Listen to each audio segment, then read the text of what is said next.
Mic check, test 1, 2, 3, 4, 5. This one will be a little bit lower than that one. Mic check, check, check, check, check, check, check, check. Check, check, check, check, check. Perfect. Thanks, Ricky. Bye.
291-950-FC, and People versus Carlos Hernandez, case number 2024-291-945-FC. All right, let's put appearances for the morning. Good morning, Your Honor. May it please the Court, John Petrofessa and Andrew McGarrow for the people. Good morning, Your Honor. Michael McCarthy, P30169, appearing on behalf of and with Joshua Zuazo. Mr. Zuazo is standing to my left at the table. All right, tell me your name. Joshua Zuazo. All right. Good morning, Your Honor. Paulette Michelle Lofton on behalf of Carlos Hernandez, who's standing to my right. All right, sir, tell me your name. Carlos Hernandez. Okay, all right, everyone can be seated. We'll bring in the jury in a moment. I have a jury instruction that I was handed this morning that Mr. Hernandez wants to argue be placed into the final instructions.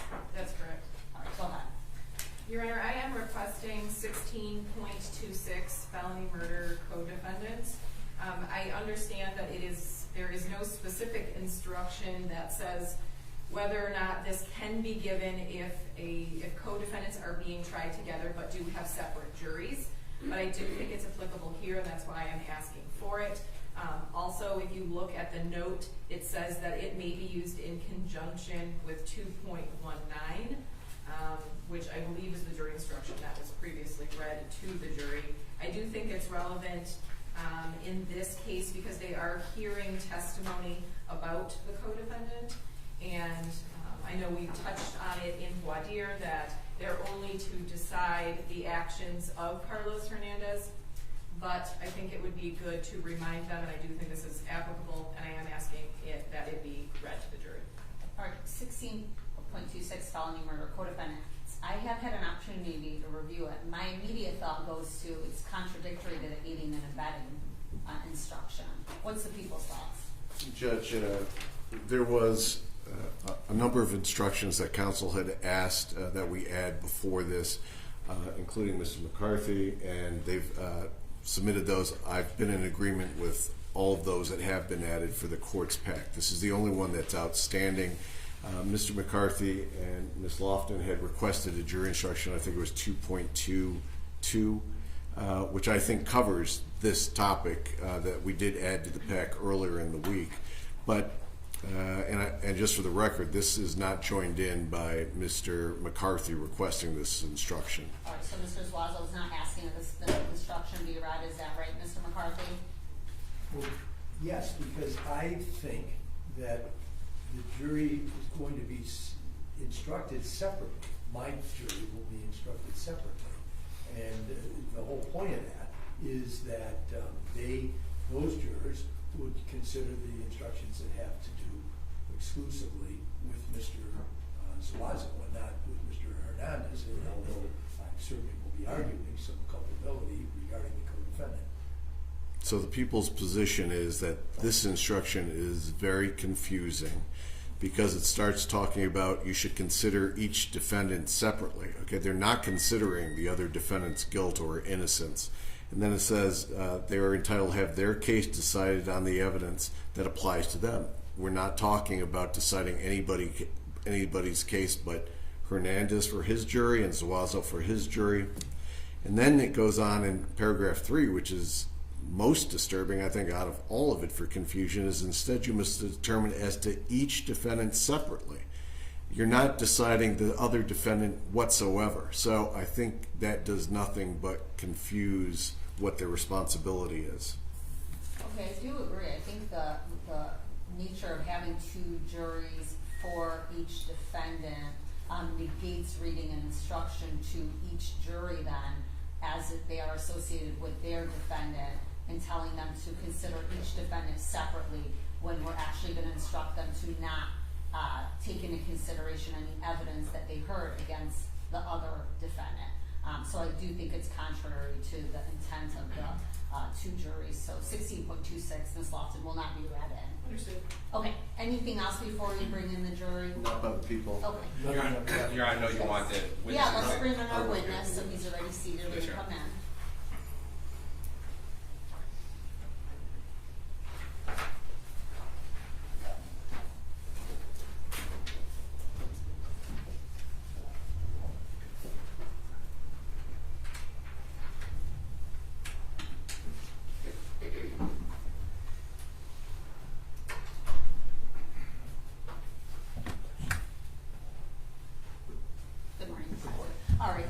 you're still on the oath, but I'm gonna repeat that when the juries come in Okay. so that they can hear that I've told you that. But you can be seated until Thank we bring them in. Let's bring them in, please. Thank you.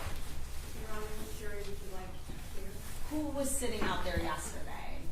Do you recall? I believe A was here. A was there. Okay, so let's put A here and then B there.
All right, the jury, please.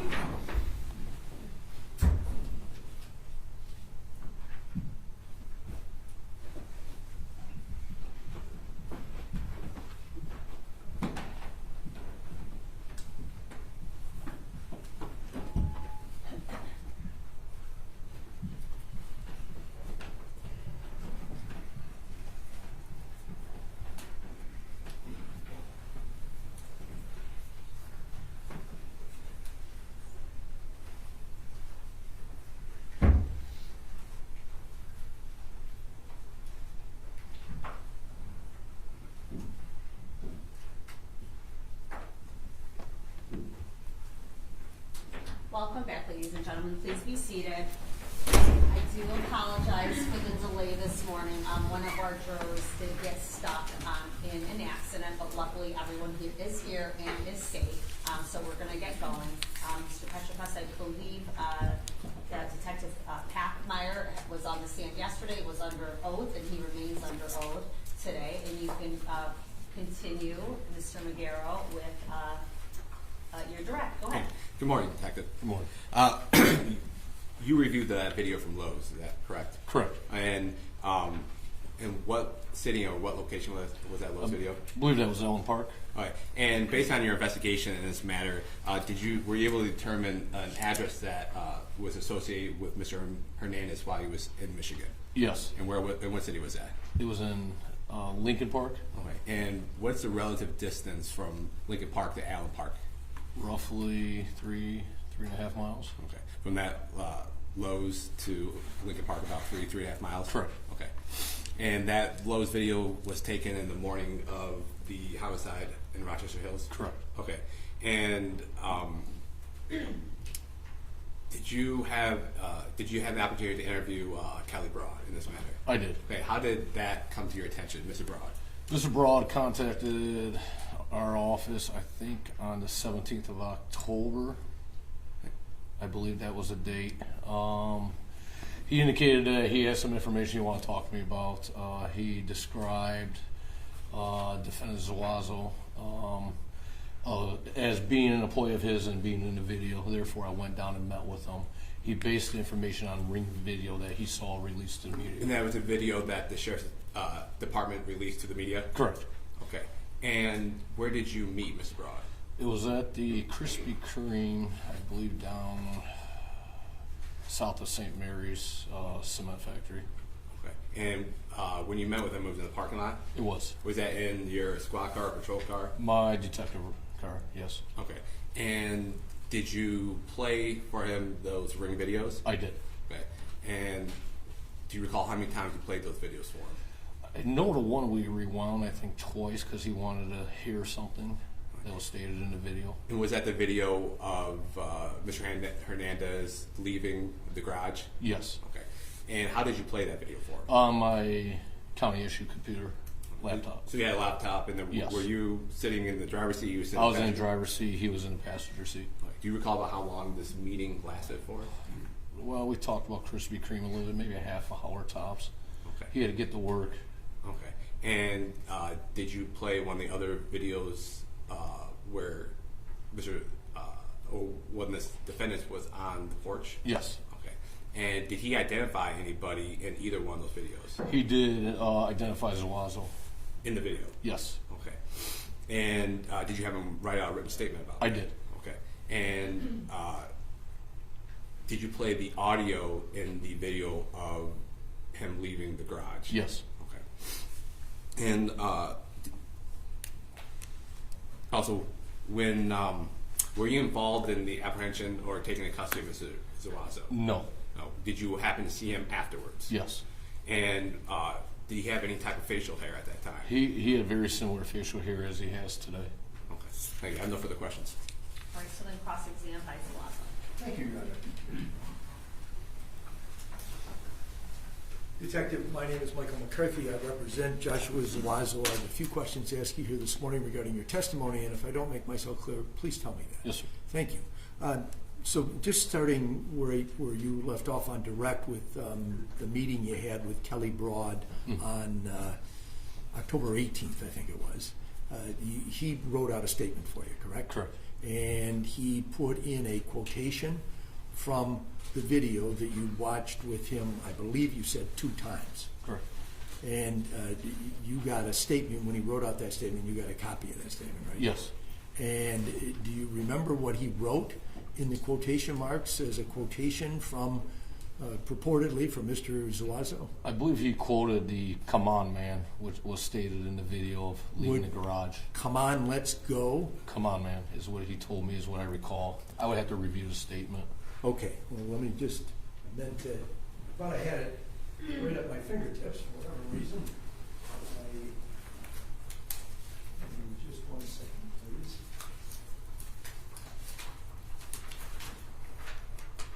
Mike, I have it.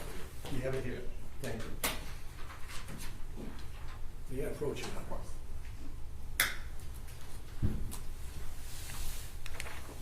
I'm handing you a document. I ask you first of all whether you understand or recognize it. I do. And is that in fact the statement, or at least a copy of the statement that Mr. Broad prepared for you back on the 18th day of October last year? Yes.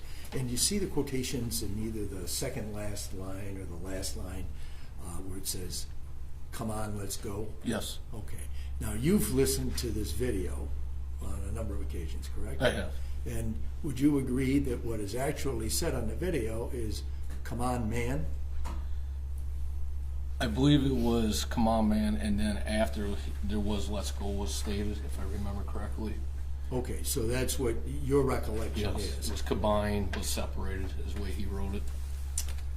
Okay, very good. Thank you. I'll retrieve that document. In your work in this case, quite a bit of it was finding locations through flock, Yes. correct? And you obtained those videos from Lowe's in particular, and then also at a Home Depot, is that right? Correct. And so let's talk about the Lowe's one. Okay. That is at about 9:30 in the morning on the 11th day of October, is that correct? Correct. And there's nothing in that video that shows the departure of the vehicle, is there? From the Not that parking lot? I recall. Okay, so obviously it's the flock that is the mechanism by which you were able to find this white Jeep pulling into the parking lot at the Lowe's on that morning, October the 18th, correct? Correct. And October the 18th? No. what date was it? It would have been October 11th. I'm sorry. I was thinking about the statement with Mr. Brosh. I am corrected. October 11th. Correct. So it's 9:30 in the morning. Your investigation makes you know that the arrival of the two people that come to the home of Mr. and Mrs. Murray is at about 11:30 in the morning. Is that correct? Correct. So this is about a 2-hour difference in time. There's no flock that shows the departure, at least of which you are aware, the departure of that white vehicle from the parking lot after the purchases were made, correct? Necessarily, they may not have had cameras exiting and entering. Therefore, when it captured, flock is not always 100% reliable of catching images either. So I can't recall to say if there's a camera leaving that it would have captured it or not. Okay. You would agree that it's not something that you had put into the materials that you submitted to the prosecutor's Correct. office. And so we don't know exactly who got into that vehicle after the purchase was made on the inside. That's correct? fair to say, yes. Now, we do see the vehicle again later in the day at about 12:16, as I recall from your testimony yesterday. And it is going in the same direction as that white truck was going by, the DTE truck, correct? Correct. There's about a 5-minute difference in time, correct? Correct. And so we know, based on your testimony, that that vehicle belonged to Mr. Hernandez. Is that correct? That is correct. And the white DTE energy truck, you don't know who was driving in that vehicle at that time, correct? Correct. And you don't know how many people were in it as it goes by that address on Manchester Street in Detroit or Highland Park, whichever Correct. it is. So what we do know is that in the theory that the DTE energy was occupied by at least Mr. Hernandez, correct? In theory, At yes. the house on the street in Rochester Hills where this incident occurred, correct? The video shows both subjects leaving the garage going to the DTE truck. I got that part. But in terms of the vehicles, the white Jeep vehicle is not occupied. I mean, it is on the same street within 5 minutes of the DTE Energy vehicle seen on the Castle Rock Street near that address where the Murrays live. Correct? Are you asking if the Jeep was on Castle Street? No, the DTE Energy. If I Yes. said Jeep, I misspoke. I apologize for that. Yes. So there is that difference. Yes. Okay, thank you. I don't have any further questions. Okay, thank you. Defendant Hernandez. Good morning. Come on.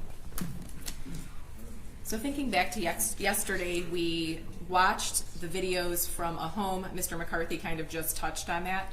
How did you establish the time on those videos? That was the recorded time, I believe, on the videos. Okay.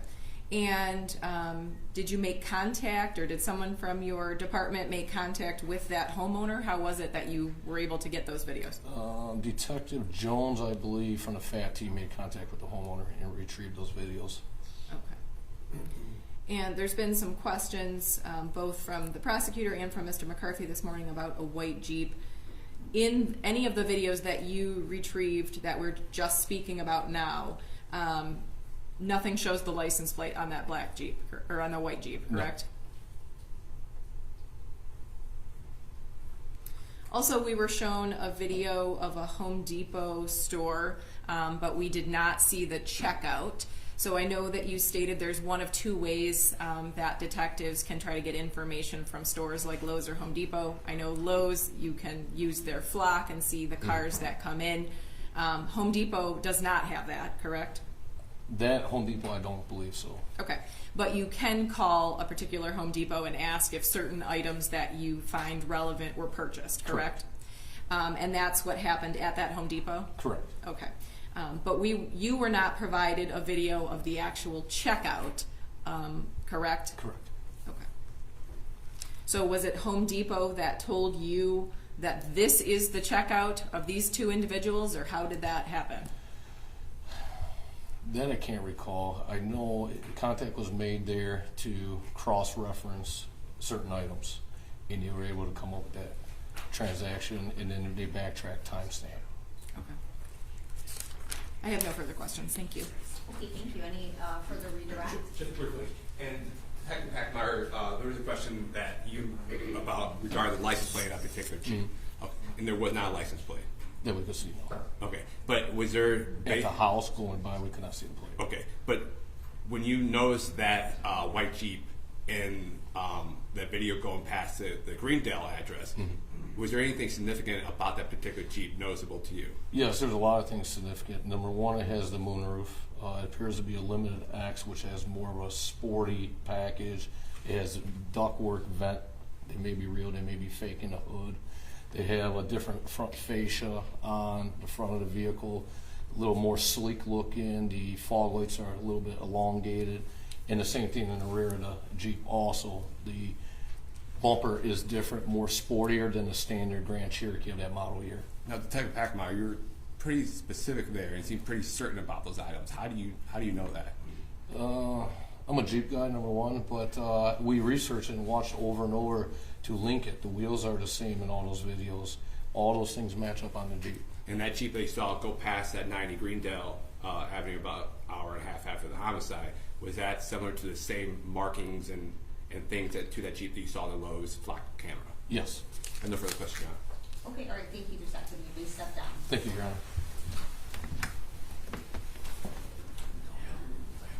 People call Officer Hill to the stand.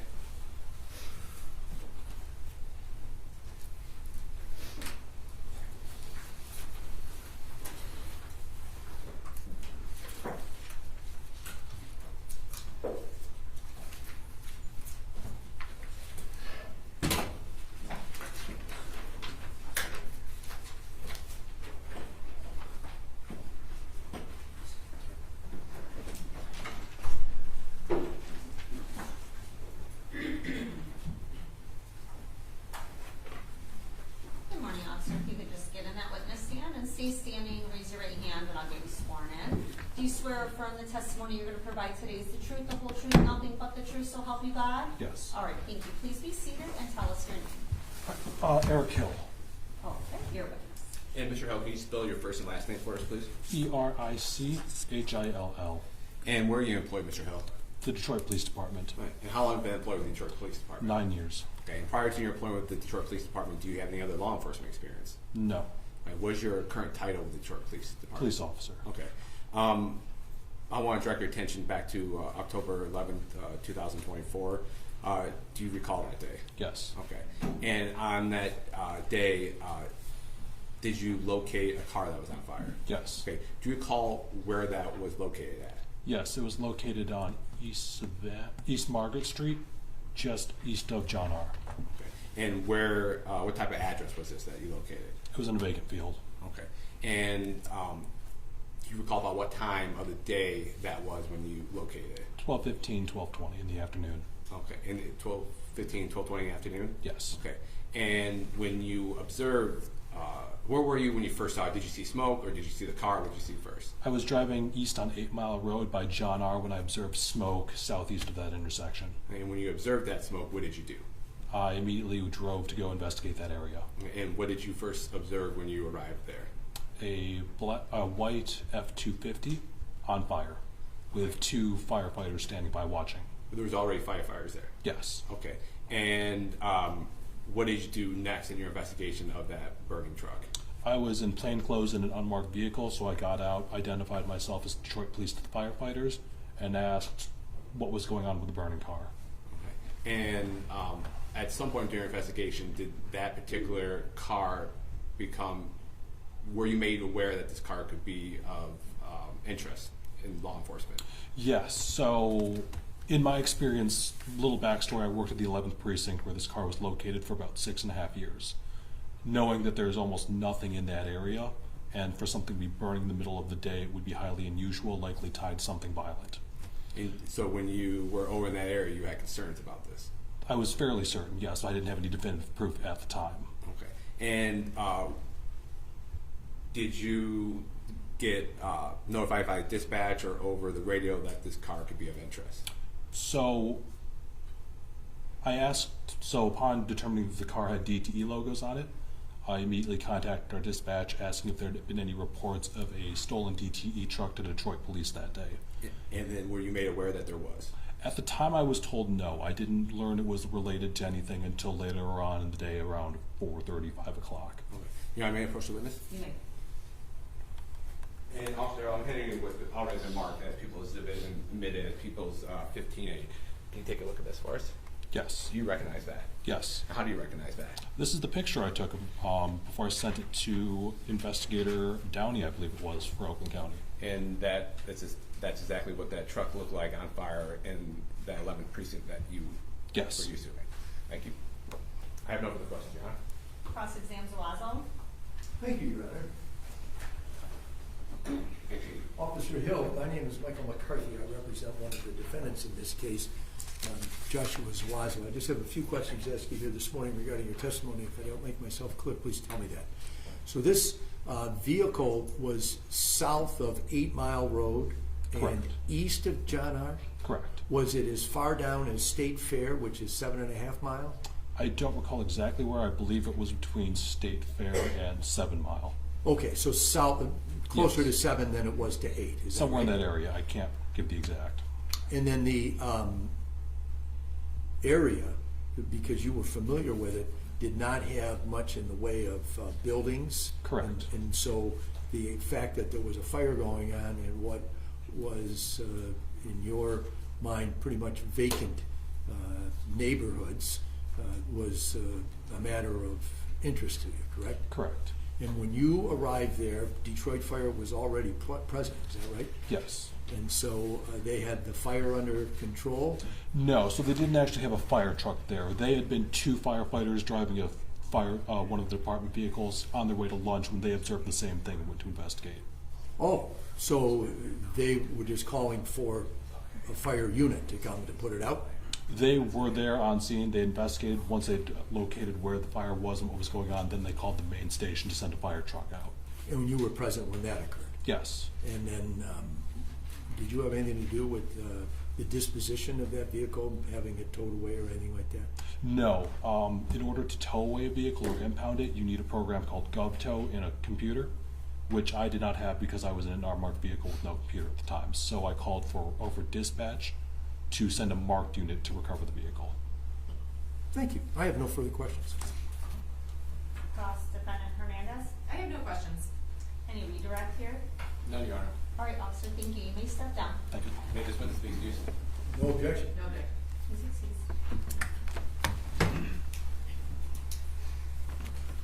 excuse. People call Lieutenant Martinez Dixon.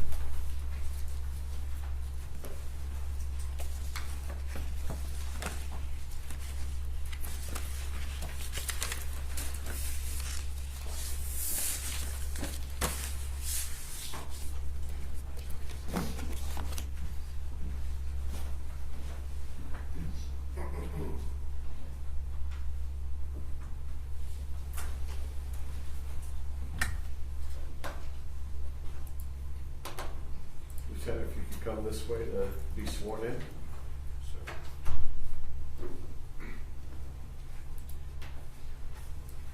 you could step up, the judge will say you're in. Good morning, Lieutenant. You can just stand up and raise your right hand. I can get you sworn in here. Do you swear or affirm the testimony you're going to provide today is the truth, the whole truth, nothing but the truth, so help you God? Yes, ma'am. All right, thank you. Please be seated and tell us your name. My name is Martez Dixon. Your witness. Good morning. If you could tell us how you're currently employed, I'm employed through the city of Detroit. and just if you could do me a favor, there's folks that are in the first 2 rows that are also jurors that need to hear you. So if you could get your voice up loud, it may be loud enough, but I just want to make sure so we don't have to repeat it. Okay? Yes, sir. If you could tell us how you're employed. I'm employed through the city of Detroit, Detroit Fire Investigation Division. And how long have you been doing that? Been doing that since 2021. It's about 4 years. Okay. And you have a rank of lieutenant? Yes, sir. And is that rank of lieutenant through the fire department, or is it through the police department? It's through the fire department. Okay. And did you have specialized training for your duties currently? Yes, sir. And what are your duties currently? My duties are to determine the origin and cause of fires. Okay. And could you explain to the jury basically what that means when you have that specialty? When you have that specialty, you are assigned to any fires that's in the city of Detroit, and I investigate the fires, and like I said, I determine the origin and the cause of the fires. And have you testified multiple times before? No, sir. This is the first time? Yes, sir. Ever? Yes, sir. Okay. Let me direct your attention back to October 11th of 2024, where you called out as part of your duties to investigate a suspicious fire. Yes, sir. Can you tell us what that entailed? That entailed I had a call out on a vehicle fire on the east side of Detroit. So that's Okay. Did you take photographs of that vehicle? Yes, sir. I'm going to show you what's already been introduced. If I could approach your honor. Exhibits 15B, 15C, 15D, and 15E and F. Can you see all those photographs? Yes, sir. Do you recognize those photographs? Yes, sir. And how do you recognize those? These are the photographs that I took of the vehicle once I arrived. Okay. And can you tell us from your training experience what you noticed when you got to the scene and looked at the vehicle? I noticed significant fire damage that originated in the interior and extended to the exterior of the vehicle. Were you there when the fire was still going, or did you get there after that? I was there after it was extinguished. Okay. And you photographed the license plate also? Yes, sir. And this investigation ended up getting involved with a homicide case that is out of Oakland County, correct? Yes, sir. You didn't do any chemical testing on the interior of the vehicle of anything of that nature, did you? No, sir. I don't have any other questions, Judge. All right, cross-examine Zuazo. Lieutenant, my name is Michael McCarthy. I represent one of the defendants in this case, Judge Zuazo. I just have a couple of questions to ask you here this morning. If I don't make myself clear, please tell me that, then I'll rephrase, okay? Yes, sir. So you are a lieutenant in the Detroit Fire Department, correct? Yes, sir. And your job is to investigate fires. Yes, sir. So you got called to that scene that day, and you were able to determine through your investigation that the fire initiated or originated rather in the passenger compartment of the vehicle. Is that right? Yes, sir. How were you able to do that? Through the fire patterns, and fire effects. And the fire patterns, were you able to determine a source of what ignited the fire? No, sir. And when the fire, you talked about the fire pattern, that means the direction in which the fire goes, correct? Yes, sir. In your direct testimony, you said something about in the back part of the truck, meaning the bed of the truck, there was fire damage there, correct? Yes, it was fire damage in the bed of the truck, but it originated in the passenger compartment and extended towards the bed of the truck. Yes, sir. Did it engage with the engine of the truck? Yes, sir. When you got to the scene, was the fire still ongoing, or was it already extinguished? It was already extinguished, sir. And when you conducted your investigation, did you do that on the scene there on John R. Street, or did you do it at some place where vehicles are towed by the fire department and investigations are conducted in a garage? I conducted my investigation right there on the scene. And the photographs that you took are right there. Yes, sir. And then you made a determination that it was originally ignited in the passenger compartment, but you could not tell what was the cause of the ignition. Is that right? That's correct, sir. Okay, thank you. I have no further questions. Thank you. Cross from, Mr. McCarthy asked my question, so I have nothing further. Thank you. all right, no cross from the defendant Hernandez. Any redirect here? No, Your Honor. All right, Lieutenant, thank you. You may step down. People called Detective Casey Jones.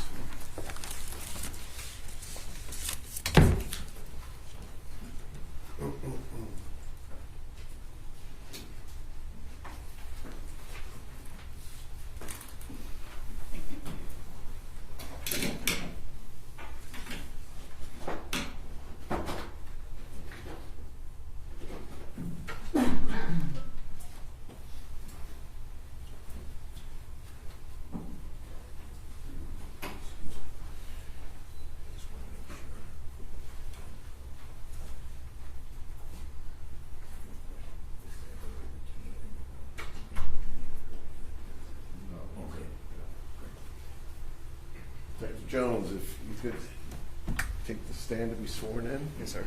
Morning, Detective. Just stay standing, raise your right hand on getting sworn in here. Do you swear or affirm the testimony you're going to provide today is the truth, the whole truth, nothing but the truth, so help you God? Yes, sir. All right, thank you. Please be seated and tell us your name.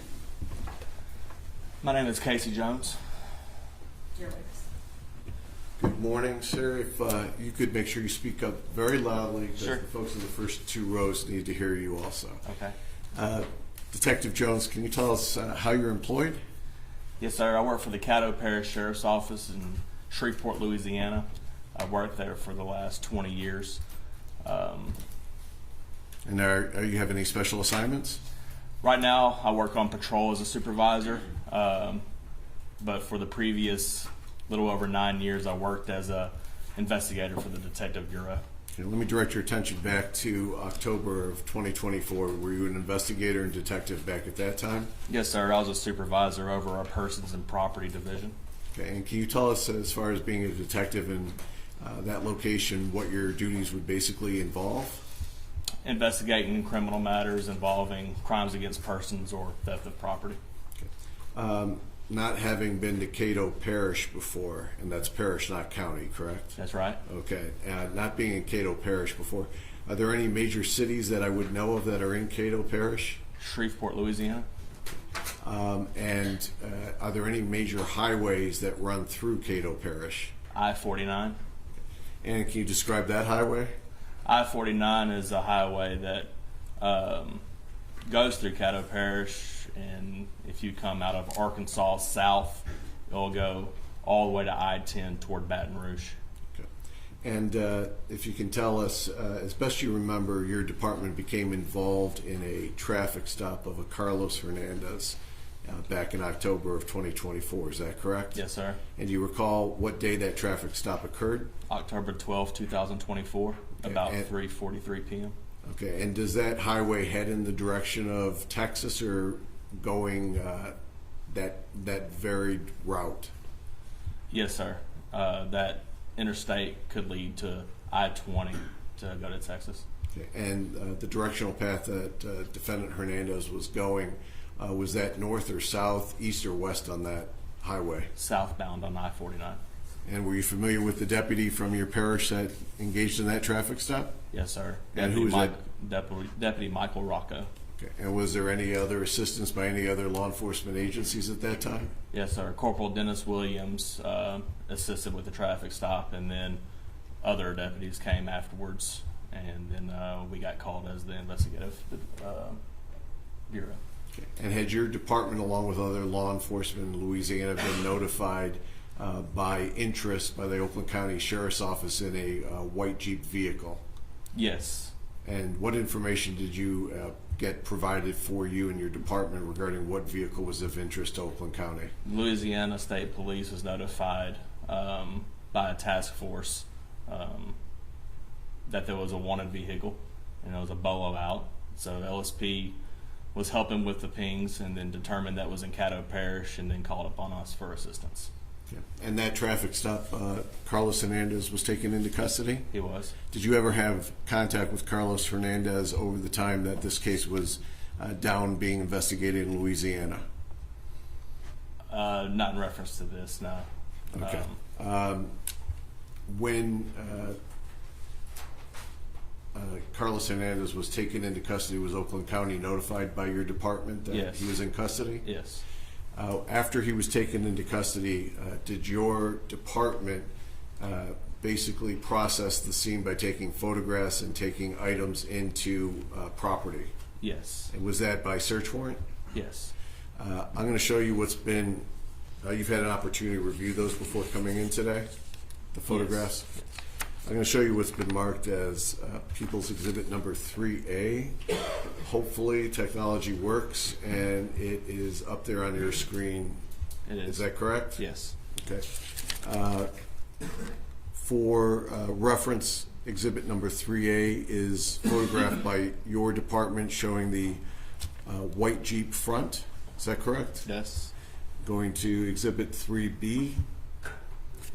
That is a photograph from your department showing the passenger side of that white Jeep. Yes. Exhibit 3C shows the rear of that Jeep. Is that correct? Yes. And that also has the plate that comes back to the be on the lookout that your department received. Yes, sir. Going to Exhibit 3D, that is the VIN number that is assigned to that vehicle. It is. Photograph 3E, is that the Jeep driver's side? It is. Showing you 3F, is this a photograph of the Jeep passenger side and glove box? Yes. Showing a photograph 3G, is that a close-up of the Jeep glove box? Yes, sir. I'm going to show you what's been marked as 3H. Is that the clipboard inside the glove box? Yes. Showing you what's been marked as 3I. Is that a photograph of the rear seat of the Jeep? Yes. Showing you what's been marked as 3J, which is the Jeep trunk. Is that correct? Yes, sir. Showing you what's been marked as 3K. Is that a pair of black Nikes? Yes, sir. Showing you what's been marked as Exhibit 3L. Is that a black Nike on the right side? Yes. Showing what's been marked as 3L. Is that a black Nike 3M? Is that showing you the Nike sole of that right side? Yes. Showing what's been marked as 3N as in Nancy. Is that showing you the left black Nike? This is the left side That's of the still shoe. in. Yes, sir. The 3N, do we have 3N? Is that the left side of the black Nike? Yes, sir. 3O, is that showing you the sole of the left shoe of the black Nike? Yes. Moving on to 3P, does that photograph show a placard for a DTE sign? Yes. Showing you what's 3Q, is that showing a license plate with the identifying POCO 32? Yes. Showing you what's been marked as 3R, is that showing you a bucket hat? Yes, sir. Showing you what's been marked as 3S, is that showing a white mask? Yes. Showing you what's been marked as 3T, is that showing a Home Depot bag? Yes, sir. Showing you what's been marked as 3U, is that showing a pair of brown boots? Yes. Showing you what's been marked as 3V, is that showing you a black sweat jacket? Yes. Showing you what's been marked 3W, is that a white t-shirt? Yes. Showing you what's been marked as 3X, is that showing you the interior contents of the vehicle? Yes. Showing you what's been marked as 3Y, is that showing you the roof rack that was attached and some of its contents? Yes. Showing you what's been marked as 3Z, is that a black Nike bag? Yes, sir. Showing you what's been marked as 3AA, is that opening for the contents of the black Nike bag? Yes. Showing you what's been marked as 3BB, is that showing you a chest drawer from inside that Nike bag? Yes. Showing you what's been marked as 3CC, is that showing you the contents of that drawer? Yes, except for the green Bonita that was on top of the clipboard inside of the glove box. Thank you. Showing what's been marked as 3DD, is that showing close-up of the contents? Yes, sir. Showing what's been marked as 3EE, is that showing you another angle of that drawer's contents? Yes. Your Honor, at this time, the people would move the exhibits we just discussed, 3A through 3EE, into evidence. Any objection? I have no objection, Your Honor. No objection. They're all in. Now, that's the photographs that we had discussed that was taken by Cato Parish, but they also took physical items into custody. Is that also correct? Yes. I'm going to try to do this as efficiently as possible, just for counsel's sake and for the record. First, we're going to discuss 6A through 8I, which I believe are going to be noted as we go. Is there objections to any of these? No, I have No? no objection. Okay, all right, so are you moving Judge? Just trying to move it along if you're moving for admission and there's no objection. I am going to move for admission, and then I will accept the Publish. stipulation to publish. I just want the record to note they do have all Cato Parish evidence You tags. can ask all those questions, but just move it along, no objection. 6A to 6I, was that your request, or is the 6J part of that? And for the record, 6A is the physical clipboard, 6B is the DTE sign, 6C is the POCO plate, 6D is the Pandora box, 6E is a turtle pendant, 6F is a home flex gas meter reader, 6G is the gray fisherman hat, 6H is the Home Depot bag and tools, and 6I is a hammer. Sarah? Also, the next batch of exhibits, which were also taken in by Cato Parish, these are the ones that went to the Oakland County lab. That's why they're numbered differently. These are lab exhibits. These exhibits would be 7A through 7G. If council wants to stipulate to that, we'll accept that stipulation, and I will just read what they are on the record. Well, Your Honor, I have no objection to the admission of these being admitted in. 7A through 7G is all in now. Okay, so they're in. I have a question. Did you move for 6J? No, I That's crossed that separate. one off. Okay. 7A for the record is tan boots that were taken in by Cato Parish. 7B is a white mask that is taken in to Cato Parish. 7C is a face covering that was taken in by Cato Parish. 7D is an N95 mask. 7E is a white t-shirt. 7F is black Nikes. 7G is a pair of black and brown gloves. Sarah? Okay.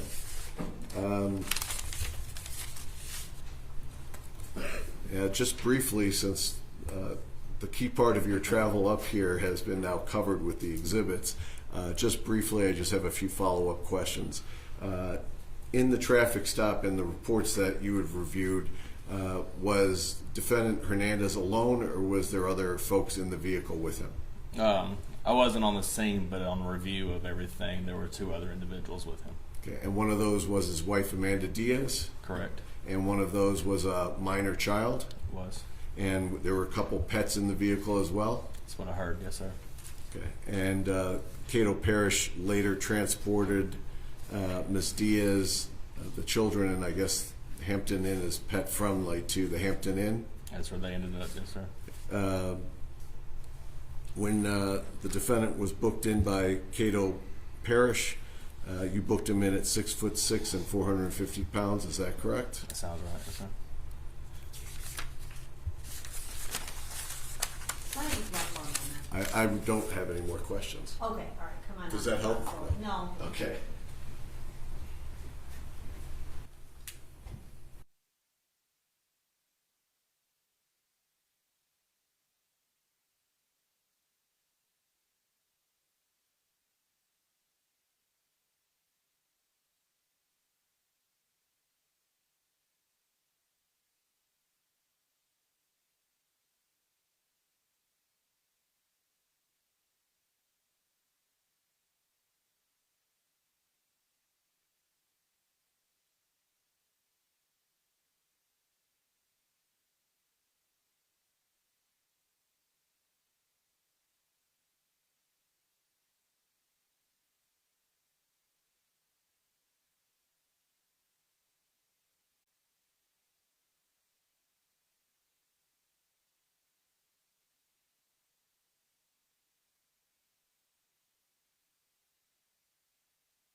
Based off the record conversation, do people have any further direct questions at this time? No, Your Honor. Okay, cross-exam Zuazo.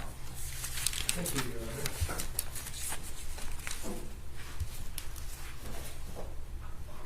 Lieutenant Jones, my name is Michael McCarthy. I represent one of the defendants in this case, Joshua Zuazo. I have just a few questions to ask you regarding your testimony here today.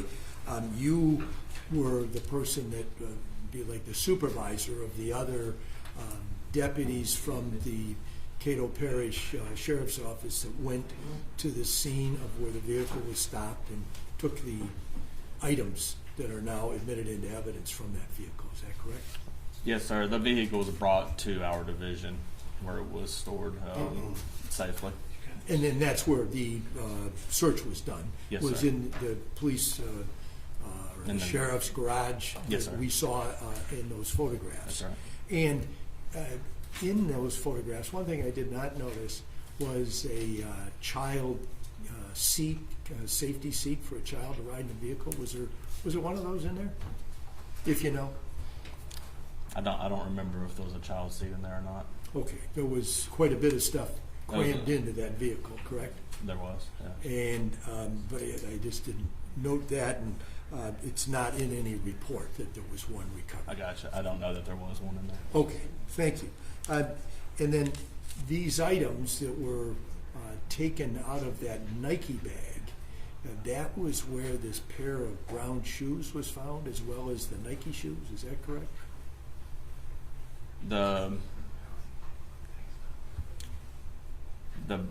A white trash bag. in the A back. white trash bag. Yeah. Okay, I wasn't clear on that. Yeah. So, and that white trash bag was in the back part of this Jeep, That's right. and the Nike bag was actually up on the roof in the rooftop carrier. I believe so, in the cargo holder. Yes. If there was any shoes taken out of it, it was a pair of Air Maxes, but a female pair, Okay. of a much smaller size. And female shoes, not male shoes. Correct. Yeah. Thank you. And this vehicle, you and other members of the Cato Parish Sheriff's Office had communication from the Oakland County Sheriff's Office about the fact that they were asking you to be on the lookout for this Jeep. Is that correct? Yes, sir. And to your knowledge, the only people that were in that Jeep in Louisiana headed toward, or at least pointed in the direction of Texas, was Mr. Hernandez and his wife and this child. Yes. Okay, thank you. I have no further questions. Thank you. Thank you. Cross Hernandez. Good morning. Good morning. So you have obviously had an opportunity to talk to the officers that were responsible for pulling Mr. Hernandez over, correct? Yes. And to your understanding, did that officer put the lights on and conduct like a normal traffic stop, like all of us are familiar with? Conducted a felony traffic stop with Okay. lights. And Mr. Hernandez pulled over the vehicle? He did. And did he follow the commands of the officer to exit the vehicle? He did. There was no running or attempt to flee, correct? No, ma'am. All right, so I want to go over some of the items in the photographs that were just discussed. Were you there during the search of the vehicle? Yes. Okay. And how many people were involved in the actual search and recording of what was found in that vehicle, if you recall?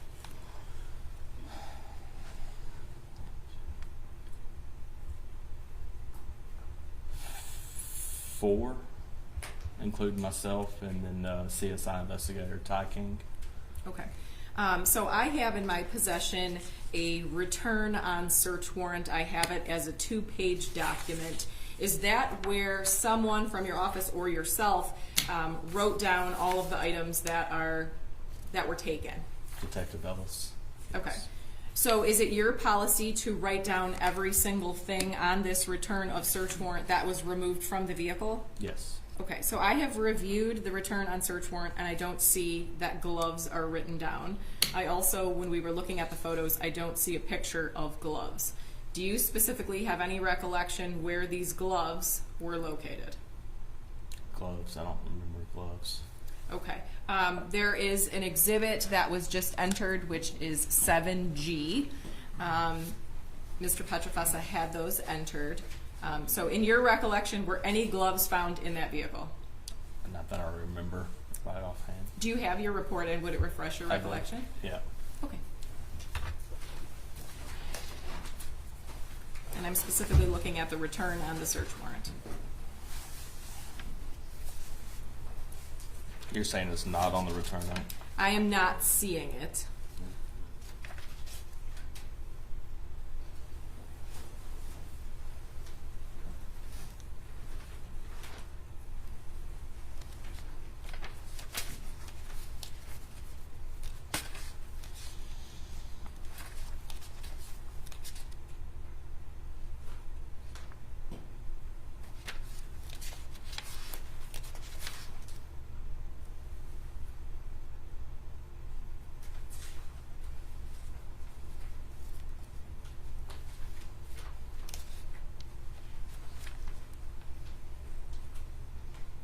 Have you had a chance just to review the return on the search warrant, those two sheets? I think Yes. that's your front. Okay.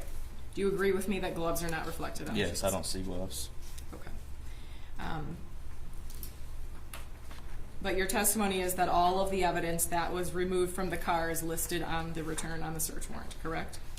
Should have. I know we had one error on here where the Bonita case wasn't, and we tried to cover that in the narrative of the report as well.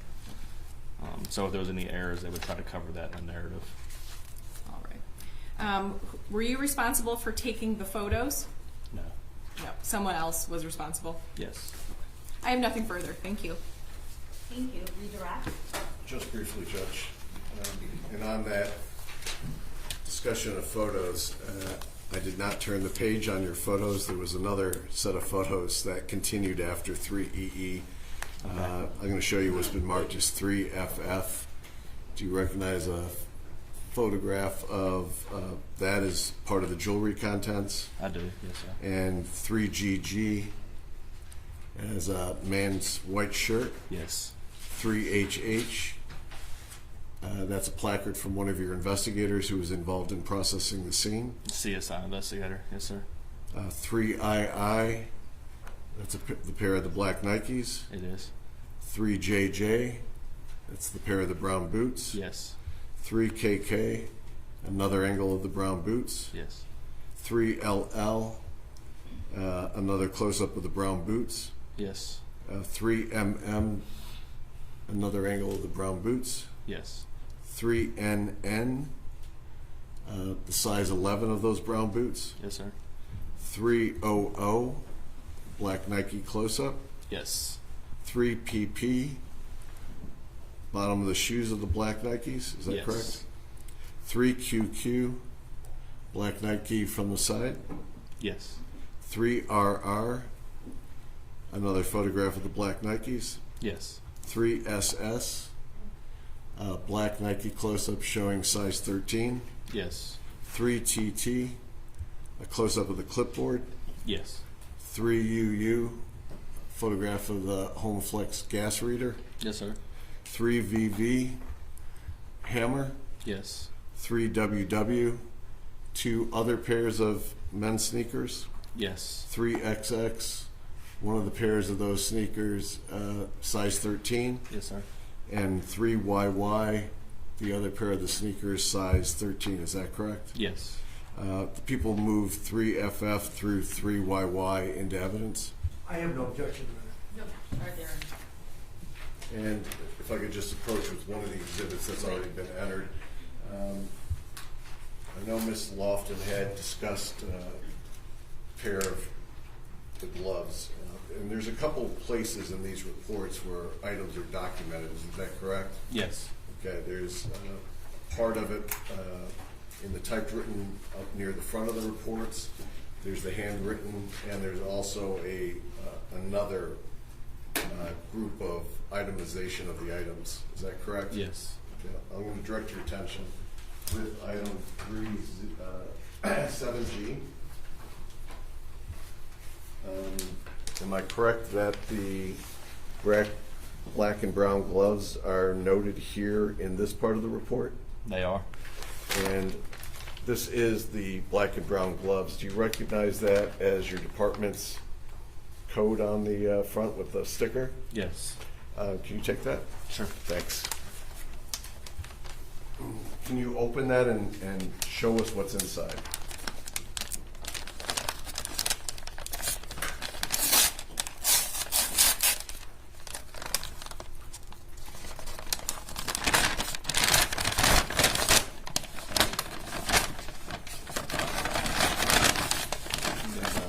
Take it out. Yes, please. One black glove. Looks to be a right-handed glove.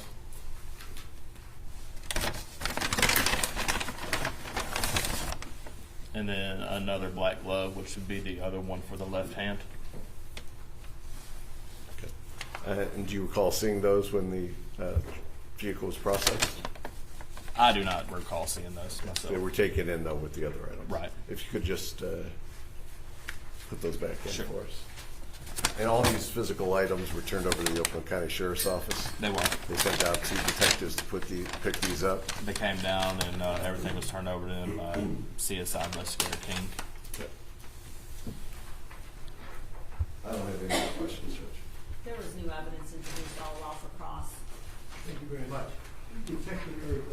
Lieutenant, just to follow up on that last item, the 7GG, I think it was, that pair of black gloves, were you able to determine when you looked at them whether, what size they were? I didn't see the size. Okay, and is it, just for filling out the record here a little bit, are those like latex gloves or They were made of rubber. made of rubber? Yeah, So, some cloth on the end of them. and cloth on the inside, but Yes. there was nothing that indicated what size it was? I didn't see it size, no sir. Okay, thank you. All right, thank you. Nothing further. All right, that was across Zuazo and so across Hernandez.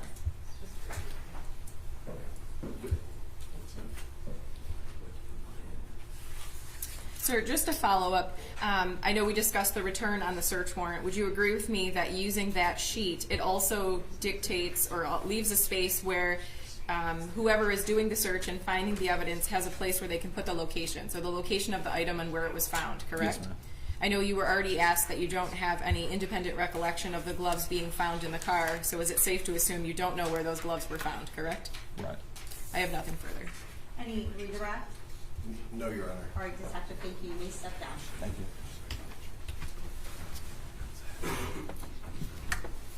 Judge, can I check the hall for one of our witnesses to see if she's here yet? And Your Honor, for the record, I have no objection to Lieutenant Jones being allowed to leave.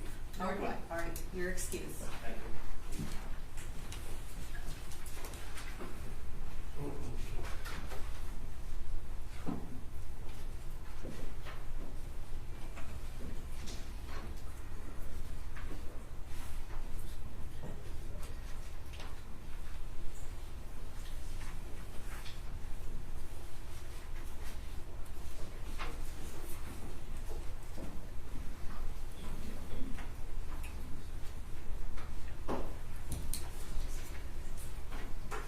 One of the people called Sierra Ramirez.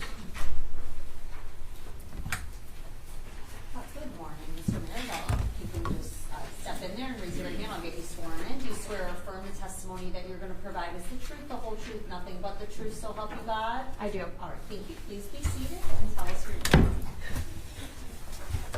Hello, my name is Sierra Ramirez, S-I-E-R-A, last name R-A-M-I-R-E-Z. Your witness. Thank you, Judge.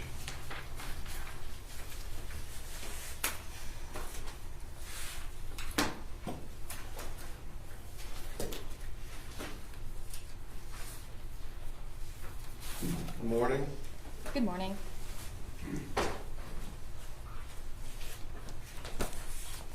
Could you tell us how you're currently employed? I currently work for the Oakland County Sheriff's Office. I work in the forensic laboratory. I'm hired as a forensic laboratory analyst where I work in the biology unit doing DNA testing, and I'm also a member of the crime scene response team. Okay. And how long have you had the duties of doing DNA testing? Almost 5 years. Okay. And have you had specialized training in that? Yes, I have. And regarding crime scenes, that's also something in addition to doing DNA testing. That is correct. And do you have specialized training in that also? Yes. And what does that training consist of? For the crime scene or the DNA, or for both? For both. So for the DNA aspect of it, I have a master's degree in forensic science where I have an emphasis in DNA. In addition, I did a internship at the West Virginia State Police, which incorporated DNA. I also, when getting hired into the Oakland County Sheriff's Office, underwent a 1.5 years of training, going through hundreds of samples, doing interpretations, and doing the testing from start to finish, and before being competency tested by my peers, other qualified analysts. Okay. And have you been qualified as an expert before in DNA testing? Yes, I have. And have you testified as such? Yes. And were you also qualified as an expert and testified as such in this case down at district court? Yes, I was. Your Honor, the people move Ms. Ramirez into testify as an expert in the field of DNA testing. Your Honor, I am in receipt of Ms. Ramirez's curriculum vitae. I also participate in the preliminary examination. I have no objection to her being qualified to testify as an expert in DNA analysis. Thank you, Ms. No McCarthy. objection. All right, so it's DNA testing and analysis? Yes, Your Honor. All right, she's deemed an expert in that field. Can you tell us how it was that you first became involved in this case? So in addition to the DNA testing, I was also a member that responded to the crime scene itself. In October of last year, at the scene, I participated in evidence collection where I collected most of the evidence that was being tested in this case from the crime scene itself. In addition, afterwards, I received the biology request where I went on to do all of the DNA testing in this case as well.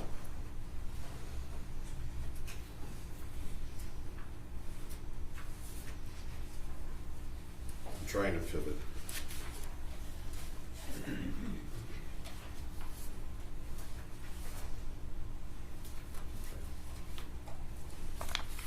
As part of your duties, do you compile a report regarding your findings and what you've processed? Yes, I do. Okay. And when you do that, do you have a laboratory number that corresponds to the case? Yes, I do. Do you recall what the laboratory number that corresponds to this investigation is? 24-2071. And did you complete reports, plural, in this case? I completed 3 separate DNA reports. Okay. And those DNA reports, each one is also labeled separately for your reference under that lab report number. Is that correct? Yeah, each report has its own request number associated with it. Okay. And for the record, one would be request number 0003. Is that correct? That sounds correct. And 0004 That's correct. and 0005. Correct. And do you have copies of those reports with you? Yes, I did bring my own copies. Okay, I'm gonna, if I could approach, I'm gonna show you what's been marked as People's Exhibit number 9.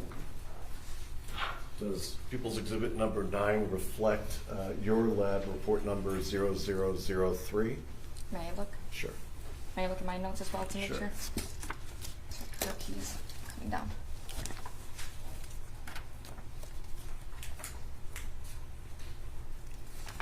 Yep, 6 pages. This is correct. I'm gonna show you what's been marked as People's Exhibit number 10. Does that correspond with your lab report 0004?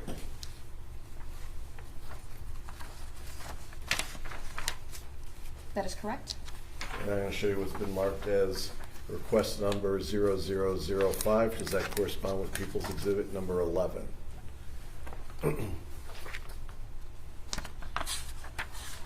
That is correct. Okay, and these are kept in the ordinary course of your business and your records for the Yes. Sheriff's Office? People would move People's Exhibit number 9, 10, and 11 into evidence. I have no objection to that. I've received all these documents. No objection. All right, 9, 10, and 11 are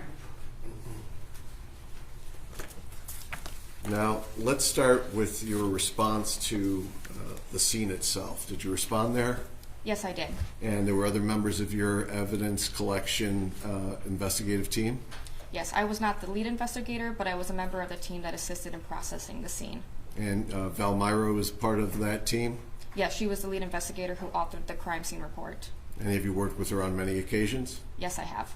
Okay, and do me one favor, because I've started out this way, but not with you. Can you make sure you talk very loud, because the folks in the first and second row need to hear you also. I will try to do better. I'm not saying you weren't doing well. I'm just saying, just going forward. When you went to that scene, did you have any specialized duties as far as looking at that scene and processing it? I came in with a DNA mindset looking for evidence that could be collected for possible future DNA testing.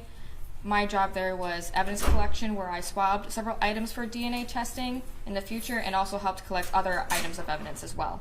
Okay, so you physically collected exhibits yourself? Yes, I did. And did you swab items at the scene itself? Yes, I did. And then did you test items that you didn't necessarily swab at the scene that you tested back at your lab? Yes, and this is normal.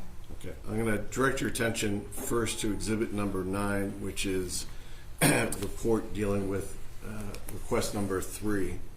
Can you take a look at that? Yes. Okay. In request number 3, did you take a look at the items that had been collected from the investigation? Yes. Okay. And when you work on a case like this, do you work with detectives? Yes, they are typically at the scene as well. Okay. When it comes to deciding what to process for DNA, is that somewhat of a complex decision to make what items get processed and what items cannot be processed? There can be a lot of communication involved. Ultimately, it's dependent on what the detective or the officer in charge would like to be tested, but we can sometimes, we as in myself and other members of the crime scene team or other members of a DNA unit, can give input on what might be the best items to have probative results. Okay, and you've done that on a regular basis? Yes. There's communication back and forth? Yes, sometimes. Hopefully, but ultimately it's going to be the detective's decision where to direct your talents. That would be correct. Okay. Now, based on things that get processed and then things that collected later and then requests for process, that again is a discussion with you and the detective. Yes. Starting with exhibit number 9, did you process an exhibit that was a white mask? Yes, I did. Okay, and you have your own set of numbers regarding what you're processing for an evidence property tag, is that correct? Yes. Okay, and that evidence property tag number is not going to match up how we're calling it today in court. Okay, so that white mask for the property that was pulled was given your property number 172985, is that correct? Yes. There were 2 white masks submitted for this report, but one of them is item number 172985. Okay, and I'm going to ask to approach these have, I believe, already been admitted into evidence because they came from Cato Parish. But do you recognize this item itself?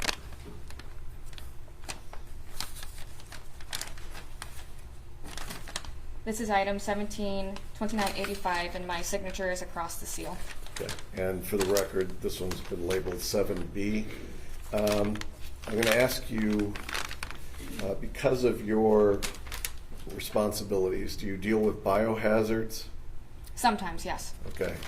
Would it be a hazard for you to open this up, or would you be able to open up the mask to show us what you tested? That can be up to you guys. Most of the time I don't prefer to open it up just in case future DNA testing, because I don't want to be responsible for contaminating, but that is the decision of the court. I'll leave it in the bag. If defense counsel wants it removed, we can do so. If the jury wants to see it out of the bag, we can do so also at some other point. But I'll refer to Would you it. feel more comfortable if you had plastic gloves or latex gloves? Gloves and possibly a mask, yes. Okay. All right. So if we're taking out the biohazard evidence, we'll provide that to you. Thank you so much. So regarding Exhibit 7B, what did you do regarding that exhibit? So the item was 1 sealed brown paper bag containing 1 off-white balaclava mask. This mask was submitted where I collected a sample of DNA from the mask that then went forward for DNA testing. Okay, and did you swab the inside or the outside of the mask, or both? Per my notes, if I'm recollecting correctly, I swabbed where the nose and mouth covering would have been. There was a seam on the interior of the mask, so I could make an assumption of the interior. So I was able to swab where I believed the covering would be. Okay, and for any of these results to even start taking place, you have to have some standard known samples of folks that we're interested in for comparison purposes. Is that correct? That would be correct, but I do want to put out there that in cases where there's evidence and knowns, I do process the evidence first before processing the knowns to ensure that there was no contamination between the known evidence with the evidence that is being tested. Okay, and when you finally got to the point of making comparisons, what were the knowns that you were given in this case for comparison purposes? There were 4 different knowns that I received. Do you want me to read the item numbers associated with them as well? Or just the names? No, at this point, we're going to go item by item when we get to that with the results, but who just in general did you have for comparison purposes? There were 2 victims and 2 suspects. The names of the associated individuals were Zuazo, Linda Murray, Carlos Hernandez, and Hussein Murray. And what type of samples did you have for comparison purposes? For Hussein Murray, I received a blood card, and for the other 3 people, I received a buccal swab, which is a sample from the inside of their mouth, which collects skin cells that can be used to develop a DNA profile. Okay, so going back to exhibit number 7B, were you able to get any connection between any of the knowns and that inside of that white mask? For the results of this and the interpretation, a DNA profile is interpreted as originating from a single male individual. After we as in the laboratory part of procedure, but I did a statistic. I need to go into this real quick before I read the statistics so it makes a little bit more sense. It's a likelihood ratio where I'm comparing 2 different hypotheses against one another. The person of interest versus an unknown, unrelated person. You can think of it as a teeter-totter where both of these hypotheses are competing, and whatever one is stronger, there will be a value associated with it, and there's also a verbal qualifier as the last sentence to tell you how strong of a support that person may or may not be a contributor to the sample.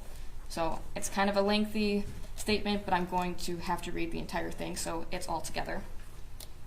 Based on the DNA typing results, it is approximately 9.68 octillion times more likely if the DNA originated from Joshua Zuazo than if it originated from an unrelated, unknown individual. This analysis provides very strong support that Joshua Zuazo is a contributor to the DNA typing results obtained. Okay. I'm going to move to exhibit 7C, which corresponds to your lab property number 172991.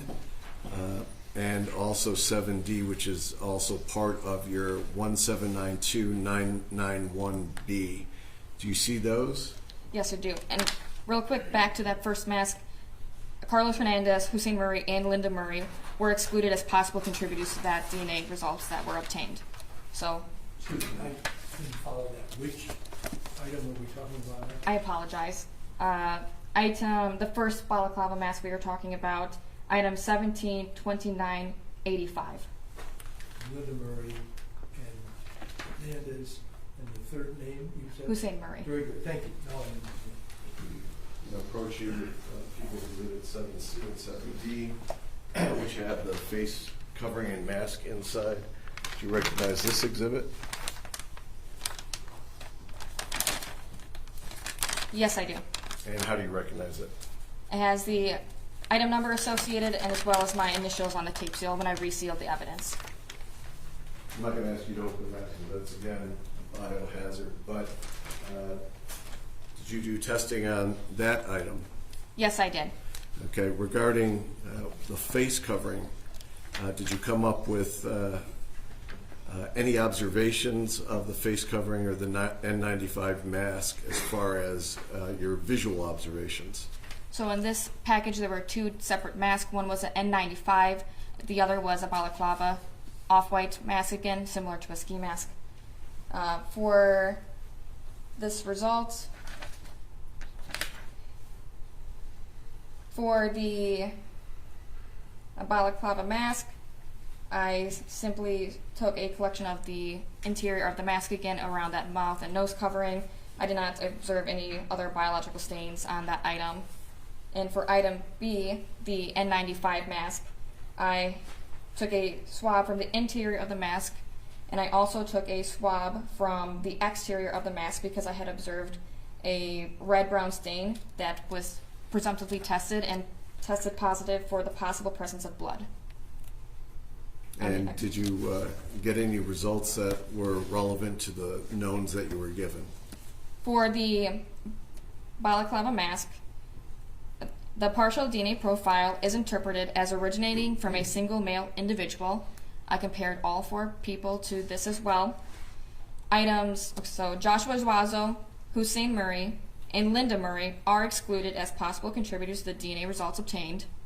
I then did a following comparison that based on the DNA typing results, it is approximately 166 septillion times more likely if the DNA originated from Carlos Hernandez than if it originated from an unrelated unknown individual. This analysis provides very strong support that Carlos Hernandez is a contributor to the DNA typing results obtained.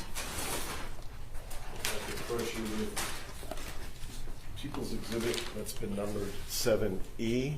Would you like me to read the Oh, I'm sorry. I thought the N95 mask? I'm sorry. I Yeah. have the N95 mask. There were 2 swabs that were collected. One from the interior of the mask, which was the DNA profile is interpreted as a mixture of 3 individuals. So Joshua Zuazo is excluded as a possible contributor from the DNA results obtained.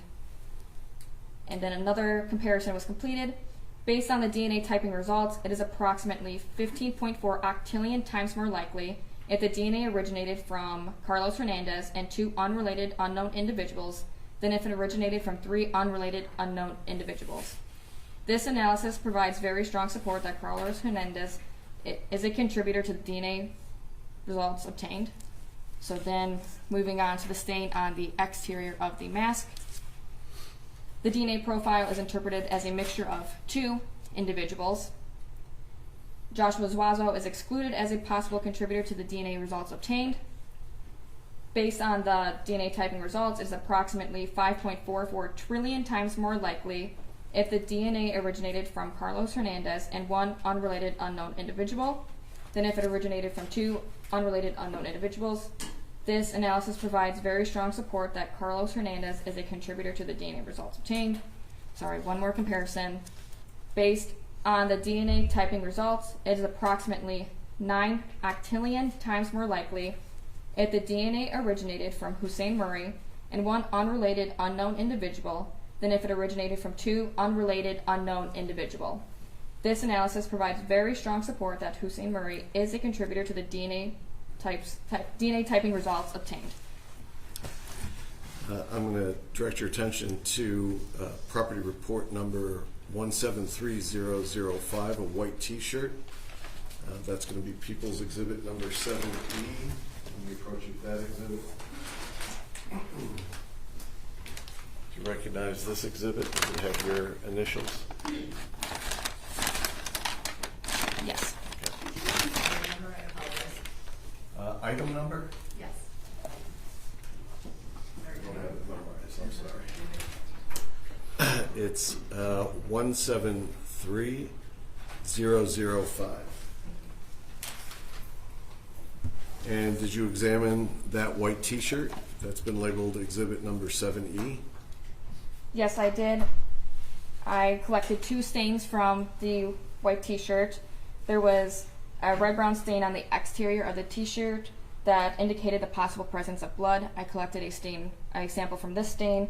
I also took a swab of the interior T-shirt collar for DNA analysis. Okay. And can you tell us, did you have any results that were relevant? For the stain on the exterior of the white T-shirt, the DNA profile is interpreted as originating from a single male individual.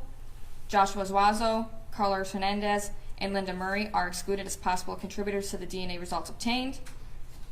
Based on the DNA typing results, it is approximately 17.2 octillion times more likely if the DNA originated from Hussein Murray than if it originated from an unrelated unknown individual. This provides very strong support that Hussein Murray is a contributor to the DNA results obtained. So moving on to the other sample that I collected, which was a swab of the interior collar of the T-shirt. I collect this and trying to determine who may have been a user of the T-shirt.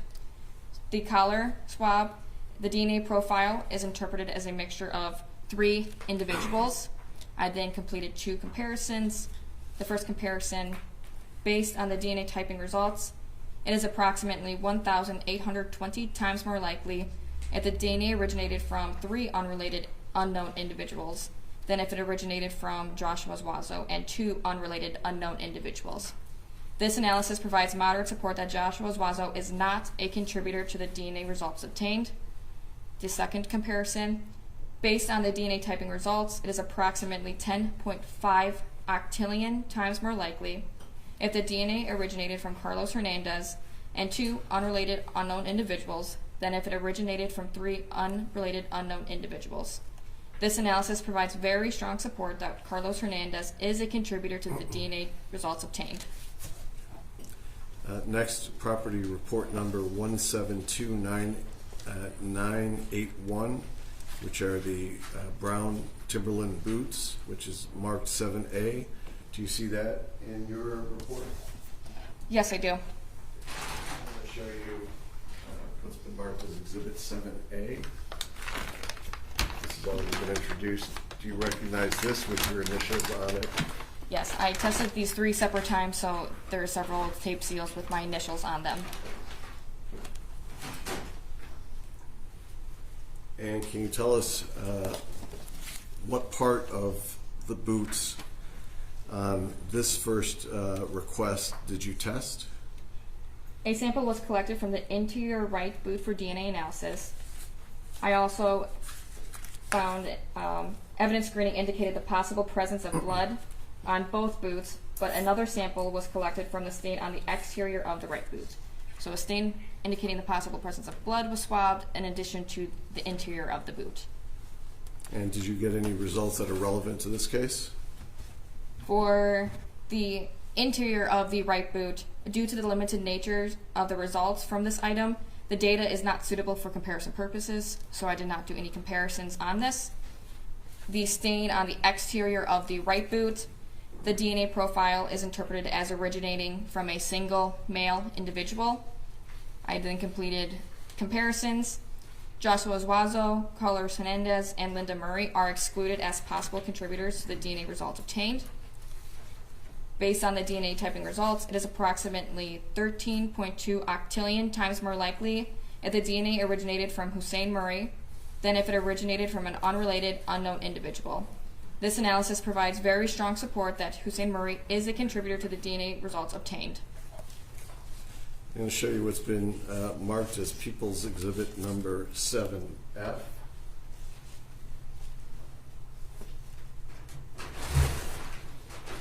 Which are the black Nike shoes. Do you recognize your initials on that? Yes, I do.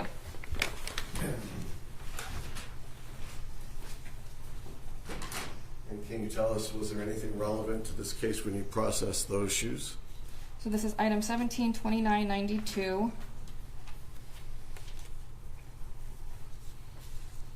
A sample was collected from the interior of the right shoe for DNA analysis.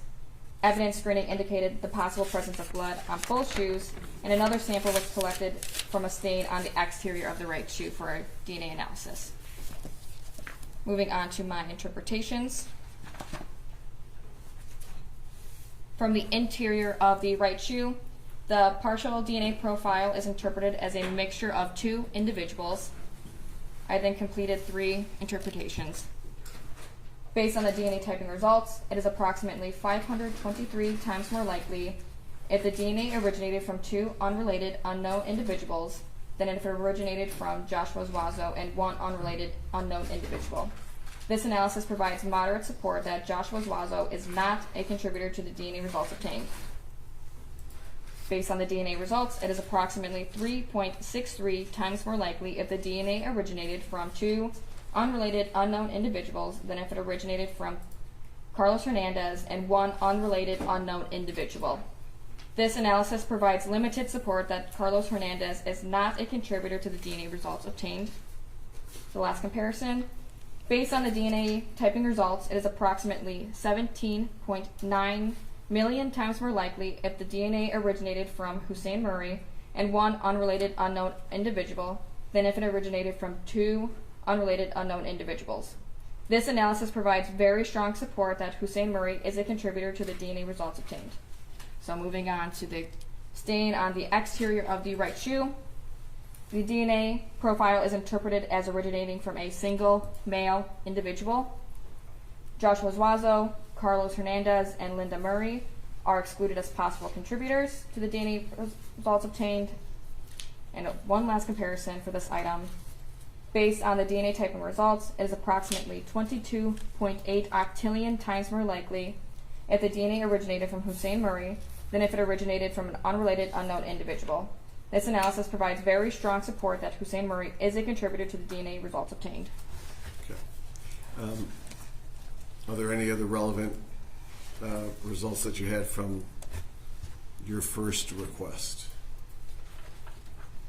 Some items were not tested on this request and they were tested on a future request. I'm not sure if I went through all of the items that were tested on here. Okay. Would you like me to go through any I don't more? wanna go I don't know. through There's a that. lot of items Yeah, tested. I don't know how the items much. that have relevant test results, I'm not going to ask you about the irrelevant ones. Defense counsel can ask you if they want to about any of those. I'm just going to ask where we have relevant responses, okay? Okay, sounds good. I'm going to direct your attention to request number 4, exhibit number 10. Directing your attention to property number 172871, the duct tape from the kitchen floor. That's going to be labeled People's Exhibit number 8E.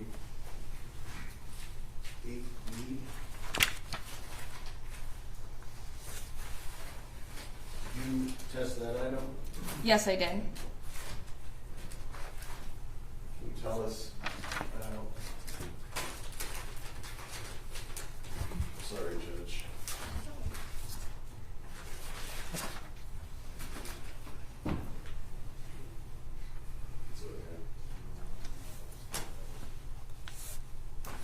you test 8B? Which one is that? That duct tape? The 3 pieces of duct tape that was found in the kitchen? Yes. I did test that. And can you tell us what relevant results, if any, that you found?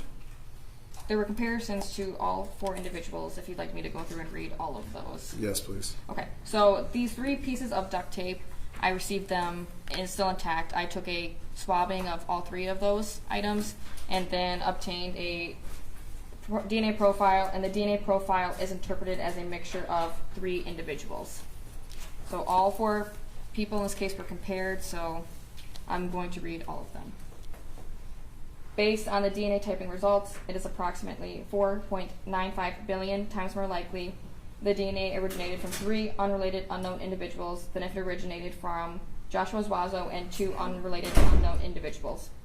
This analysis provides very strong support that Joshua Zuazo is not a contributor to the DNA results obtained.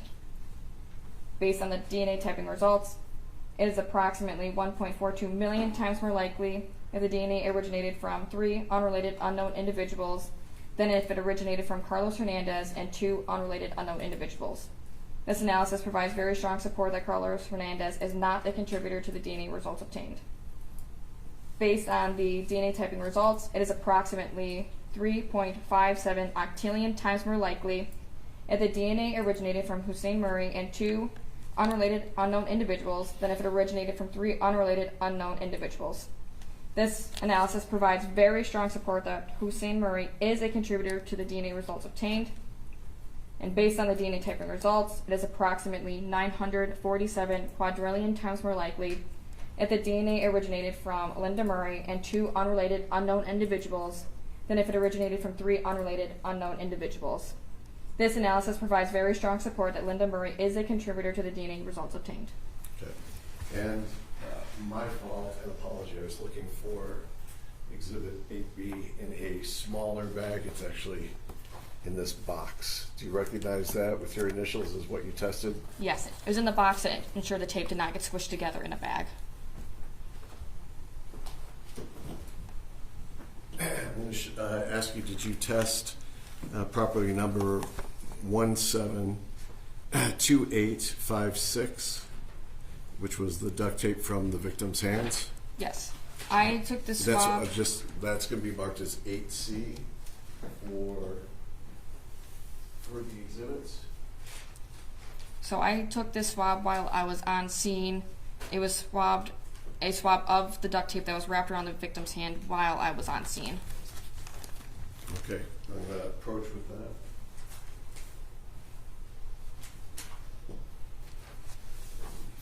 Do you recognize that? Yes.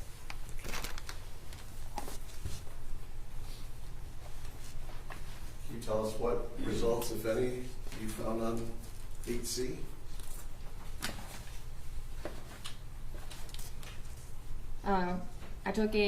I cut swab, and the DNA results I obtained. The DNA profile is interpreted as originating from a single male individual. Based on the DNA typing results, it is approximately 18.6 octillion times more likely if the DNA originated from Hussein Murray than if it originated from an unrelated, unknown individual. This analysis provides very strong support that Hussein Murray is a contributor to the DNA results obtained. Joshua Zuazo, Carlos Hernandez, and Linda Murray are excluded as possible contributors to the DNA results obtained. Okay, I'm going to show you what's property number 172894B, People's Exhibit number 8D. I could approach. Do you recognize that? Yes, I do. Okay, and that's your initials on there? Yes. Are there any relevant results on People's Exhibit number 8D? So this item contained the duct tape swabs and additional zip ties that were taken off at the MEs for additional testing. As I had already swabbed the duct tape, that went to our latent print examiner for further testing, but I did DNA testing on the zip tie pieces because those were not viewable during the time of the first swabbing. So those zip tie pieces, the DNA profile is originating from a single male individual. Based on the DNA typing results, it is approximately 14.8 octillion times more likely if the DNA originated from Hussein Murray than if it originated from an unrelated, unknown individual. This analysis provides very strong support that Hussein Murray is a contributor to the DNA results obtained. Joshua Zuazo, Carlos Hernandez, and Linda Murray are excluded as possible contributors to the DNA results obtained. I'm going to show you what's been marked as 8D. Do you recognize that exhibit regarding the zip ties? Yes. Okay. And you recognize it with your initials? Yes.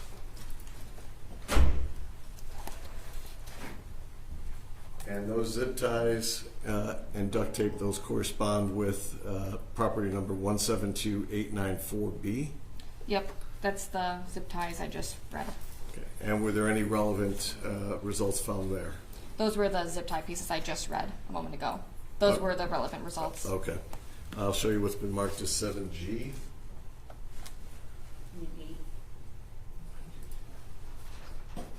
Mr. Judge, if I say 8G. Judge, can I approach for a second? Come on up.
We are going to take a break, ladies and gentlemen. So just 20 minutes back in your jury room. We'll bring you back in shortly. All right, the jury, please.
be back. Thank you, Judge.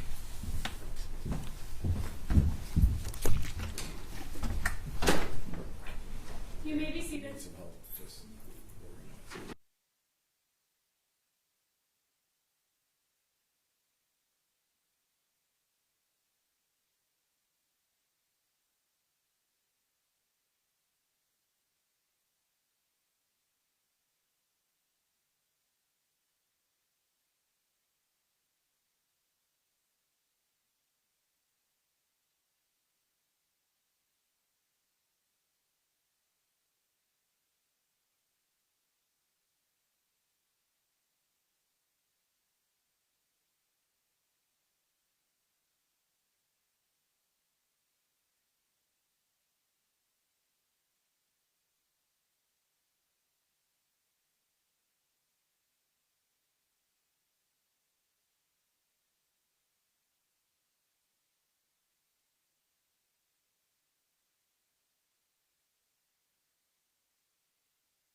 please be seated. We don't need to recall. Everybody's here. I see everybody. And we can bring back our jurors. You know, I actually want to address the jurors, Mr. Meyers, before I put you back up. So we'll, if you want to just have a seat in the audience for a moment.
All right, for the jury, please.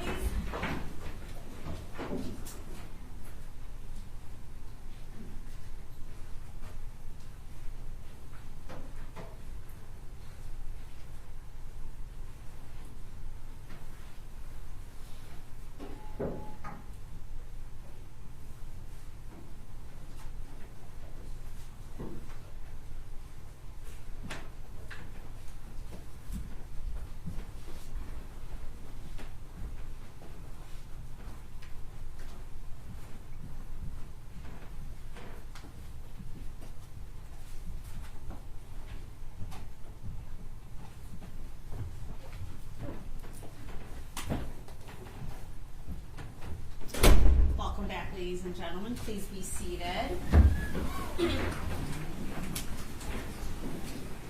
All right, before we get started, and we're mid-witness, but I did want to address both jury panels at this time, all right?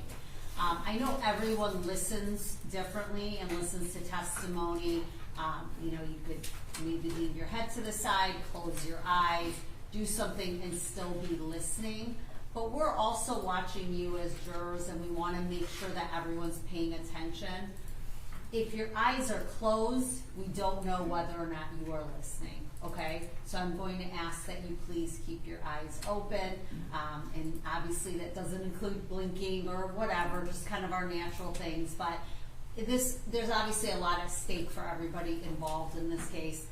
So please do everything you can to remain cognizant, and if that means during a break you raise your hand and you say, I gotta go get a cup of coffee, you gotta let me out of that jury room, I prefer to hear that, okay? All right, the next thing I wanna address is that we also have to remember that we are to have no contact with anybody that's smiling at anyone outside of your jurors and your peers that are with you. The panel should not be talking with each other, and there's a lot going on here logistically. We've talked about that ad nauseum at this point. Be very careful about who you're talking in front of and who is around you and who you are communicating with. Okay? All right, thank you. Mr. Meyers, come on up.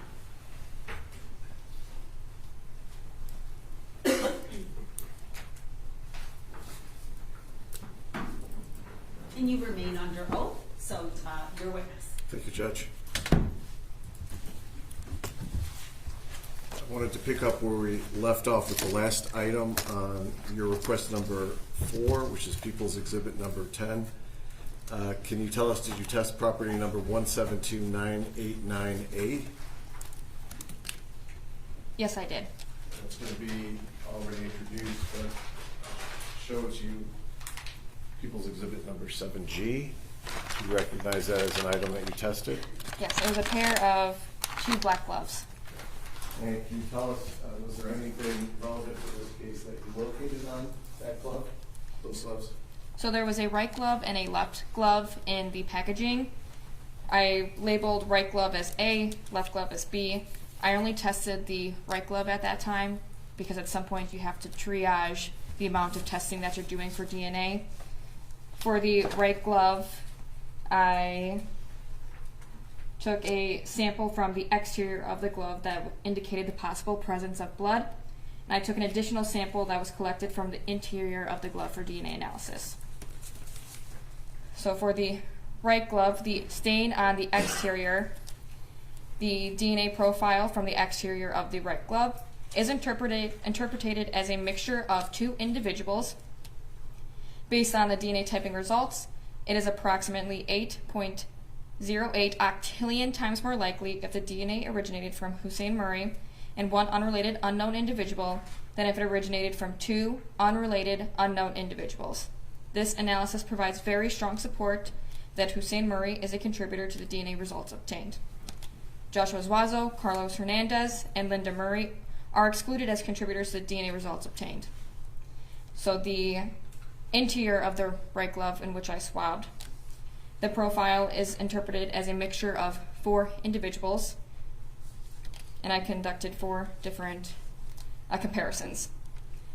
Based on the DNA typing results, it is approximately 29 times more likely if the DNA originated from 4 unrelated unknown individuals than if it originated from Joshua Zuazo and 3 unrelated unknown individuals. This analysis provides limited support that Joshua Zuazo is not a contributor to the DNA results obtained. Based on the DNA typing results, it is approximately 262 septillion times more likely if the DNA originated from Carlos Hernandez and 3 unrelated unknown individuals than if it originated from 4 unrelated unknown individuals. This analysis provides very strong support that Carlos Hernandez is a contributor to the DNA results obtained. Based on the DNA typing results, it is approximately 177 septillion times more likely if the DNA originated from Hussein Murray and 3 unrelated unknown individuals than if it originated from 4 unrelated unknown individuals. This analysis provides very strong support that Hussein Murray is a contributor to the DNA results obtained. And the last comparison, based on the DNA typing results, is approximately 19.3 quadrillion times more likely if the DNA originated from Linda Murray and 3 unrelated unknown individuals than if it originated from 4 unrelated unknown individuals. This analysis provides very strong support that Linda Murray is a contributor to the DNA results obtained. Thank you. I'm going to direct your attention to your lab report request number 5, which is People's Exhibit number 11. I'm going to ask you, did you test property number 172857, which was the upstairs wall swab, which is People's Exhibit number 8E, if I can show that to you. See if you recognize that as an item that you tested. Yes. And can you tell us, was there any relevant results when you tested that item? For this item, it was a sealed brown paper bag containing 2 upstairs wall swabs that had a apparent red-brown stain. Evidence indicated that the possible presence of blood. I removed a sample for interpretations, and the interpretation was as follows. The DNA profile is interpreted as originating from a single male individual. Based on the DNA typing results, it is approximately 17.6 octillion times more likely if the DNA originated from Hussein Murray than if it originated from an unrelated unknown individual. This provides very strong support that Hussein Murray is a contributor to the DNA results obtained. Therefore, Joshua Zuazo, Carlos Hernandez, and Linda Murray are excluded as possible contributors to the DNA results obtained. Did you have an opportunity to test item number 172859, the black duct tape, which has been labeled as People's Exhibit number 8F?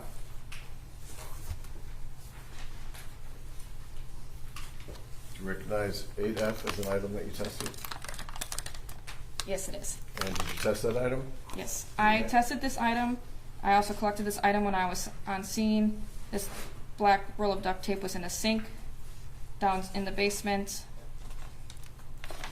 I collected a swab from the cardboard area of the duct tape, like in that inner area, and I tried to avoid any red-brown staining that could be indicative of blood.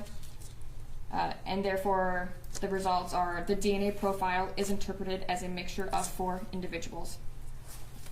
Based on the DNA typing results, it is approximately 81.5 million times more likely if the DNA originated from Joshua Zuazo and 3 unrelated unknown individuals than if it originated from 4 unrelated unknown individuals. This analysis provides very strong support that Joshua Zuazo is a contributor to the DNA results obtained. Based on the DNA typing results, it is approximately 7.19 sextillion times more likely if the DNA originated from Carlos Hernandez and 3 unrelated unknown individuals than if it originated from 4 unrelated unknown individuals. This analysis provides very strong support that Carlos Hernandez is a contributor to the DNA results obtained. Based on the DNA typing results, it is approximately 628 quadrillion times more likely if the DNA originated from Hussein Murray and 3 unrelated unknown individuals than if it originated from 4 unrelated unknown individuals. This analysis provides very strong support that Hussein Murray is a contributor to the DNA results obtained. And the final comparison for this item, based on the DNA typing results, it is approximately 507 quadrillion times more likely if the DNA originated from 4 unrelated unknown individuals than if it originated from Linda Murray and 3 unrelated unknown individuals. This provides very strong support that Linda Murray is not a contributor to the DNA results obtained. So, if I heard you right, item 8F, the black duct tape, has both defendants' DNA present on that? Analysis provided very strong support that Joshua Zuazo is a contributor, and the analysis provides very strong support that Carlos Hernandez is a contributor to the DNA results obtained. Did you have an opportunity to test the gray duct tape? Yes, I did. People's Exhibit number 8G, if I can approach you to see if you recognize that exhibit.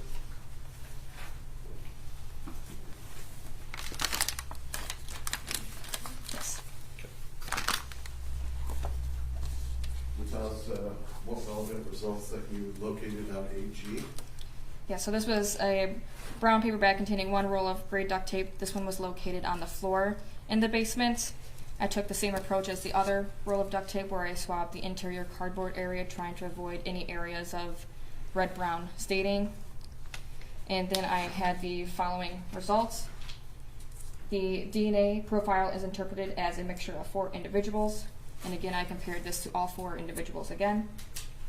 Based on the DNA typing results, it is approximately 2,230 times more likely if the DNA originated from Joshua Zuazo and 3 unrelated unknown individuals than if it originated from 4 unrelated unknown individuals.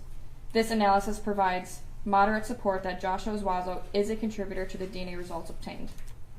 Based on the DNA typing results, it is approximately 1.62 times more likely if the DNA originated from 4 unrelated unknown individuals than if it originated from Carlos Hernandez and 3 unrelated unknown individuals. Therefore, analysis of this item with regards to Carlos Hernandez is uninformative. Based on the DNA typing results, it is approximately 7.89 octillion times more likely if the DNA originated from Hussein Murray and 3 unrelated unknown individuals than if it originated from 4 unrelated unknown individuals. This analysis provides very strong support that Hussein Murray is a contributor to the DNA results obtained. In the final comparison, based on the DNA typing results, it is approximately 87.7 quadrillion times more likely if the DNA originated from 4 unrelated unknown individuals than if it originated from Linda Murray and 3 unrelated unknown individuals. This analysis provides very strong support that Linda Murray is not a contributor to the DNA results obtained. Okay. So again, the gray duct tape found on the basement floor by the zip ties has both defendants' DNA. This analysis provided moderate support that Joshua Zuazo is a contributor to the DNA results obtained, but the comparison to Carlos Hernandez was uninformative. And finally, property number 172981, the brown Timberland boots that have already been discussed as Exhibit 7A. Did you test them again? I tested them again, and this time I tested the left boot for this request. Previously, I had been only focusing on the right boot. On the left boot, I took a stain on the exterior of the boot, and that was interpreted as a mixture of 2 individuals. And based on the DNA typing results, it is approximately 245 million times more likely if the DNA originated from 2 unrelated unknown individuals than if it originated from Joshua Zuazo and 1 unrelated unknown individual. This provides strong support, very strong support, that Joshua Zuazo is not a contributor to the DNA results obtained. Excuse me. Based on the DNA typing results, it is approximately 9.54 octillion times more likely if the DNA originated from Hussein Murray and one unrelated unknown individual than if it originated from two unrelated unknown individuals. This provides very strong support that Hussein Murray is a contributor to the DNA results obtained. Carlos Hernandez and Linda Murray are excluded as possible contributors to the DNA results obtained. In addition to the exterior stain, I had taken 2 additional samples that were collected. One was from the interior boot and tongue area, and another was from the exterior tongue and shoelaces. Both of the interpretations for this was the DNA profile is not suitable for further interpretation, and analysis due to its complexity and unknown number of potential contributors. Therefore, no comparisons can be made to the reference samples. Your Honor, at this time, the people will move the exhibits we've discussed, 8A through 8G, into evidence. I have no objection, Your Honor. No objection. All right, there. I don't have any other questions. All right, cross-exam, Juan. Thank you very much.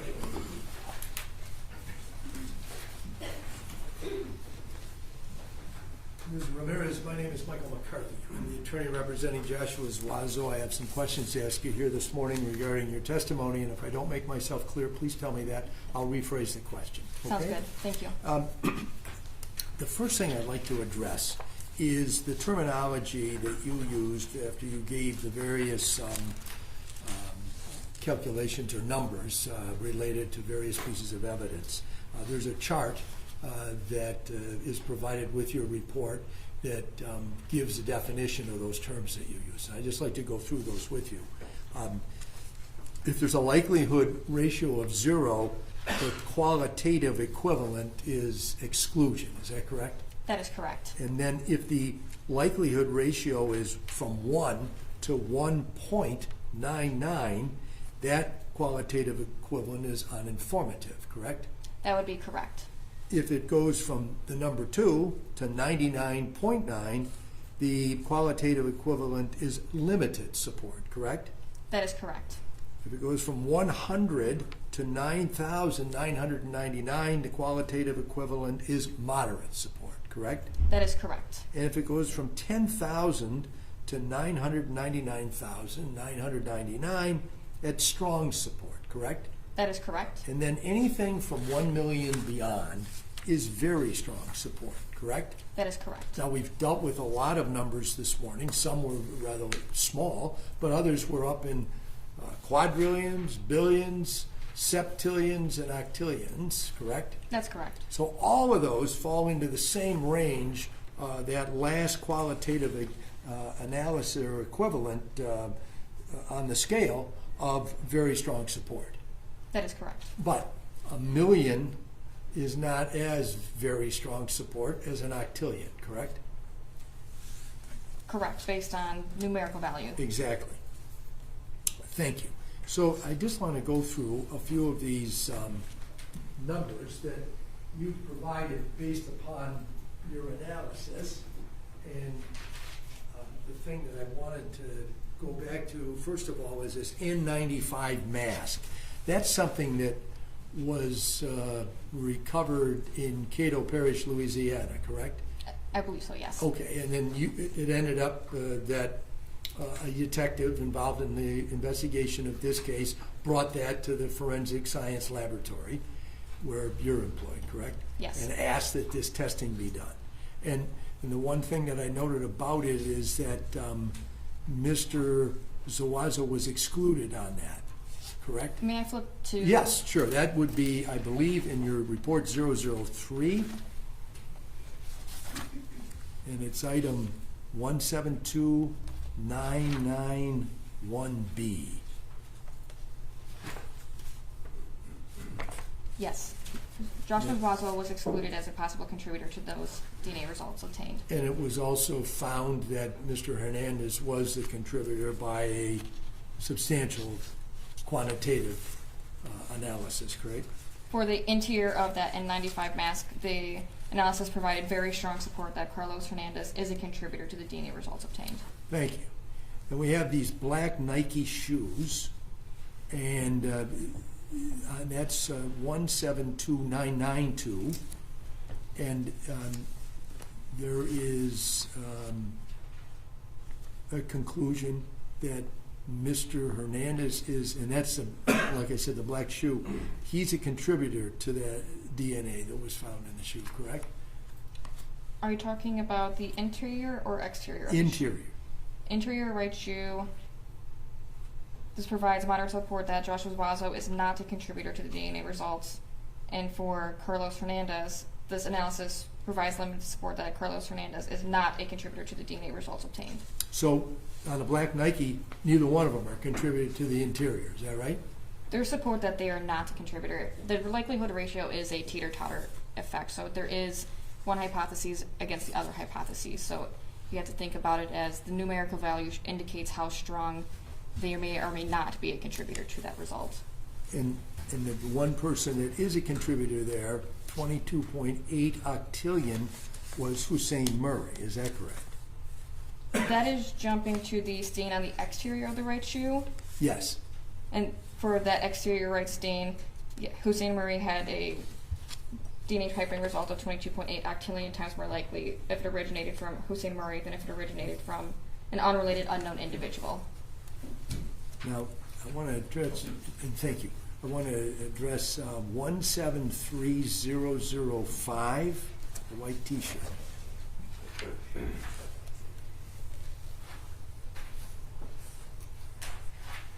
On that particular T-shirt, Mr. Zuazo was excluded, correct? As For a the contributor? interior color of the shirt. Any part of it? So on the stain on the exterior of the white shirt, that red brown stain that I collected, Joshua Zuazo, Carlos Hernandez, and Linda Murray were excluded as possible contributors. On the interior color of the shirt, the analysis provided moderate support that Joshua Zuazo is not a contributor to the DNA results obtained. I mean, there was a contributor that you were able to identify to that same stain there, correct? Or the For collar? the interior color, Yes. the other comparison that was completed for Carlos Hernandez, the analysis provided very strong support that Carlos Hernandez is a contributor to the DNA results obtained.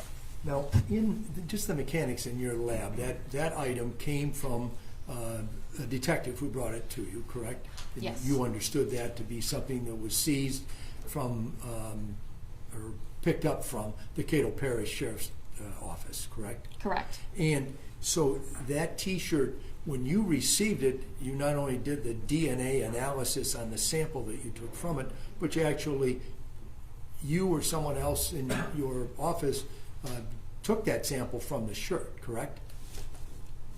May I reference what I Sure. how exactly I collected it? So 3055.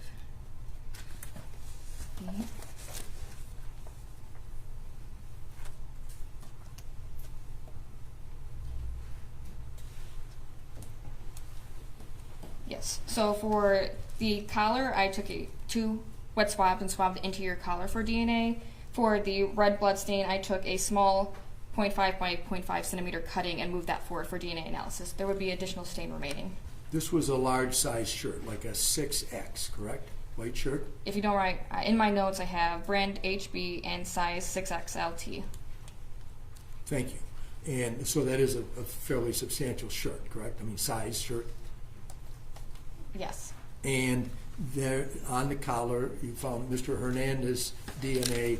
You did not find Mr. Zuazo's DNA anywhere on that shirt, correct? There was moderate support that Joshua Zuazo was not a contributor to the interior collar of the shirt. Okay, and so we've got a couple of, I guess, negatives in there. You've got those analysis that lead you to conclude that someone is a contributor, correct? And, such as the contributor to the blood stain was Mr. Murray in that case, as far as the white shirt goes, by 17.2. No, I got the wrong one. 17.2 was Mr. Hernandez on the collar, but there was the blood or the dark stain on the white shirt. You analyzed that as well, correct? Yeah, so the stain on the exterior of the shirt was 17.2 octillion times more likely if it originated from Hussein Murray than if it originated from an unrelated unknown individual. The analysis provided very strong support that Hussein Murray is a contributor to the DNA results obtained. So we've got in that sure, you got very strong support that 2 individuals contributed to the DNA found on it, Mr. Hernandez and Mr. Murray. And then we have moderate support that Mr. Zuazo is not a contributor, correct? Yeah, so the samples, because they are processed separately, for the stain on the exterior shirt, that's considered a single source profile. It's separate than the collar of the shirt that indicated a mixture of 3 individuals.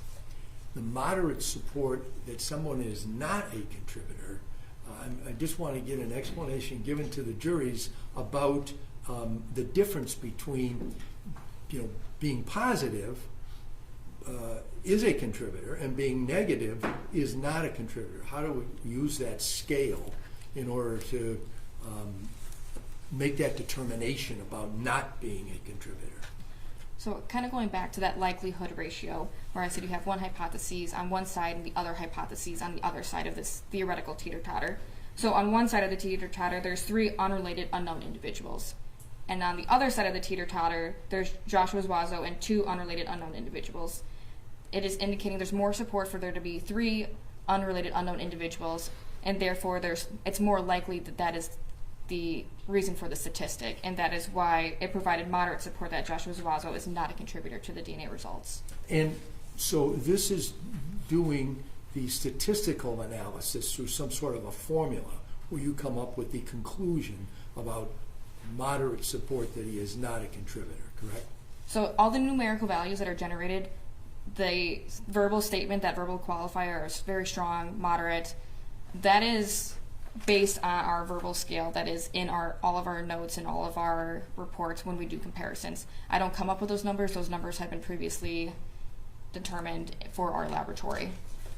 Meaning the numbers from 0 all the way to 1 million plus. That is correct. Okay. But the idea that somebody is not a contributor, I mean, there's no evidence on that T-shirt that Mr. Zuazo is a contributor, correct? So I think I understand. He is not completely excluded from this mixture. There's still maybe some types within that DNA that could be reason for support that he could be in there, but overall in the entire profile as a whole, it is more likely that he is not a contributor based on the DNA results. Okay. And so while this isn't an exclusion, you've got nothing other than what you said could possibly be. You've got no evidence to say that he is a contributor, correct? The statistic did not indicate that he was a contributor. Okay. And let's talk just a bit about that statistical formula. Can you explain to the jury where these numbers come from and exactly how it is that you do the analysis that gives you that bottom line of either moderate support or excluded or whatever the final determination is? Would you like me to just explain the software that we're using, or would you kind of like a baseline of all of DNA analysis? Well, what I'd like for you to explain is the formula. How do we come up, or how do you, rather, come up with these numbers? What is that formula? So we use something called StarMix. It's a software that has been validated and used in many forensic laboratories across the country and even globally. I do not come up with the formula. It is given by the software company, and it's a biological modeling software that includes many different factors that a human cannot just simply do. It's a continuous statistical method, so it will have different peaks, how likely different contributors are. So when I'm looking at a DNA profile for interpretation, there are many things that I'm determining. The only thing I do is determine how many people could be within the mixture. That is the only thing I put into the profile, or for the StarMix to do.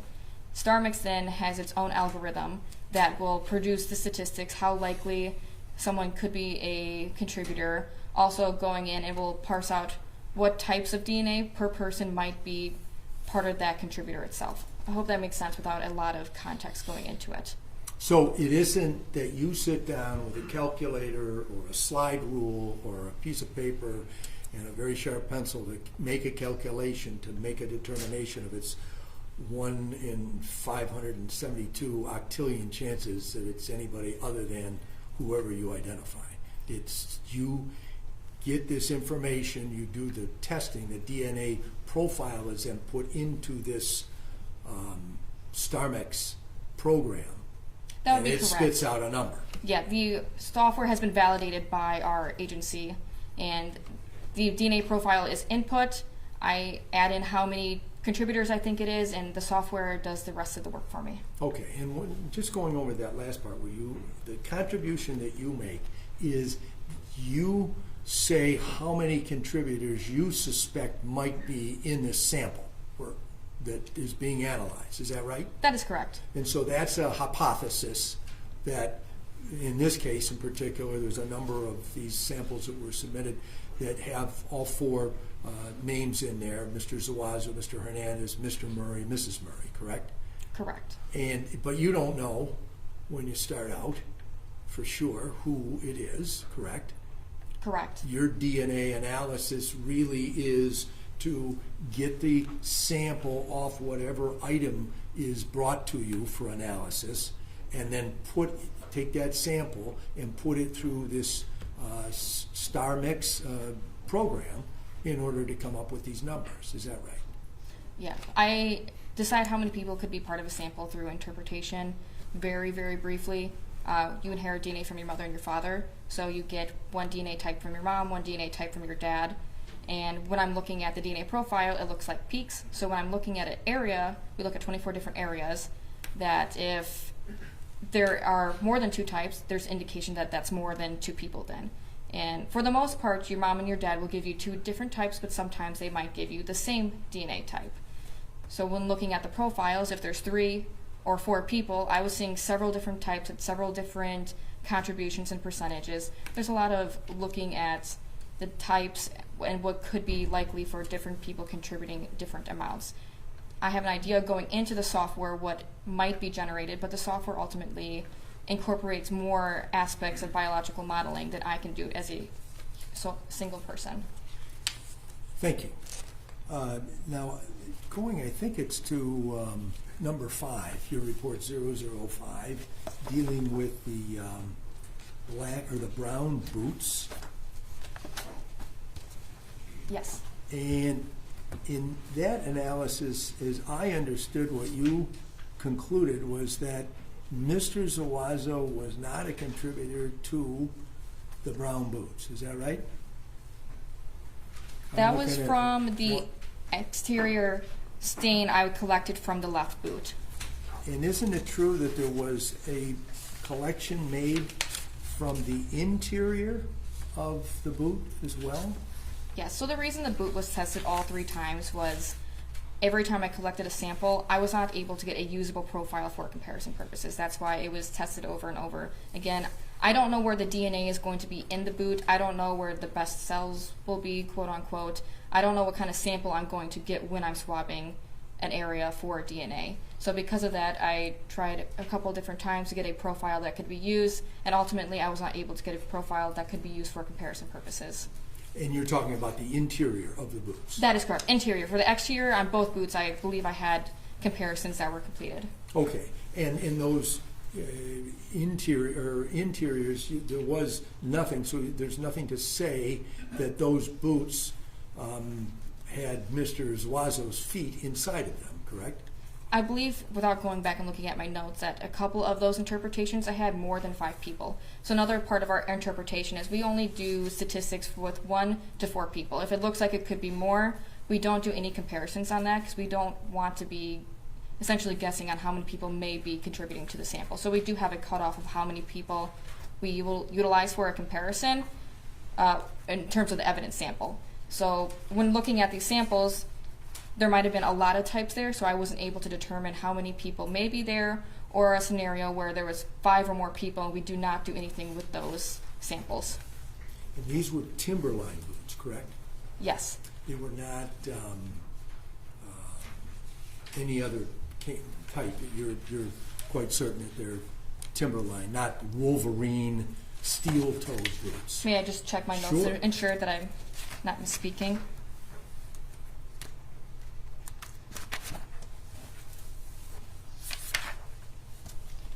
Yes, 1 sealed brown paper bag containing 1 pair of tan Timberland boots. Thank you.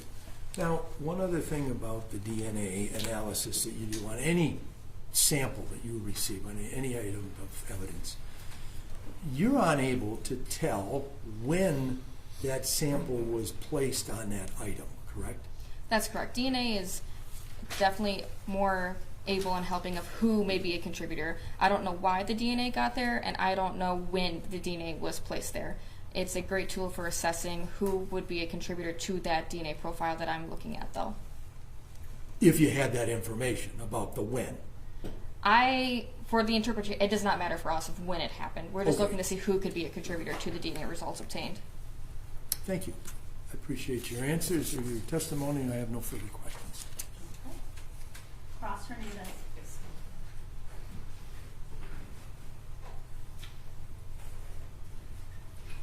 Safe to say good afternoon. Good afternoon. All right, so I have a few questions. I know you described to Mr. Petrofesso when he asked how you got known samples, and I believe you described that in some of them you had a swabbing of skin cells inside the mouth, or what we call a buccal swab. Is that correct? That would be correct. And then you also had, I think, what you called a blood card, correct? Yes. Okay. So can you describe to the jury essentially what is DNA? Is it always blood? Is it skin cells? Can you describe that to the jury?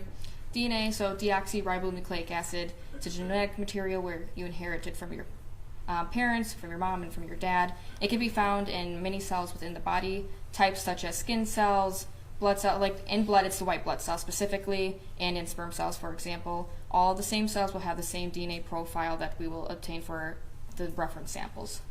Okay. So for instance, I could make someone a cup of coffee and I'm touching that coffee mug. So I would probably be leaving some sort of skin cells, correct? It's possible, at least. It's possible. In addition, we also kind of have a statement that goes along with that activity level, is what we call it within the DNA world of, can I just read the statement at the bottom of my report? Sure. Yeah, so DNA can be deposited and removed in a variety of ways. In addition, its persistence is highly variable given a multitude of factors. Any discussion of the activities that could result in the presence, absence, or persistence of DNA is outside of the scope of this testing. Essentially what that means is I'm more than happy to go through how DNA may or may not be removed, but going through hypotheticals of could this be possible, can be kind of outside of our scope, because we are speaking on, myself is speaking on who could be a contributor, not when or how that DNA got there. Okay. So as Mr. McCarthy asked you, you can't say how it got there. You don't know when it got there or what type of, what part of someone's body touched it to get that DNA there, correct? That would be a fair statement, yes. Okay. So in many of these instances, you list that it is a mixture of 2 or 3 individuals, correct? That is correct. Okay. And obviously you only have a limited amount, I think you had 4 here, of profiles to actually test against what was found, correct? Yeah, there were the 4 reference samples that were compared to many of the evidence samples. Okay, so when you list 2 or 3 individuals, obviously if it is not a match for the 4 profiles that you have, you don't know who those other individuals are, right? You can just tell that there are other, I think you said peaks and valleys when you in your examination, is that correct? So if those 4 individuals are excluded, that would indicate that another person could have contributed to those DNA types. Okay. So I want to back up a little bit and talk about your involvement at the actual scene. So you were called out. Do you recall what time you were called out? I don't recall without looking at either like a crime scene report or... No worries. I believe that you indicated you went with a team or a group of people. Is that correct? That is correct. All right. And I believe Ms. Meyers testified yesterday that there was close, like 9 or 10 individuals that went. Is that fair to say? The exact amount would be listed on the report too of how many individuals. I'm sorry, I can't tell you without looking at the report. I would rather you be certain, so no worries at all. And on that day, what was your specific role? Evidence collection. Okay. And obviously, we saw when you were asked to open an evidence bag today, you paused and definitely did not want to do that without gloves and a mask, correct? That is the DNA mindset, so yes, that's correct. So when you are actually at the scene and collecting evidence, are you wearing gloves and a mask? Yes, I do when I collect items. And why is that important? I would ensure that there isn't any contamination or try to prevent any contamination. I do want to point out, though, through our DNA processing, there is many steps and many blanks and positive controls throughout each step of our DNA testing that also will be looking for any possible contamination. There was no indication that any of the samples had contamination for this request. Okay.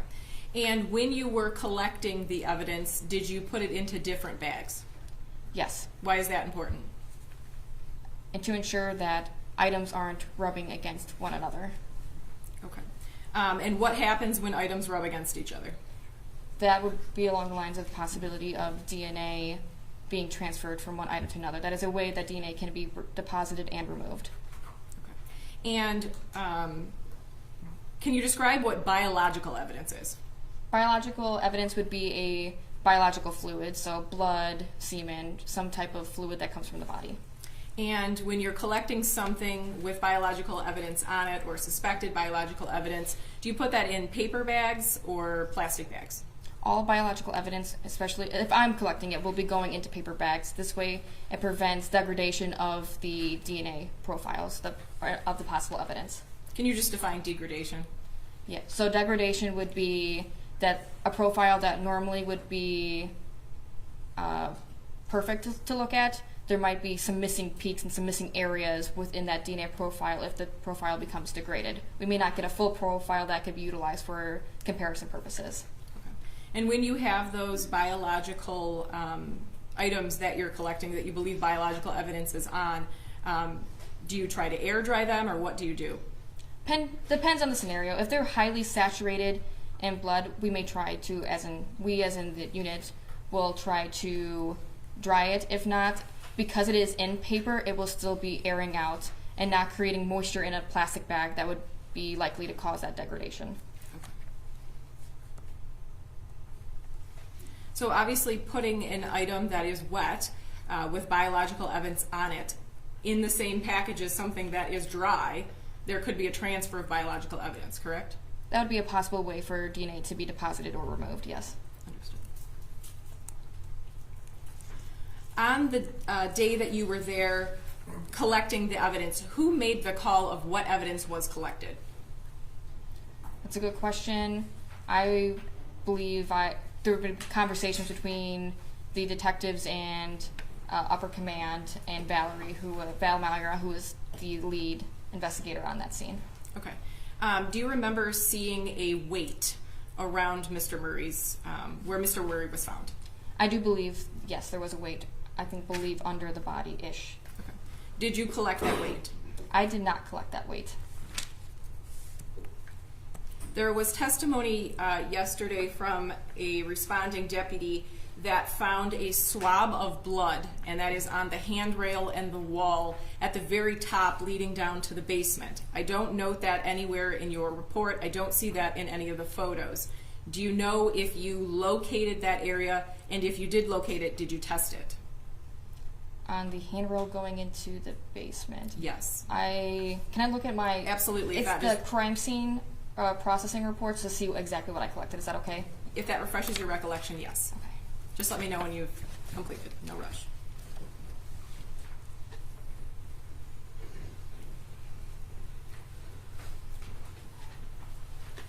So I collected DNA at the scene of large zip ties, from small zip ties. I collected apparent blood on a shutter on the basement floor, another one from the side of a box on the basement floor, there's a sink faucet on the basement floor, and I had also collected DNA from the duct tape around the victim's hands, Hussein Murray. That appears to be the only DNA swabs that I collected while I was on scene. Okay.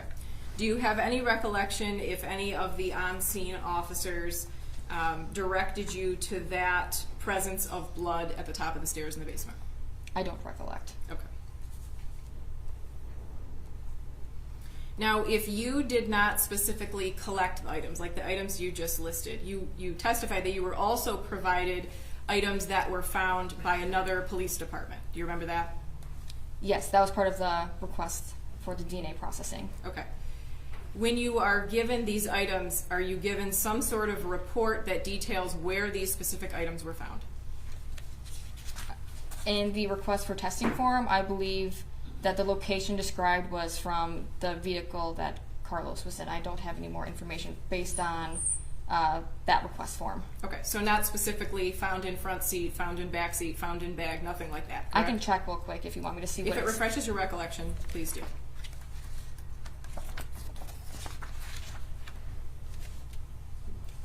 It says located in Carlos' vehicle when arrested in LA, Louisiana, I assume. Okay, so not specific, but a general. Yes. Okay.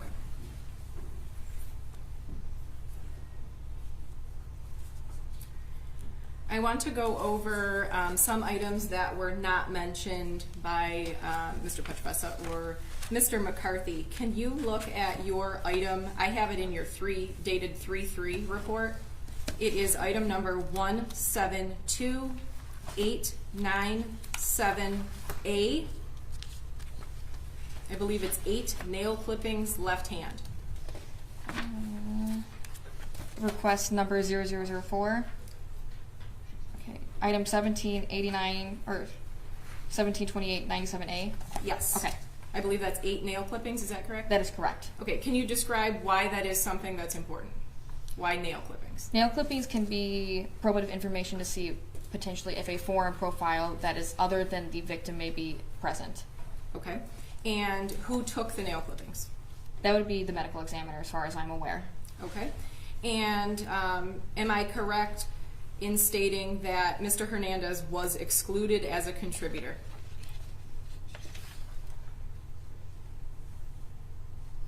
So for the left nails, 1728-97A, the DNA profile is interpreted as a mixture of 2 individuals with Hussein Murray as an assumed contributor. I believe this is the first time talking about assuming a contributor. People can be assumed within the likelihood ratios if it's coming from something that is more intimate. So by coming off of a victim's hand, if I see that the victim's profile is present, I will assume that in the hypotheses. So Hussein Murray was assumed, and for Joshua Zuazo and Carlos Hernandez, they were excluded as possible contributors to the DNA results. And then I also did a comparison to Linda Murray.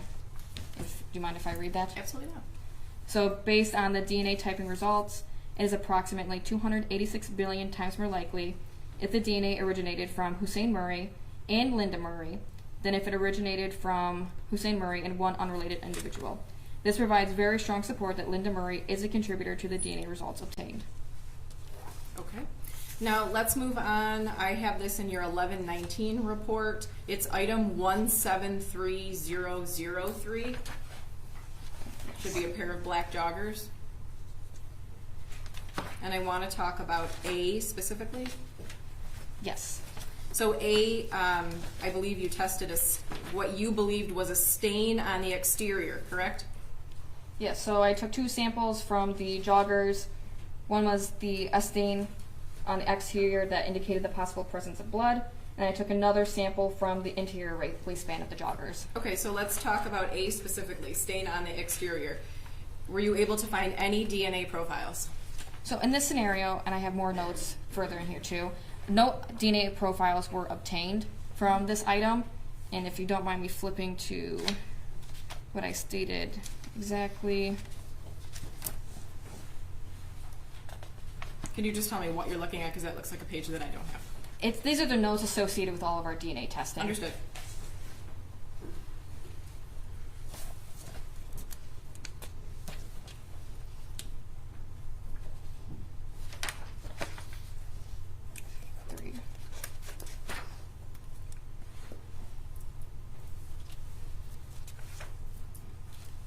So there was part of the DNA process is we determine if there's a quantity of DNA present in a sample. This sample did have a quantity of DNA, so that's why it was moved forward. But then when I got to the final part of getting the DNA profile, no profile was obtained, and a hypothesis would be that because a cutting was taken, like I actually took a physical small cutting from these black joggers, that the dyes in fabric can sometimes inhibit DNA from DNA, possible black fabric cause inhibition. So this means that maybe the dyes in the fabric interacted with the chemistries that we utilize in the laboratory, and therefore no profile was obtained for this sample. Understood. I have no further questions. Thank you. Very briefly, just to follow up on a couple questions both of the attorneys asked. Is the Oakland County lab accredited? Yes, we are. What does that mean to be accredited? We are accredited through a body called ANAB, which is ANSI, National Accreditation Board. The ANSI portion stands for the American National Standards Institute. Okay, and your software is approved to use for your DNA analysis? This is not something you downloaded off the internet last week, right?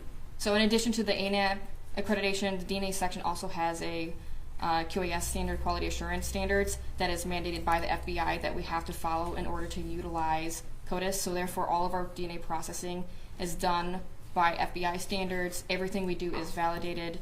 Nothing is just used as soon as we get it. Okay, and I believe you spoke to one of the attorneys about the controls that are in place to try to make sure everything is correctly done. What did you mean by controls? So at each step of the DNA process, extraction to begin with, quantification at the second step, amplifying those areas of DNA that are utilized to look at a DNA profile. At each of these steps, there's a positive and possibly negative control that are associated with.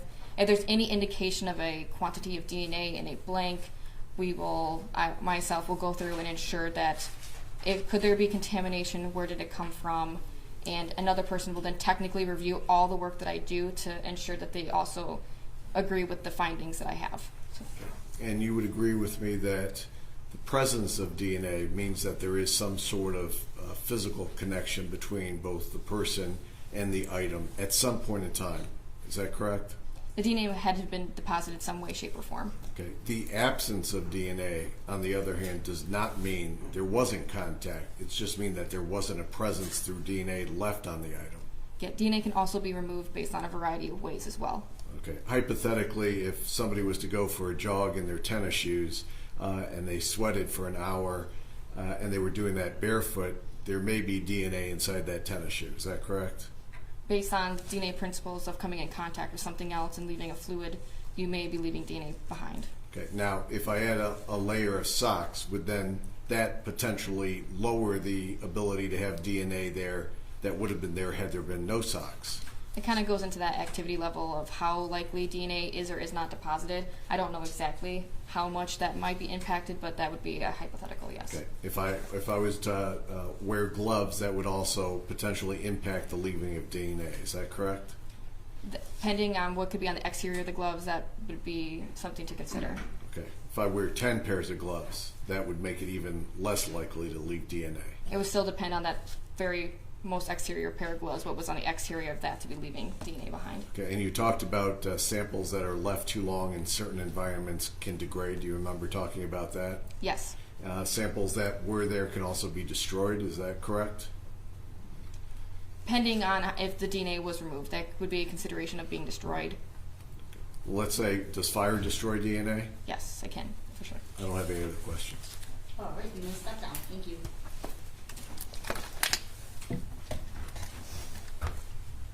Can this witness be excused? I have no objection, Your Honor. No, all right, you're excused. Thank you. What's the plan? Who do you have next? Would you like to do lunch? Who do you have next? I believe we have. What's it? Yes. We have a deputy. We have a deputy that I think is outside. He's not. I just said he's not here. What's that? He's not here right now. Oh, I think he went to lunch. All right, I guess we'll take a lunch too. It's 12:30. Be back in the jury room by 1:30. Thank you. All right, to the jury, please.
stop being friends.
291-950-FC, and People versus Carlos Hernandez, case number 2024-291-945-FC.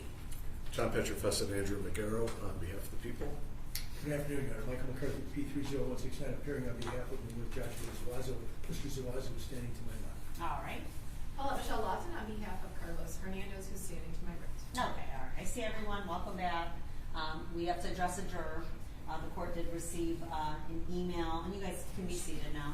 The court did have an off-the-record conversation with the attorneys just to let them know that today on October 2nd, 2025 at 1:12 p.m. I was in my chambers.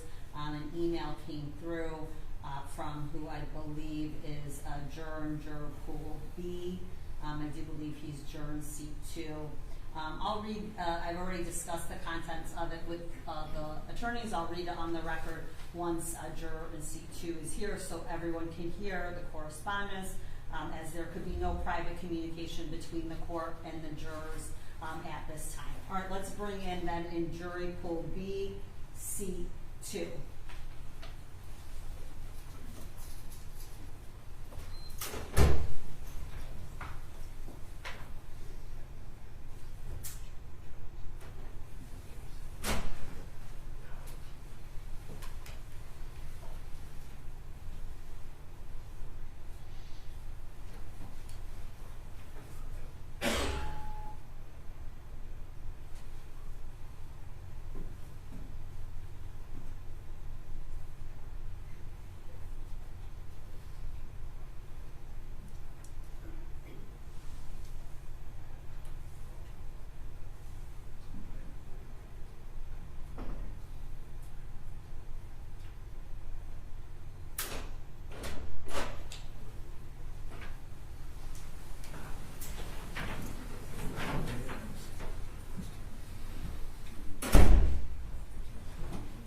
There, juror pool B, seat 2. Have a seat, sir. Okay. All right. Well, I mean, I had an off-the-record conversation with the lawyers about the email that you sent to me. I mean, I can't express my level of frustration enough. All right. I think I made it very clear through all my instructions throughout that there should be no communication whatsoever with anyone involved in this case. That also includes me. All right, you are a sworn juror. That is a very important task. So all the parties need to be aware of what the email says, so I'm going to read it into the record so that everyone is aware. The email was received today, October 2nd, 2025 at 1:12 p.m. It says, Your Honor, it is an honor being chosen to participate in doing my duty as a citizen in your courtroom. I am a juror in juror pool B in this week's case. However, I wanted to send you a formal complaint about the juror handling. Tuesday and Wednesday, I've asked about receiving some sort of jury schedule so I could accommodate my work and personal life outside of court. They said they'll let me know. No reply, no recognition to the question. Thursday, today, during the beginning of today's trial in the morning, I was very hot and sweating in the courtroom. Luckily, you called an early 20-minute break. I asked the handler if I could go really quick to my car to change out of a shirt that I had in my car. The handler said, give me 5 minutes, I'll let you know. She never came back and only came back to let us back in the courtroom. I told her, why did you ignore me? And she said, oh, you can't go until lunch. I said, you said you'd let me know in 5 minutes. We've been on break for about 30 minutes where I could have changed my shirt. She replies, I'm letting you know now. Clearly, my comfort hygiene in the courtroom is not her priority, nor my question. The juror handling experience personally has been very poor and not considerate of any questions or requests. At the end of the day, I was chosen to be a juror, and I'm happy to do my duty, but anytime I've asked the personnel a question or request, they've essentially ignored. They only speak to you to let you in and out of the room. Thank you for your attention to this matter, and you signed your name to it, sir. I'm not going to read your name into the record as of right now due to the court indicating that I would only call jurors by their seat number, and that's for purposes of judicial economy, so juror in seat 2 has signed this. All right, so there's a lot of questions that come from this, all right? So I guess, to be clear, the members that are helping jurors come in and out are employees of the courthouse. They are not handlers. I instruct them to ensure that the jurors remain in a safe place and together. And we discussed the possibility of security concerns regarding my hallway, having 2 additional chambers. Those individuals don't have the capacity or frankly, they're not in a position to allow you to go to your car. It is not something that they are personally holding against you. They're simply following the court's instruction. I was also clear about my instruction that there should be no communication with those persons. If there's anything that needed to be communicated with, it would be in the court, in the courtroom, in the presence of everyone. As there could be no conversations had among anyone unless it's out here where we're video recording and everything I'm saying is on the record right now, okay? So it's not a personal attack on you, but there's concerns now based on the fact that you sent me an email. I know my email is readily available online. My assumption is in order to get my email, you would have to Google me to get that. So our number 1 question here is, how did you receive my email address? Through the internet. Okay, so you did use your electronic device then to search my name? Yes. And based on that search, what information, if any, were you able to retrieve? Just your email on like a directory kind of page. Was that on the Oakland County page? Yes. All right. Was there anything else associated with this court or my name that came up in that internet search as it relates to this case? No. Okay. All right. So before I let the lawyers ask questions, because they have a right to do it, do you understand everything I've shared with you as to why there could not be a release at the time, even though you asked for it, and even though you're asking for certain information to be communicated with me? Do you understand why that's not being done? I just, I understand I was wrong in the procedure of contacting you in general. But I thought if there was something during the court that you said, let the person know if you really got to leave the room or do so, let them know. So okay, so and maybe there could be some confusion about that. I agree. I know I've said like you can raise your hand. I'm basically saying with me though, because we're all out here together, there should be no communication with those people. Their job is to make sure that you guys are safe and kept together, and they're following the court's instructions. And there's so much going on in a 20-minute break. I wish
seated. Before we bring back in the jury panels, obviously Mr. Zuazo it's not his juror, so I don't know if there's going to be a position taken, but I'll hear positions from either parties regarding juror seat number 2 remaining. I will tell you my thoughts. My thoughts are, is the court is confident that this email was in no way biased towards one party or another. It didn't say anything like we had a situation with another juror that obviously we're all aware of, like I know a family member or I can't be fair. This is someone simply complaining about the process, being potentially new to the process. Myself and the lawyers are obviously doing this all of the time. It sounds like this is something new to the individual who thought that it would be a good idea to reach out to the court, but I don't think that biases the person for one side or another. I do believe juror seat number 2 when he says that by Googling the court, the only thing that appeared would be not news stories associated with this case. I don't think that's uncommon. I think that it's likely that if you were to Google me right now, the first thing that's going to show up is the Oakland County Directory, and then potentially other articles of other matters that I've been involved in. I don't think the news stories and the court's name have caught up to each other at this time. Of course, I could be wrong, so I'll hear from everybody. People agree with what the court just indicated. May I have a few moments to Sure. confer with my client?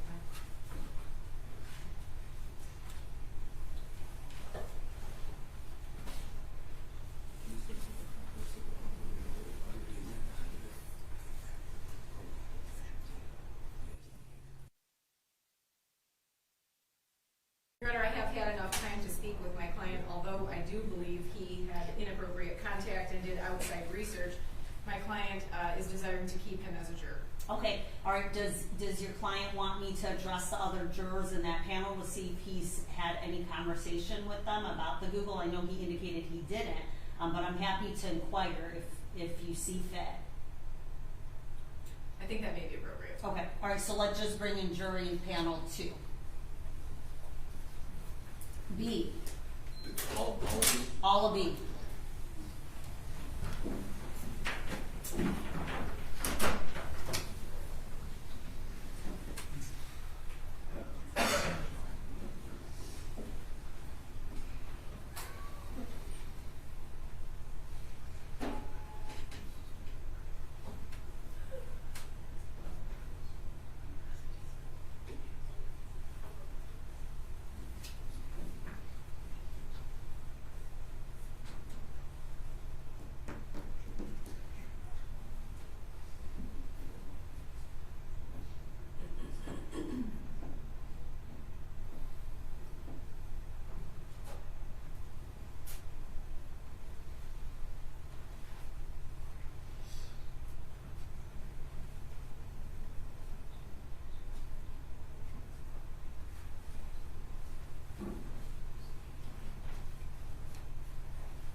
Hi everyone, welcome back. Please be seated. All right, as you can see, you're the only jury in here right now.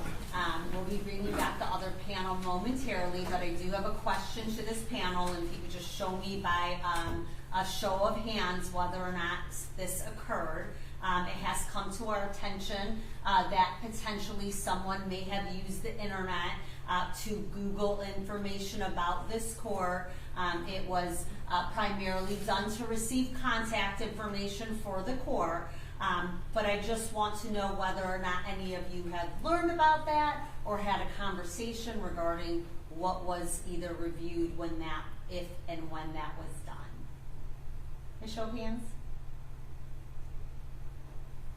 Yes, sir. I looked up the word octotrillion just to figure it out, but I don't know if that was what you're talking about. Okay. all right. Yes? I looked at you. Okay. All right. Okay. We cannot do that. All right. So if you, sometimes the lawyers, as they've said to you and in my instructions, you are going to be curious about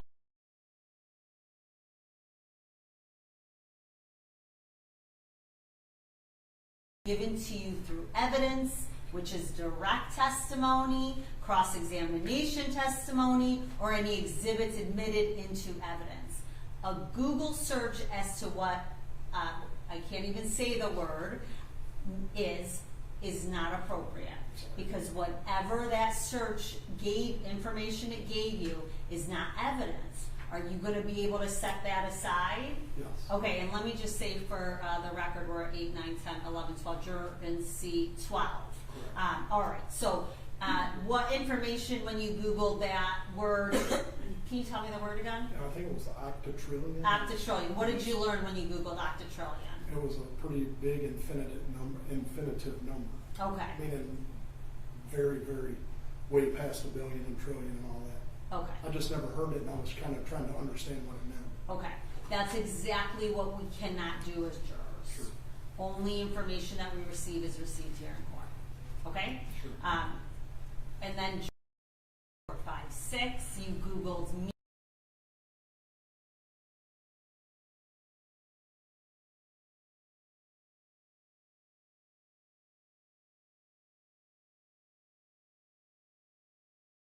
To the court, basically. I was just wondering how long you've been a judge. Okay, all right.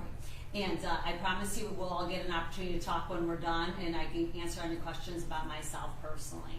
When you looked up that information, did you see any newspaper articles or any news as it relates to this case? Okay.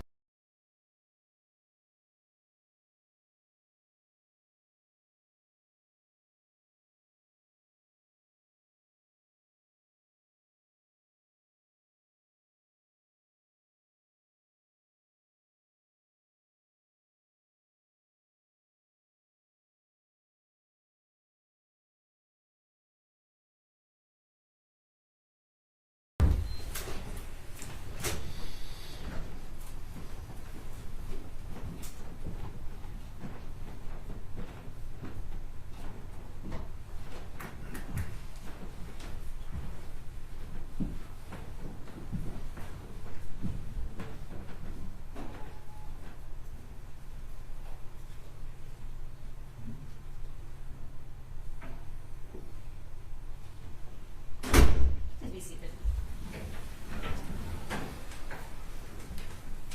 Thoughts? I have no concerns, Judge.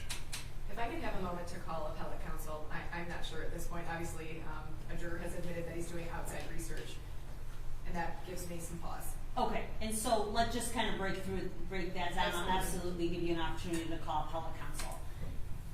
Juror in seat 2, we're all satisfied at this point. Didn't talk to anybody else about his search, right? Yes, Judge. Okay.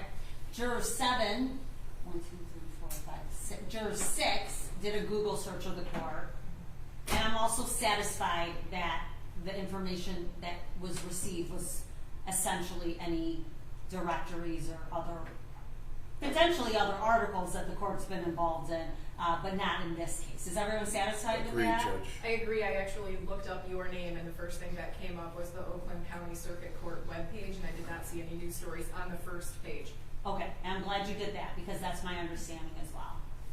Your concern now is juror in C12's potential research regarding what that number is, Yes. and that he's otherwise admitted to that using an electronic device, which is contrary to what the jury instructions allows you to do in order to research a piece of evidence that was admitted in the trial. Correct. Okay, all right, so would you like your client, how long would you like a break for? I would say just 5 to 10 minutes. I believe my contact would be available by phone, and I don't think it would be hard to reach her, so I just need to have a quick conversation. Okay, all right, so we'll take a 5-minute break. Sure. I will go off the bench, but everyone else is going to remain. Understood. Okay? And I have permission to step outside? Of course. Thank you. All rise.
Ms. Lofton, what'd you learn? Yes, thank you, Your Honor, for that break so I can confer with appellate counsel. And after speaking to my client, we are okay with keeping the juror that did the independent research. I would ask that he, again, be told that he cannot use the knowledge that he garnered during this independent search when he returns, if he is not an alternate, when he goes back and does his deliberations with the jury. And I would also ask or remind the jury that any questions they have are only to be tendered to the court through notes when deliberations begin. Okay, I'm comfortable with that, people. Comfortable with that? Judge, yeah, from what we just heard, it's a definition of a number and how many zeros are behind it. In fact, for follow-up, I'll ask Detective Conley tomorrow what octillion means, and that way it's actually on the record, the definition of that, so there's no additional information that he's garnered that won't be on the record. Well, you're going to have a difficult time determining what octatrillion it means, because that's the term that was used by the juror. He may have had a difficult time locating that. I mean, what we all know, and I think everyone can feel comfortable, is that it is a universally large number that is infinite and that is not used in our everyday speech, as most of us cannot even pronounce it, right? Yes, I would say so. Okay. All right, let's bring in our jurors.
Please be seated. Ms. Lawson, I want to address you up here. Come on up, everybody.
Okay, ladies and gentlemen of the jury, I want to remind you that you are not to use electronic devices to communicate with the court, do any independent research on your own, even if it's things that you don't think are important. or don't think have anything to do with the case, researching the court, myself, or any of the attorneys, as you can inadvertently pull up a story that has something to do potentially with this case, and that would therefore make you an inappropriate juror. So we all have our cell phones, we always walk around with them, we all have them with us. They're not to be used unless they are used for something that has nothing to do with the court. So while you're here, don't use your electronic devices for any purpose other than answering your emails or communicating with family or friends, all right, during your breaks, okay? The other instruction I want to give at this time is if you have heard or learned any information outside of the court through research on your own through an electronic device, you must set aside any information that you learned. The only evidence that you are to consider when you go back to deliberate is evidence that was properly admitted into court. As I indicated previously, evidence that is properly admitted into court is evidence by witnesses who are sworn to tell the truth, that lawyers are able to cross-examine, and any other documents or exhibits or reference materials that the court admits into evidence. Nothing else is to be considered during your deliberations. All right, let's get going, Mr. Petrobessa. Who do you got next? Here we'll call it Gerardo Saucedo.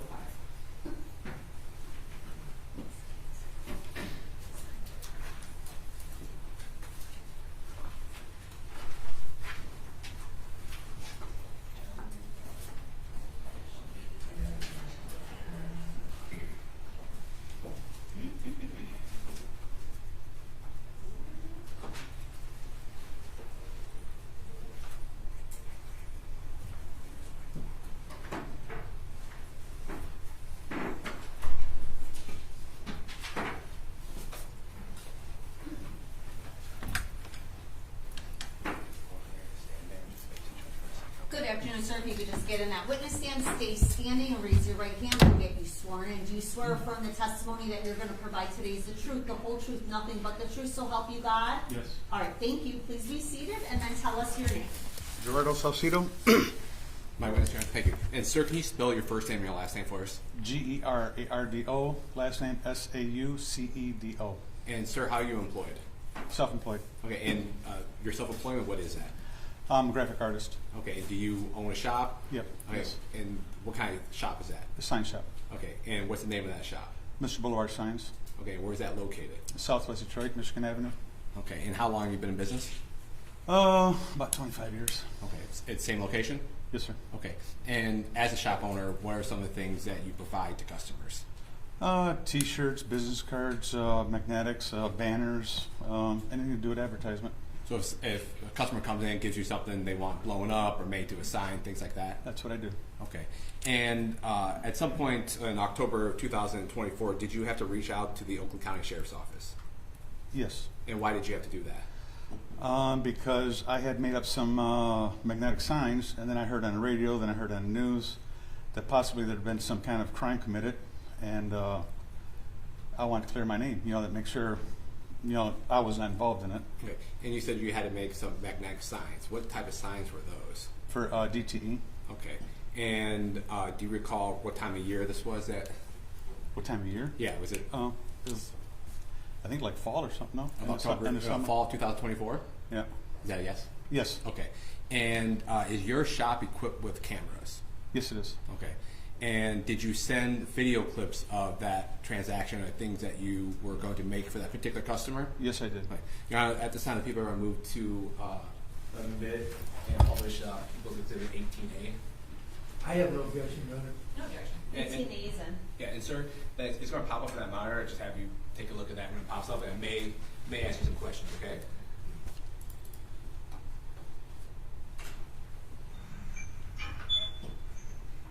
Yeah, go to 5 and I'll wait for a customer, and he just left.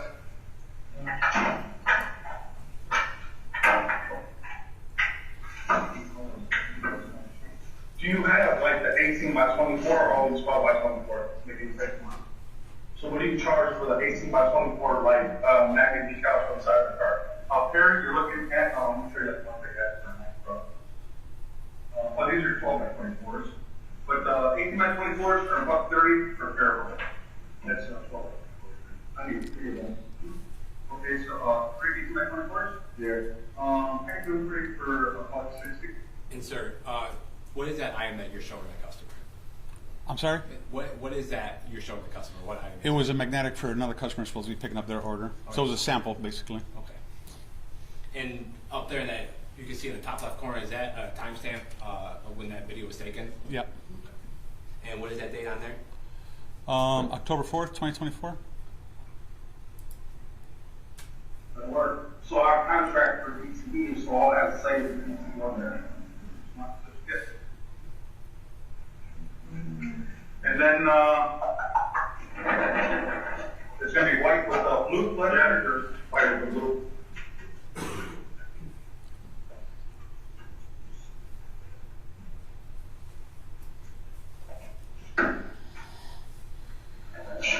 Would it be possible for you to do one like this? Do you want that and then that, just the basic ones? Yeah, I can do it, because they want a lot for them. And it's easier to get. And sir, do you recall what he was showing you on your phone at that time? It was the DTF, cause I was looking at his phone right now. It looked like impact font, DTF letters. DTF or? I mean, what, Would it be correct? Would it be DTE? DTE, thank Okay. you. And that was just the customer showing you The what? artwork, what he wanted. I'm sorry.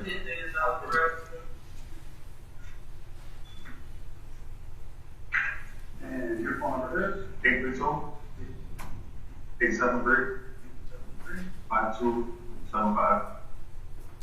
You want me to do it in my hand and I'll pick it up? No matter. Just put Don Carlos.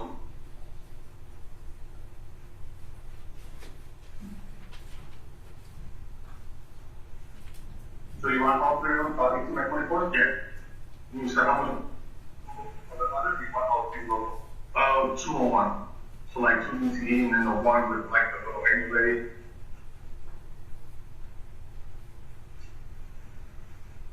You want me to send it to you or something? Yeah. Alright, you know I'm ready from the home. Or what is it? You want 3? You want 3? 400, 400, 400.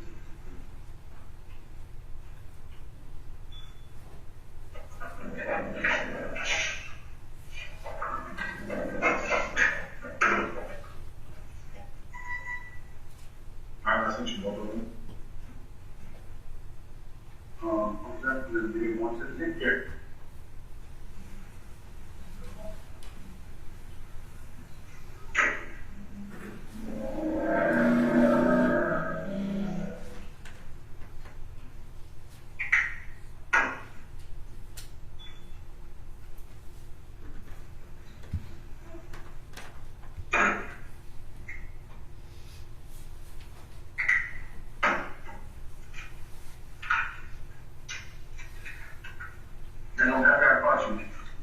Yeah.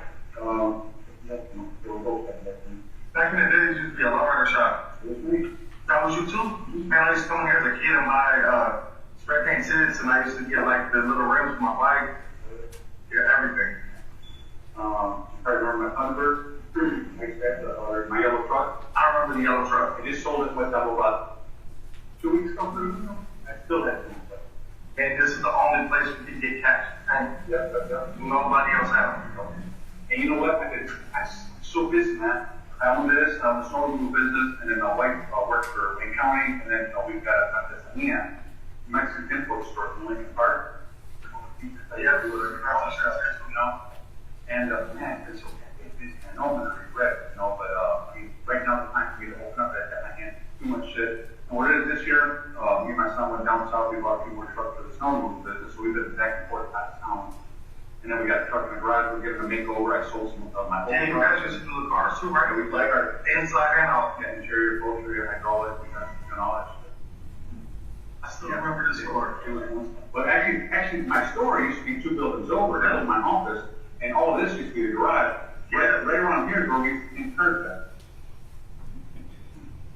Yeah, I'm gonna send you a thumbs up to something like that. Alright.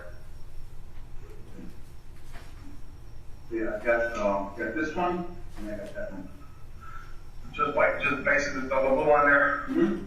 All right, man, I appreciate you. All right, sir. Good to see you again. As soon as you're ready, I'll be here. We'll do. Tell you maybe Monday that I'll make an order off.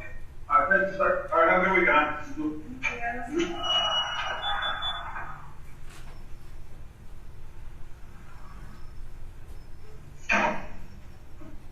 And sir, that person that came to your store on October 4th, 2024, and have you make DTE signs for him, is that person in the courtroom today? Yes. And can you please identify by something he's wearing? I'm sorry? Can you identify him by something that he's wearing? A blue shirt. Around let the record reflect the court ID's been made to Ms. Hernandez. The record reflect the witness has identified defendant Hernandez. And sir, did you make those products that Ms. Hernandez listed? Yes, I did. Okay. And I saw in the video that did you take Mr. Hernandez's phone number? Yes, I did. Right? And were you able to communicate with Mr. Hernandez through that phone number that he gave you? Yeah, I think maybe after I might have designed the artwork, I might have sent it to him for approval. And you had communications with him with that phone number that he gave you in the shop that day on the 4th? Yes. Now, the people are going to move to admit and publish people 17A, B, C, and D at this time. A, B, C, and D. Any objection? No objection. No objection. There. And sir, they're going to pop up on your screen and let me know if you recall this. This is people 17A. Is this a text message that you would have sent to Mr. Hernandez and one that you would have given the Oakland County Sheriff's Office? Yes. Okay. And is that you in the blue sending a message? Is that your message? Yes. Okay. And the white would be Mr. Hernandez's response? Yes. And this is 17B. Is this right here? Is this you sending designs or potential designs over to Mr. Hernandez? I would think so. Okay. And this thumbs up, would that be an approval from Mr. Hernandez based on the design that you sent him? Yes. And is this more communications? Mr. Hernandez asking you if you were able to get that centered? Yes. Okay. And then that's him replying, thank you? Yes. And then is that him asking, will they be ready today? Yes. Okay. Is that you advising him when they'll be ready? Yes. And lastly, what is this text message of? I'm showing him a sample. His order's ready to be picked up. And that was the final product that you were making for Mr. Hernandez? Correct. Okay. And just based on based on this final communications you have with him, does Mr. Hernandez come back in that store and pick up the items that he had you make? Yes, it was him, I think. Okay. And on that day he goes to pick up, was your store still outfitted with cameras? Yes. Okay. At this time, people are moved to admit and publish people's 18B. I have no objection, Your Honor.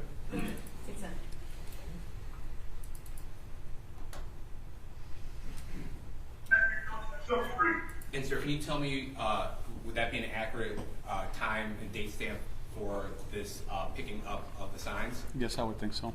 And what date is that? October 9th, 2024. Thank you. Sounds great. Hey, you all right? Good, how about you?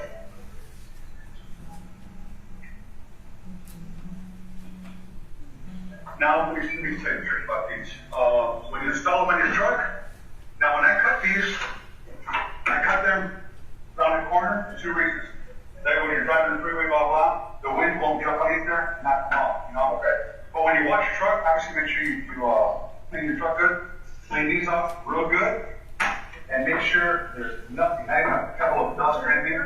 That little fucking couple of dust will cause a little fucking nipple, and that'll allow air to seep in there and blow it off. Okay? So there goes your back one, and 2 side ones. All right? All right, thank you, sir. Well, I'll set you something else, keep us in mind. Absolutely will. All right, take care, man. Have a good one.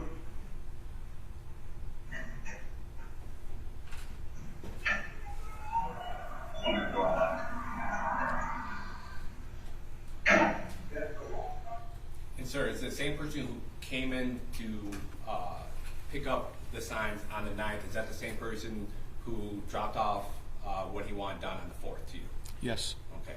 And that item that he was picking up, are those magnets that you can stick on a a truck. Yep.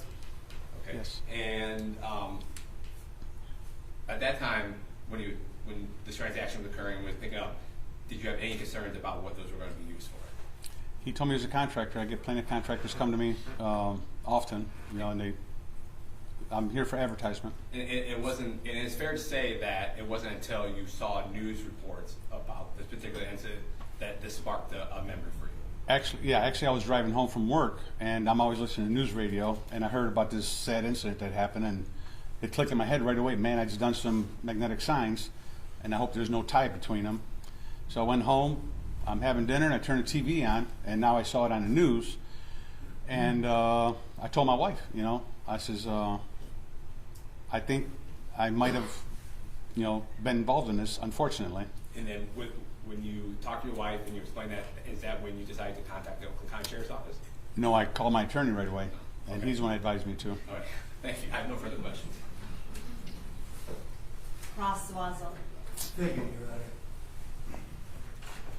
Mr. Saucedo, my name is Michael McCarthy. I represent one of the defendants in this case, Joshua Zuazo. I have a few questions to ask you, sir.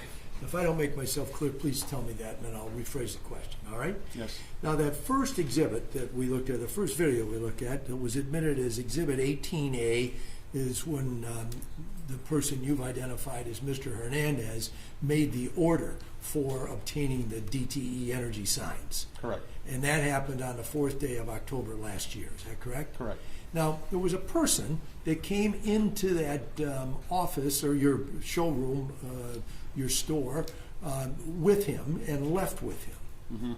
Do you remember seeing that person? It was a there? female. It was a woman there. And did you ever seen that woman before? I've never seen either one of them before. Okay, but you do recognize Mr.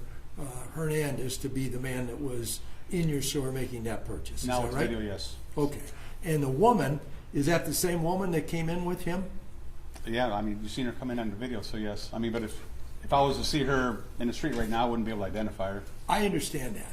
But he came with a woman.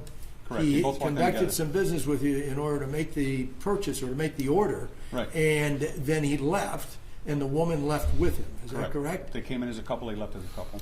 Thank you very much. I have nothing further.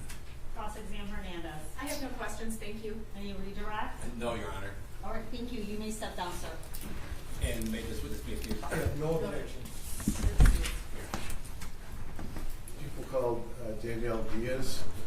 Judge, if I could approach this with the attorneys just for logistical. Sure.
Yes. Your witness.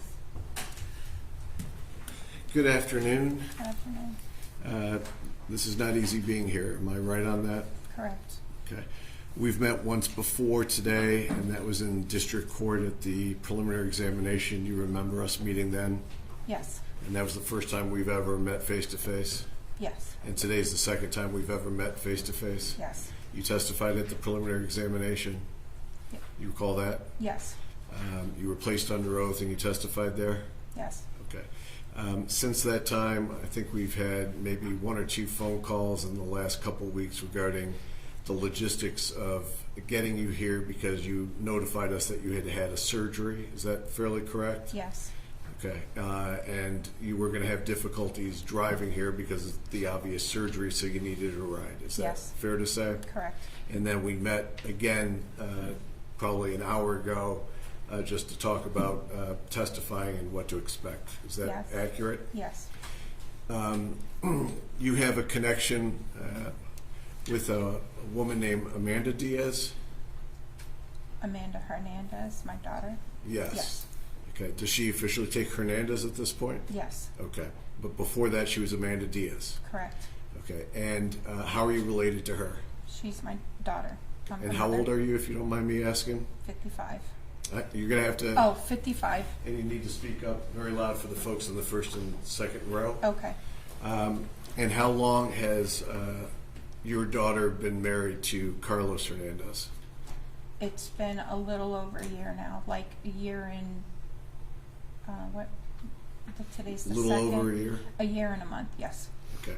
And prior to that time, were you aware that they had been seeing each other? Yes. Okay. How long do you think it was, if you go back in time from today's date, not from the last time you testified, but from today's date back, how many years do you think it was that you first knew of Carlos Hernandez being in your daughter's life? I believe it's like 3 years. Okay. And do you see Carlos Hernandez in the courtroom today? Yes, I do. Could you please point to and identify an article of clothing that he's wearing? Carlos Hernandez in a blue polo. Your Honor, may the record reflect this witness has identified the defendant. The record reflect the witness has identified defendant Hernandez. And can you tell us, are you employed? Yes, I am. And where are you employed? At Home Depot, Okay, which Home Depot are you employed at? Telegraph Road, And how long have you worked for Home Depot? 27 years. Do you have a residence that you've lived at? Yes, I do. Okay, I don't want to know the address, Okay. but what city is that house located in? Lincoln Park. Going back in time, was there a point in time when your daughter Amanda was living up here in Michigan before she moved down to Texas? Yes. Okay, when was it your best guess that when she was living full-time in Michigan before she moved to Texas? Like she I don't know, maybe a year and a half, 2 years, because she moved down to Texas prior to any she lived down there for a while. And your daughter, does she have a child? Yes. And is the child fathered by Mr. Hernandez or somebody else? Someone else. Okay, is that somebody else, somebody who lives in Michigan or lives in Texas? Texas. And how old is that child now? He will be 4. Your Honor,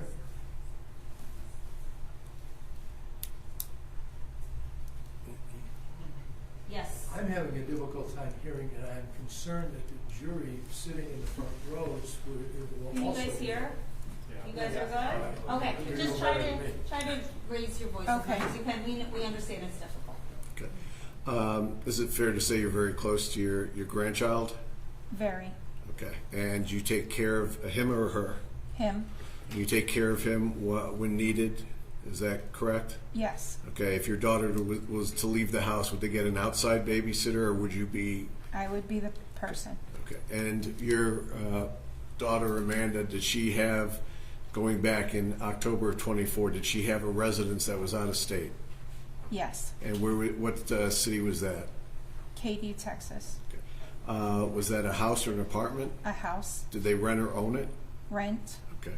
And would she and the defendant come back and forth to Michigan? to visit? Once they went down, they didn't. I think they were there until the wedding. Okay, and we're talking, the wedding was what year? 2024? 2024. Okay, and when they would come back to town, meaning Amanda and the defendant, would they stay with you or would they stay with other folks? With me. Okay. Would they ever stay with other folks or was it always with you? No. When they with me. came up from Texas, did they fly or drive? Drive. Did you, were you aware what type of vehicle they were driving? Jeep Grand Cherokee. Was it white in color? Yes. When they had returned here from Texas about a year or so ago, was there a wedding that took place? Yes. Okay, and that was the wedding between your daughter and the defendant, is that correct? That was their wedding. And you had involvement with that wedding? Yes. Okay. Did you have involvement and any knowledge of an individual known to you at the time by the name of Yogi? Did you know that person by the name of Yogi? I knew the name, yes. Okay, and prior to testifying in this case down at district court, you didn't know Yogi's legal proper name, is that correct? No. Okay, I'm going to ask you to look around the courtroom and see if you see Yogi in the courtroom today. He is right behind you in a blue shirt. Your Honor, may the record reflect this witness has identified the defendant. Record reflect the witness has identified defendant Zuazo. And in the preparation for that wedding, were you aware of Yogi being attempted to be fitted for a tux for that wedding? Yes. Now, how many times would you say you had met Yogi by the time of October 11th of 2024? How many times did you physically met him? One physical time. Okay. And was that a time when you went to Yogi's house, a restaurant, or did he come to your house? My house. And did he come to your house with the defendant, or did he come alone to see the defendant? Not really too sure on that. You don't know how he got there? No. Okay. In October of 2024, we have talked about the white Jeep that was there that was brought up from Texas. Was there another white truck, pickup truck, that started to appear in front and by your house? Yes. And how long before they left would you say that white pickup truck appeared in front of your house? Your best guess? I would maybe say a week and a half, but I'm not for sure. Okay. And did you ever have any conversations with Mr. Hernandez about how did that truck appear in front of your house? I don't know if I spoke to him or asked him, but I just asked whose truck was it. Okay. Did you ever get an answer as to whose truck that was? Well, I was just asked who's the speaker, because it's one thing if it's Mr. Hernandez, it's quite another if it's a third person. I totally agreed. I'm just asking a yes or no question at this point. Did you ever get an answer to that? I'm not asking who said it yet. Did you ever get an answer to that? Yes. Okay. And now, as Mr. McCarthy had pointed out, can you tell us, was that from Mr. Hernandez, Amanda, or somebody else? I honestly cannot remember which one, either Carlos or my daughter tell me. Don't tell us what they told you. Okay. You did get an answer to it. Okay. As far as the answer that you received, there was nothing that came to mind that there was something nefarious or illegal going on with that truck. Is that fair to say? Fair to say, yes. Okay. If that was something that was illegal, you would have called the police. You would have told them to get the truck out of there. You wouldn't want to be a part of that. Is that fair to say? Yes. Okay. You know why you're here today, and you know all the allegations that have gone on regarding the events from last year. Did you have any knowledge of what was going on before those events took place? No. Okay. Did you have any direct or indirect involvement in the events that took place in Rochester Hills last year, a year ago? No. Now, there is a time that what happens in Rochester Hills gets brought to your attention. Is that fair? Yes. Okay. Do you recall where you were when you first heard, you don't tell us what you heard, but when it was first brought to your attention that something was going on that may involve your family? It was Saturday. I was at work. Okay, so you learned of it the Saturday after things had actually occurred. Is that correct? Yes. Okay, so regarding the dates of October 10th, October 11th, which is the Thursday and Friday, on those 2 days, nothing was brought to your attention about what was happening in Rochester Hills? No. Okay, you didn't watch any newscasts or see anything on TV that would have directed your attention to what was going on in Rochester Hills. Is that correct? Correct. Okay. When you find out about what's going on in Rochester Hills on that Saturday, had your daughter, your grandson, and the defendant Hernandez already left the state of Michigan? Yes. Okay. You worked a regular shift on that Friday, October 11th at Home Depot? Yes. And what did your regular shift consist of? 6 to 2:30. Okay. And your typical pattern is if you didn't have any other distraction going on home, you would go towards your house? Correct. Okay. When was it that you first learned on that Friday that they were leaving the state of Michigan? I think it was a little bit later on in the evening or maybe in the afternoon. I can't really say. Did you try to talk them into staying, or did you understand they wanted to leave and they were going? I knew they were going to go back. Okay.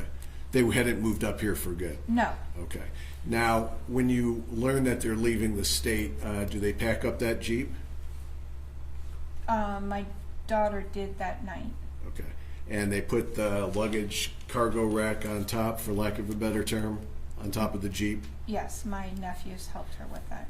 Okay. And nothing was said to you by anyone when they were leaving about anything that was causing them to leave, other than they wanted to go back to Texas. Is that correct? Correct. Okay. The investigation quickly turned and started to focus on both defendant Hernandez and Yogi Zuazo. Is that correct? You had Oakland County Sheriff's deputies contacting you? When I left work early that morning of, what is it, the 12th, is it Saturday? Yes. When I left work early, I got home and there was police everywhere. Okay. And is that something that you cooperated with when they got to your house? Yes. Meaning they wanted to get inside your house to look around? Yes. And they had a search warrant, or did they just ask you for consent to come in? I don't know if they had a search warrant. I can't remember, but maybe they might have asked me to come in to see if anybody was in the house, because I know they asked me, is anybody in the house? And I said no, it's just me. Okay. And you had no objection to them coming into the house? No. Okay. As the investigation continued, we ended up going to preliminary examination back in last December out in Rochester Hills. Do you recall being subpoenaed as a witness for that? Yes. Also?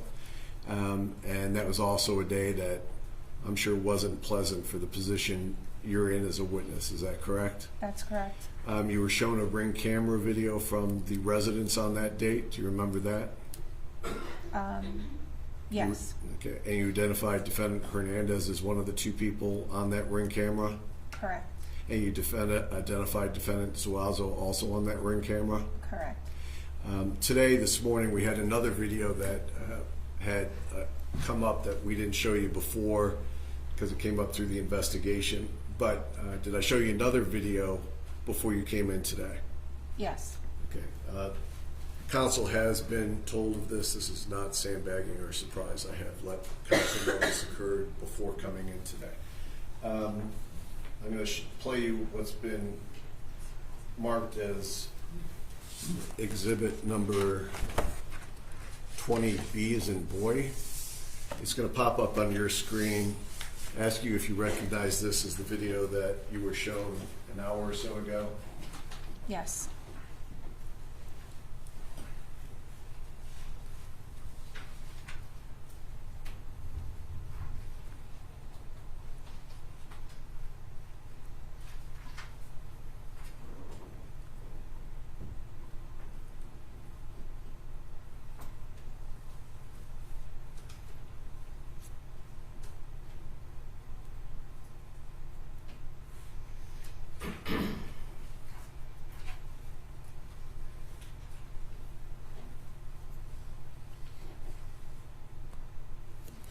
Do you recognize the larger of the two individuals as defendant Hernandez? Yes.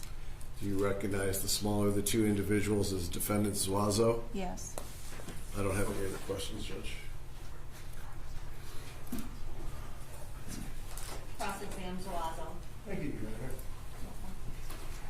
Ms. Diaz, I spoke with you back on December the 17th of last year at the preliminary examination. I'll reintroduce myself. I am Michael McCarthy. I represent Mr. Zuazo. I have some questions to ask you regarding the testimony you've given here this afternoon. And if I don't make myself clear, please tell me that, and then I'll rephrase the question, okay? Okay. All right. So you met Mr. Zuazo one time prior to being asked to identify him in court in 2024 at the preliminary examination. Is that correct? Correct.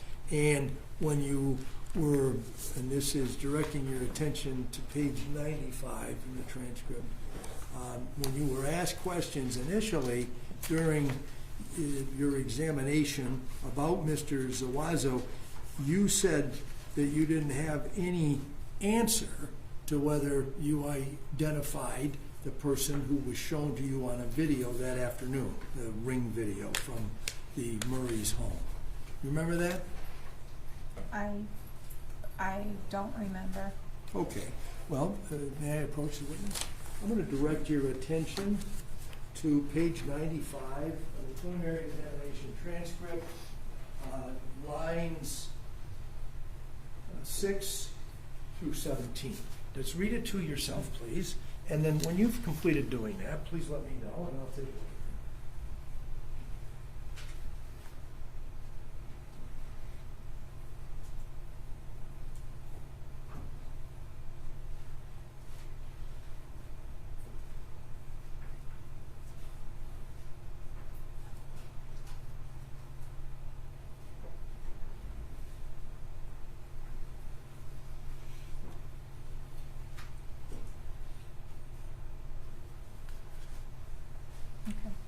So you've read through all that? Yes. All right. Now let me just ask you a couple of questions then. Does that refresh your memory of what it was that you were asked and how you answered the questions when the preliminary examination was conducted in December of last year? If it's written down there, I guess that's what I said. Well, you were able to, let me just say, you say, I guess that's what it said. You can see what is written here, correct? Right. And you're able to read and understand what was on page 95, lines 6 through 17, correct? Correct. My question is, does it refresh your memory of being there that day and being asked these questions and giving the answers? In the courtroom? Yes. I was in the courtroom. I can't remember everything because I was very nervous. Okay. Do you think that this is an accurate transcription of what you had to say that day? I don't remember. I honestly don't remember what I said. So you have no memory of what you said that day, and this document does not refresh your memory. Is that correct? I don't remember what I said. So the answer being this document did not refresh your memory. Is that correct? No. Okay. Well, no, you're saying no. Is what I just told you correct, that it did not refresh your memory? I don't remember. Okay, very good. Then I would move to have this admitted, page 95, as a recording of exactly what she said. Judge, I have no objection if Mr. McCarthy just wants to read into the record from question starting at line 6, but I would ask him to go through line 18, so I don't have to do that. That would be very good. And I imagine maybe she saw 18. It's a one-word answer. So these are questions put to you by Mr. Petrofessa on December 17th of last year. The first question, and did you recognize the second person in those videos as either Yogi or Zuazo? Your answer, I didn't. He was in the back. I don't. I don't. Question, did you not identify him to my investigator 20 minutes ago as defendant Zuazo? Your answer. Your investigator didn't ask me if I identified Carlos or not. They didn't ask me any questions. They had me watch a video. Question. Okay, did you recognize I'll ask you one last time, Yogi, in that video? Answer. I don't know. I don't know. I don't have any answer to that. I don't know. Question. Do you? It's yes or no. Answer. Yes. Okay. So now you've read it and now you've heard it out loud. And isn't it true when you were asked if you were able to make an identification of Mr. Zuazo, you said, I don't know, I don't know, I don't have any answer to that, I don't know. Your words, right? Okay. Yes. No, it isn't okay, it's yes or no. Yes. And then Mr. Petrofetsa says, do you? It's yes or no. And then you answered yes. Okay. Well, it's not okay. I mean, that's what you said, All correct? right. If that's what you're saying, yes. Well, it isn't just what I'm saying. It's what you said under oath when you were in court on December 17th of last year. You understand that? I'm going to plead my Fifth Amendment right for your question. Okay, so I'm just going to insert myself here for a second. That is what Mr. McCarthy's showing you is a recorded transcription from the court proceeding. Okay. So lawyers can use under oath testimony to ask questions about it. So there's nothing inappropriate about what's happening here. I don't know if you're misunderstanding, I think, what's being asked. I think you're just being asked to affirm that you, in fact, did say those things under oath. If that's what it says, then yes.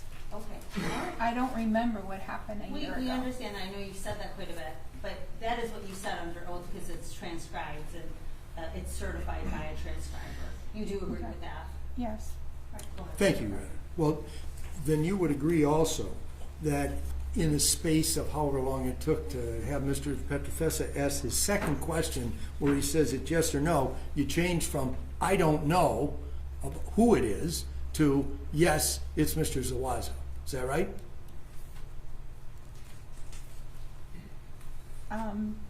If that's what it says, yes. Okay, very good. Now, let's talk a little bit about the night of the 11th day of October last year. You said something to the effect that it was planned that Mr. Hernandez and your daughter, Amanda Diaz at the time, but now Amanda Diaz Hernandez, were going to leave town. Remember that testimony Yes. you gave a few minutes ago? Right. And so my question to you is, on that day, October the 10th, or the 11th rather, when you got up that morning, did you understand that Mr. Hernandez and your daughter were going to leave town and go back to Texas on that day? No, because I didn't talk to my daughter until the afternoon. Okay, and then you found out in the afternoon. What time was that? I have no idea, but when I wake up, it's 4:45. I get dressed and have to be to work by 6. There's nobody up in my house at that time but me. Okay, so you get up at 4:45 a.m. to go Yes. to work, is that correct? And then you get home because you have to be there at 6, is that it? Correct. And you work an 8-hour day? Yes. And so somewhere around 2:30 or 2:45, you're back home from work? Yes. So whenever this conversation with your daughter took place, it was after 2:45. Or during the day, I can't remember. I don't know if I spoke to her during the day. I talked to my daughter like 5-6 times a day, every day. Okay, so when they left, what time was it?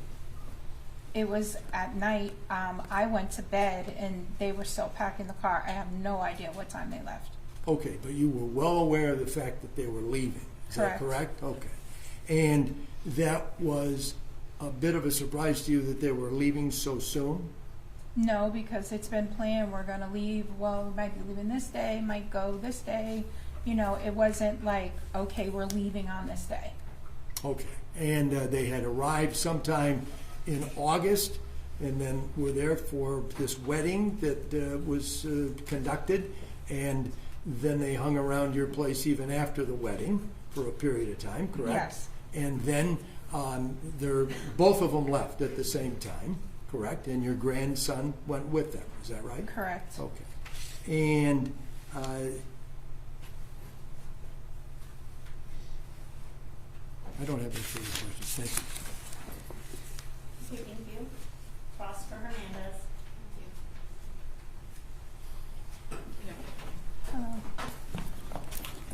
Mr. McCarthy just asked you about when it was that Mr. Hernandez and your daughter came back from Texas. Was it August, or do you not remember? It was like 3 weeks before the wedding. And when was the wedding? I believe it's September 8th. Okay. And you had previously testified when Mr. Petrofessa was asking you questions that they actually lived in Katy, Texas. Like they had a home down there and Michigan was no longer their residence, correct? Correct. Okay. And the reason that they came here was for the wedding, correct? Correct. The plan was always for them to return to Katy, Texas, correct? Yes. Okay. I have nothing further. Thank you. Any redirect? Just very briefly, I know Mr. McCarthy spent some time in discussing with you my questions to you during the preliminary examination, your answers to that, and I think you read the page, I think off of page 95 to you, is that correct? Yes. Okay. After I got to talk to you at preliminary examination, kind of like this, Mr. McCarthy got to cross-examine you kind of like this at that point in time also. Isn't that correct? Just like right now?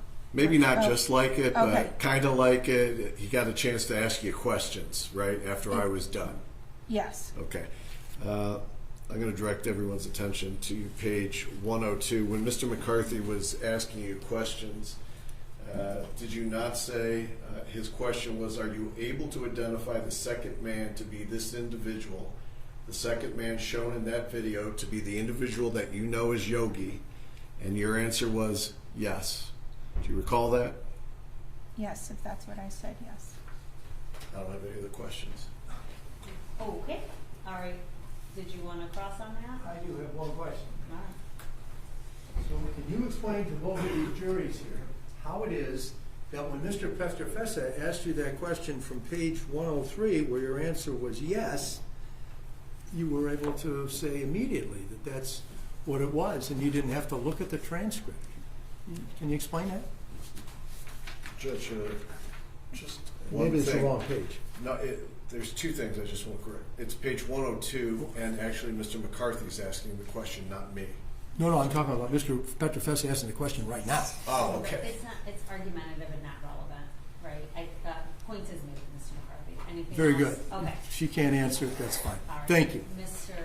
Petrofessa, anything else on redirect No, then? Judge. All right, you may step down, but watch your step on the way down. Okay. If you need help, let us know. The OIC can help you come down if you need it. Can this witness be excused? I have no objection. All right, she's excused. If you can just bring it over to me and I can go. Be able to line it right up.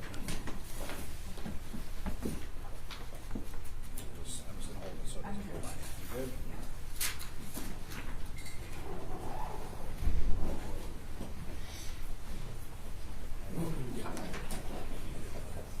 Who's next? Take a tag on your honor.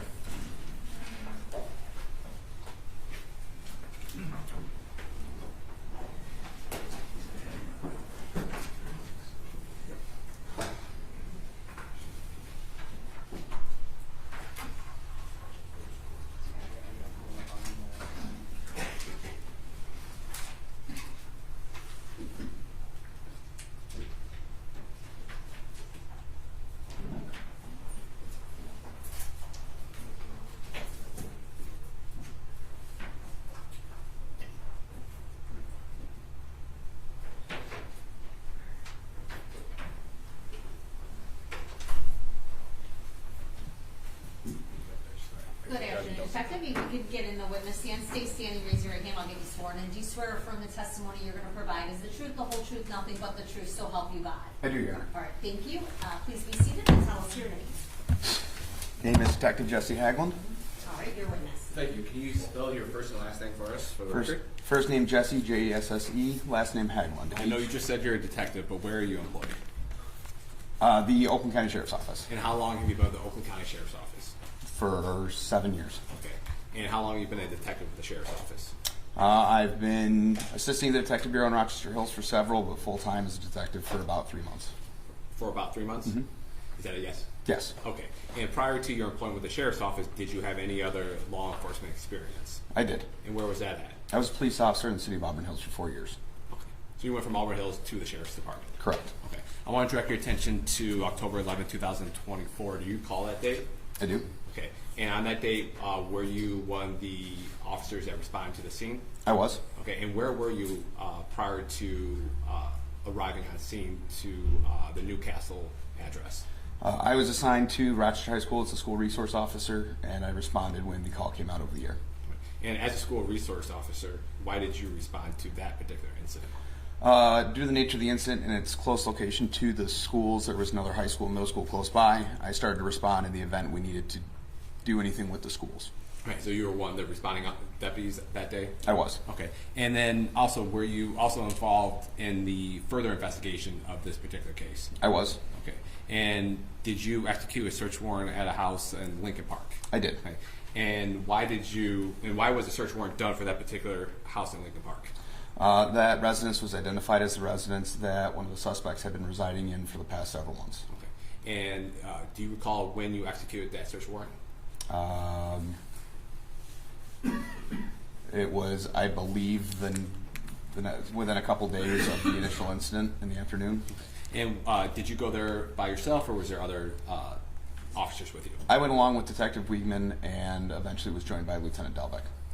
Okay. And would all three of you guys there? I apologize. Okay. Detective Wiegand. I said Wiegman. I know they're similar. Similar. Yes. Two different people, but the names are very similar. Yes. Okay. And you went there, and did all three of you guys search the home? We did. Okay. And Your Honor, may I approach the witness? You may. All right. I'm going to hand them what's been marked with people 25A, B, and C. I have no objection. And I am. 25? It's not written down. These were brought from evidence today. All right, so what are their numbers then? 25 is what? 25A is a release for damage to property form. 25B is a DTE customer consent release form. And 25C could be called DTE cutouts. Got it, and you have no objection to those, the admission to those? No objection. All right, they're in. Okay. Can you take a look at these for me? I can. And at 25A, B, and C, do you recognize those? I do. And how do you recognize those? These were found in the search of the area of the house that was where the suspect had been residing. And where did you find, specifically on 25A, where did you locate that? This form was located in a trash bag, a plastic bag that had other articles of garbage in it that was tied up sitting on a couch. And when you located that, was that of significance in your investigation to you at that time? Yes, these forms were. And why was that? Well, 25B I recognized to be the same form that had been held up to the Ring doorbell. From reviewing the doorbell footage, I recognized this to be the same form, specifically because it also had the blue lining on it, which I could see from the Ring camera footage, as well as the same layout. And Detective, did you review that Ring footage before executing that search warrant? I did. Okay. And what about 25C that you're holding? The suspects were reported to be in a DTE vehicle at the scene, and I located these DTE cutouts stuffed underneath a couch cushion in one of the pieces of furniture in the room. And you gathered those items and brought those to the Oakland County Sheriff's Office? Yes, these items were tagged in the property. These are my initials where I sealed them for evidentiary purposes. May I approach the witness? And this time people will move to publish these. Okay. I have no further questions. Are you gonna publish? No, no publish these. No, they're in here so we can set the here or show them, hand them to the jury however the court wishes. Let's wait to publish till after. That's cross usually, out. yes, thank you. Okay, all right, cross Zuazo. Thank you very much. Detective Hagelin, my name is Michael McCarthy. I represent one of the defendants, Joshua Zuazo. I have a couple of questions to ask you today regarding your testimony. As a part of your, and if I don't make myself clear when I ask you a question, just tell me that and I will rephrase the question, okay? Yes, sir. Thank you. Part of the work that you did investigating this case was to speak with Mrs. Linda Murray, correct? On my initial response to the scene, I spoke with Miss Murray when I escorted her from the home to a vehicle. And then she was in your vehicle, is that correct? She was not in my vehicle. I placed her in a open squad car outside. But you talked to her? Yes. And when you first got on the scene, she was seated on the front porch, is that right? I don't recall if she was inside or outside the front porch, but that's where I escorted her from. Okay. And you got some information from her. She provided you with information regarding what had happened and descriptions of the people that were involved. Is that correct? Yes, on a limited basis. And one of the things that she reported to you was that one person was, as she described, a Hispanic male with a beard, tall and fat, very fat. Remember her telling you those things? Yes. And you put that in quotation marks in the report that you wrote about your interaction with Miss Murray, correct? Yes. And then she gave you a description of another person who was there. Yes. And that was a black male of average height and average weight. That's correct. what you wrote in your report, correct? Yes. And when you wrote that report, it was based on the information that you received when you were talking with Mrs. Murray, correct? Yes. And the report is dated October 11th, so you wrote that the same day, is that correct? Yes. I mean, not right there at that moment, but when it was fresh in your mind, correct? Yes. And did you take notes while you were talking with Miss Murray and Mrs. Murray and then make the report, or was this from your memory? I went off of, I believe, body cam footage in memory. Okay. Yep. Because you reviewed that when you put your report together, Yes. is that correct? And can you tell the jury whether it's an important thing to write an accurate report? Yes, it's extremely important to write an accurate report. And that's because the information in there refreshes your memory when the time passes between the day that you write something and when you have to testify about it, if that need arises, correct? Yes. And so in your review of the reports that you did for your involvement in this case, would you say that the information regarding the descriptions Mrs. Murray gave you regarding each of the two people that came into her home on October 11th is accurate? It's accurate based on what was given to me. Yes. Exactly, that's what I'm saying. What Yes. she told you, that's what you wrote down. Yes. Okay, thank you. Now, there's another thing I wanted to ask about, and that is when you were a participant in the search, in the execution of the search warrant at the house in Lincoln Park. Were you found the three exhibits, 25A, B, and C, the DTE forms and those cutouts? You said the cutouts were stuffed under a couch. Was that in the upstairs or the downstairs of the residence, if you recall? No, that was in the area of the residence that had been designated as the suspect's living area. Okay, and was that upstairs or downstairs? Downstairs. So in the basement? Yes. And when you said had been designated as the suspect's residence, how did you get that information? That's where we were directed by the homeowner. Okay, so, and then you found other things that were related to Mr.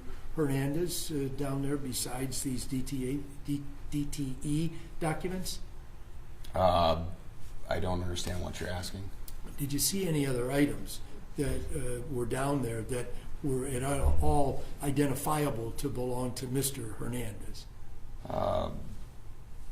There was large clothing. I can't speak to having any recollection of seeing anything specific, no. Okay.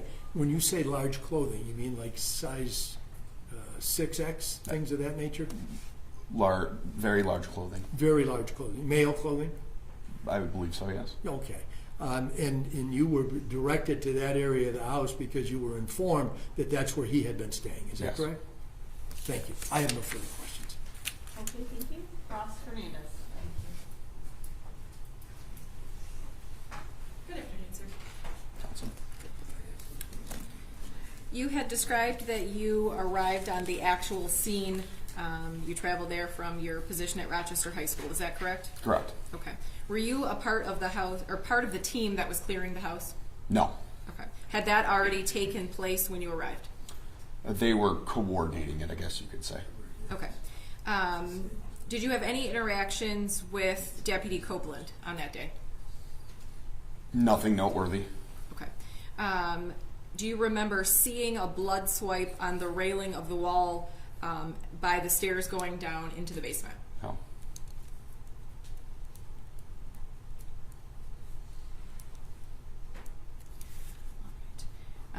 You testified that you were then present in Lincoln Park during the search, correct? Correct. Okay.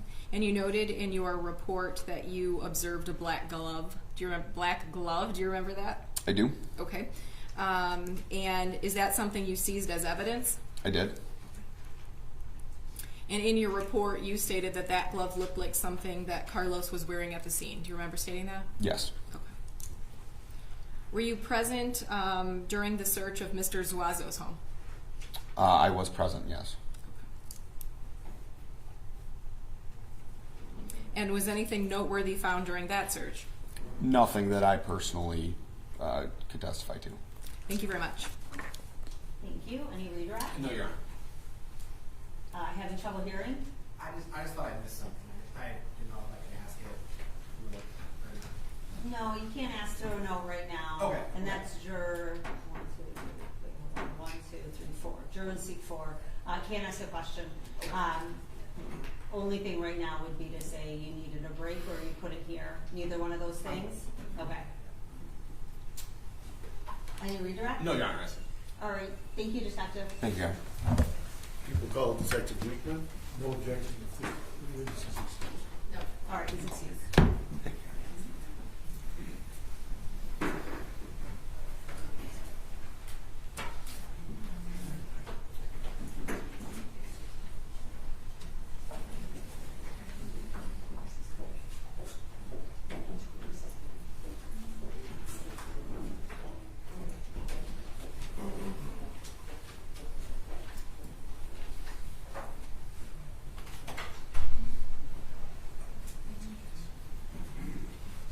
Approach to be sworn in the court.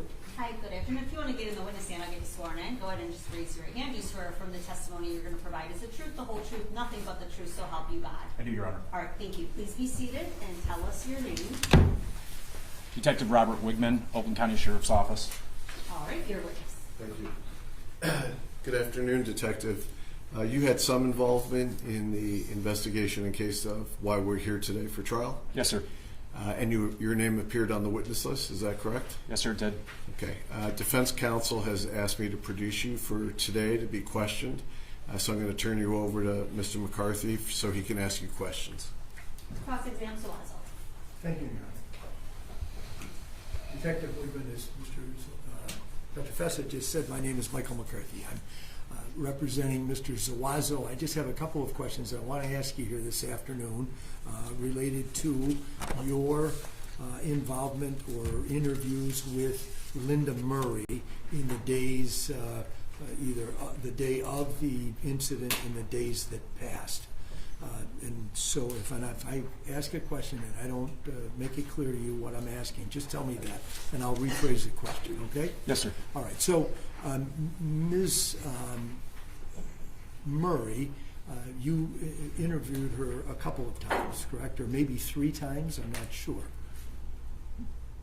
I can say this. It wasn't just once, it wasn't just twice. It was continuous interactions over a course of probably 7 to 10 days. Okay, and you wrote a report on October 14th that, at least at that point, said that you had met with her on the 11th, the date of the incident, and you spoke with her while she was in the hospital, is that right? That's correct, sir. And then you followed up with succeeding interviews in the days that followed at the home of her son, is that correct? That's correct, sir. And at one point during those interviews, you asked about for a description of the people who were involved in the incident at her home, correct? Yes, sir. And she gave you a description of a person who she said was a Hispanic male that might have been about 6 foot tall. Is that right? I asked some probing questions to that, and then she later clarified he was approximately the same height as her husband, but definitively not 6'6" and also not 5'6". Okay, and so it was somewhere in that range, at least above 5'6" and below 6'6" in her mind. That's the way she described you. Is that right? That's correct, sir. And then she gave you a description, because I'm sure you were asking the questions, about the second person. Yes, sir. And she said that that person had an average height and weight, and he was a black male. That's correct, sir. All right. There wasn't any specific in the report that you wrote relating 5'8" or 5'10" or anything like that, correct? It was more of a general description as opposed to a specific one. Yes, sir. Okay, thank you. I don't have any further questions. Thank you very much. Yes, sir. Hernandez?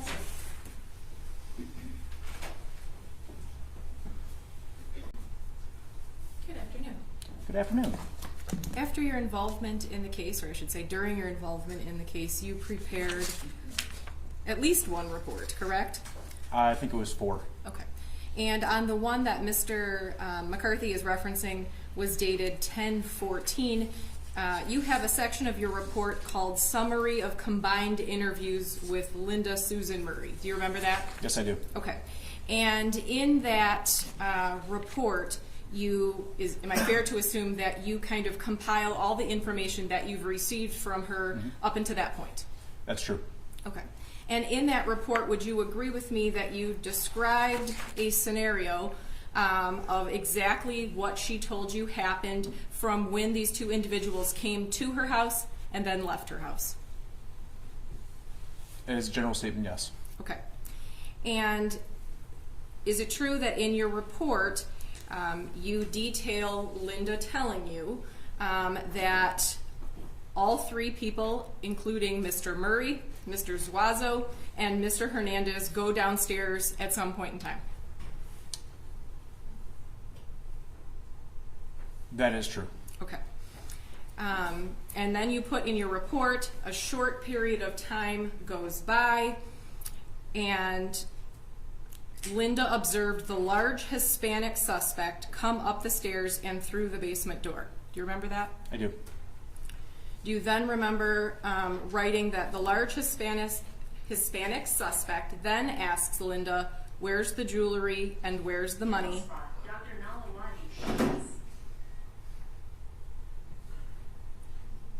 I'll just begin again with that sentence just for the record. You wrote that Linda observed the large Hispanic suspect come up the stairs and through the basement door. Do you remember writing that? Yes, ma'am. You then write the large Hispanic suspect then asks Linda, where's the jewelry? Where's the money? Linda states she tells this suspect that the only money in the house is either in her purse or in her husband's pocket. Do you remember that? Yes, ma'am. Okay. You then wrote that Mr. Hernandez asked her if there was any money, if there was any other money in the house, and Linda explained that Mr. Murray technically usually keeps money in his pocket and no longer uses a wallet. Yes, ma'am. Okay.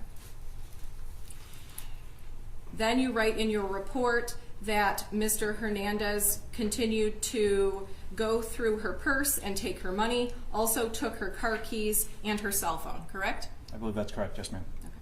You then write, the black suspect then comes upstairs. Do you remember that? Yes, ma'am. Okay.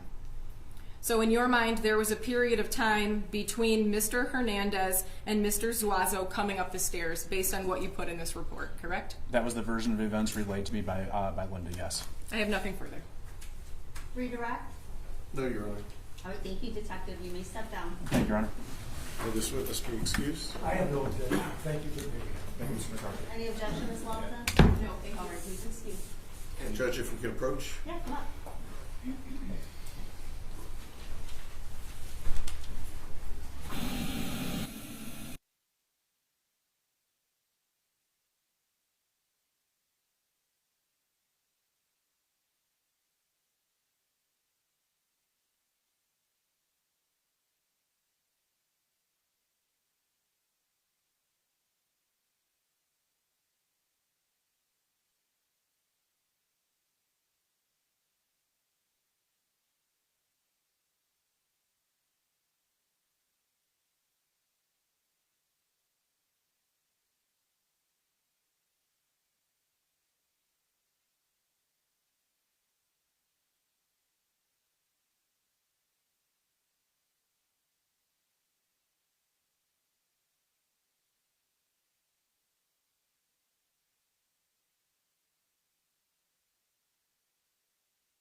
so what panel now?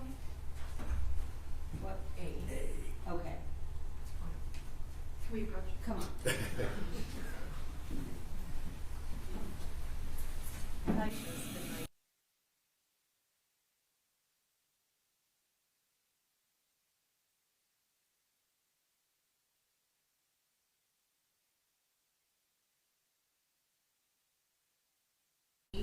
Your panel B. Panel B, we're sending you out for a break, okay?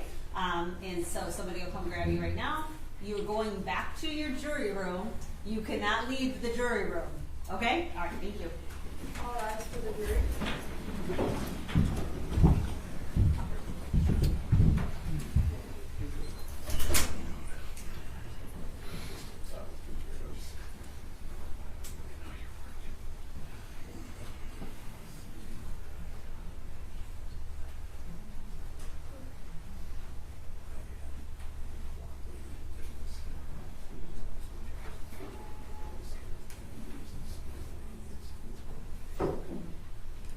Okay, please be seated. Are you terrified that you don't get a break? All right, ladies and gentlemen, the testimony for your portion is going to be done for the day. All right, so we are actually going to excuse you for the rest of the day a little bit earlier than we typically got out. Based on what I think is going to happen, I think we'll probably have you back to be safe and not have you sit in that jury room for longer than necessary at 9 a.m. tomorrow. All right, so you are free to go and return at 9 a.m. There's a caveat here. You're going to be taken back into your jury room and you're going to have to wait until you are allowed to leave. So that might take about 5 or 10 minutes before you're actually done for the day. When you are excused, I need you to physically leave the building. Okay? So I don't want anyone sticking around for any purpose. Is there any reason anyone would want to be sticking around? All right? Okay. So I won't see you then again until tomorrow morning at 9. All right? Thank you. All rise for the jury, please.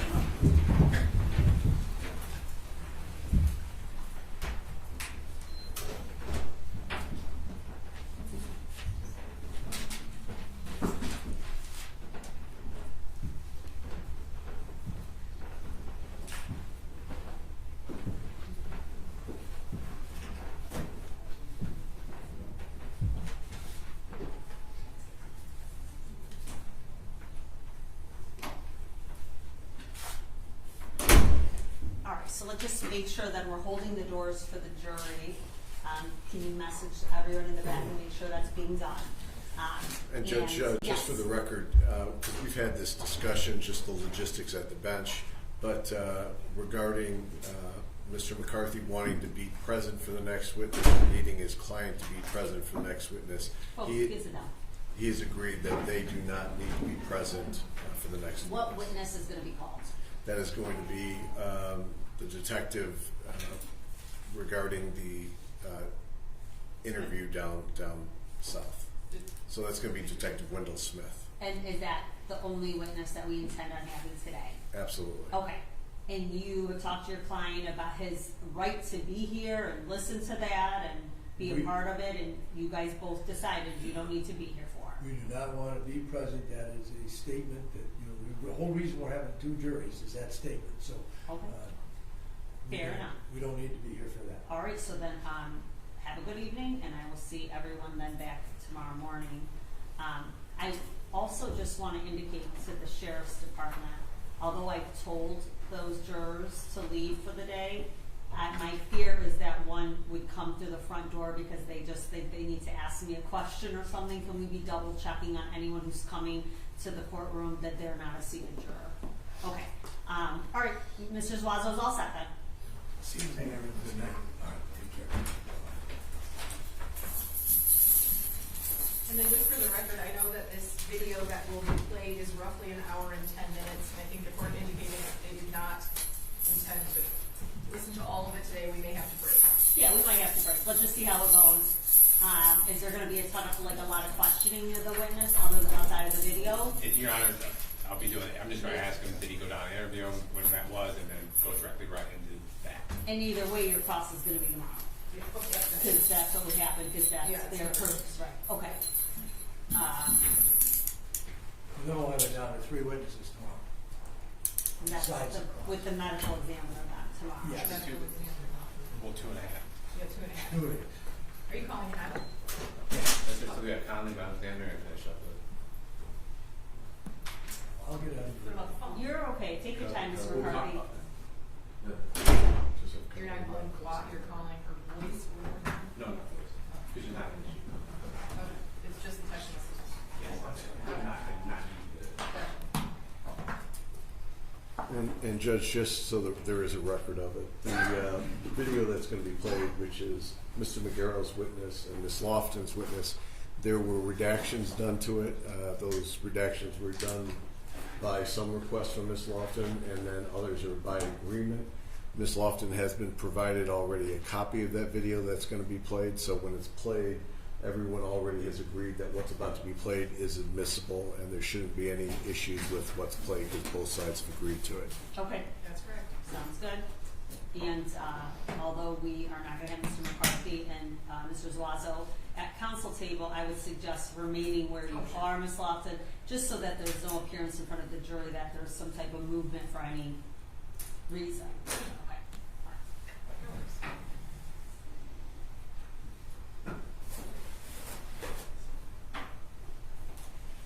Is Mr. Zuazo down? It's my understanding that he is, yes. Okay, so then if he's down, then we can let McCarthy's jury go. Yeah. Wait for 1 minute more. I can get onto the elevator and be out of here. That way I won't run into any trouble. Well, you gotta go quick. I am moving as fast as I can. Thank you. See you tomorrow. Have a good night. You too.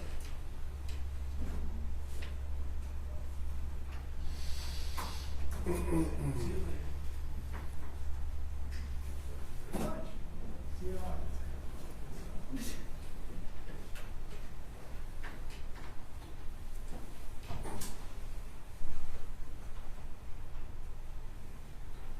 And when they can, we can bring them out of the jury.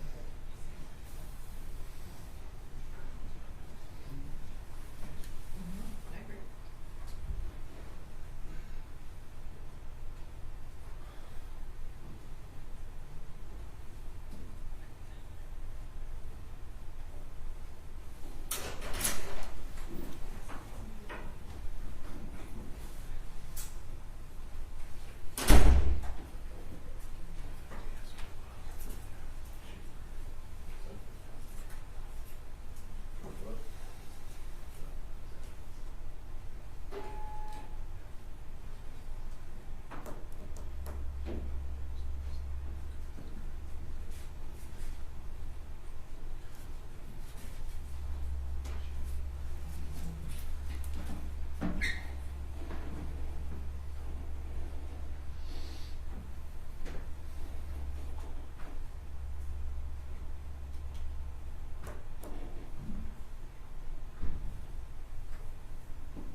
All rise for the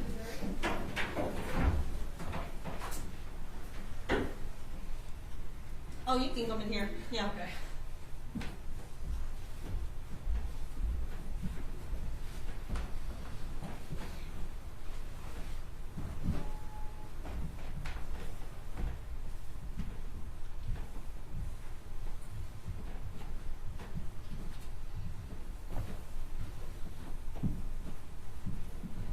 Okay, please be seated.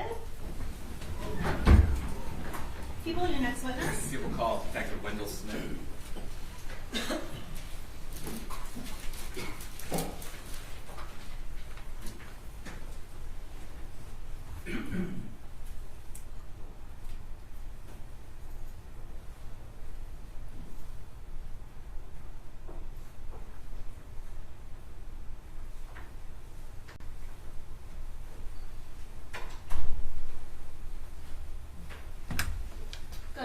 detective. If you want to just get in that witness stand, watch your step, raise your right hand, and I'll get you sworn in. Do you swear or affirm the testimony you're going to provide is the truth, the whole truth, nothing but the truth, so help you God? I do. All right, thank you.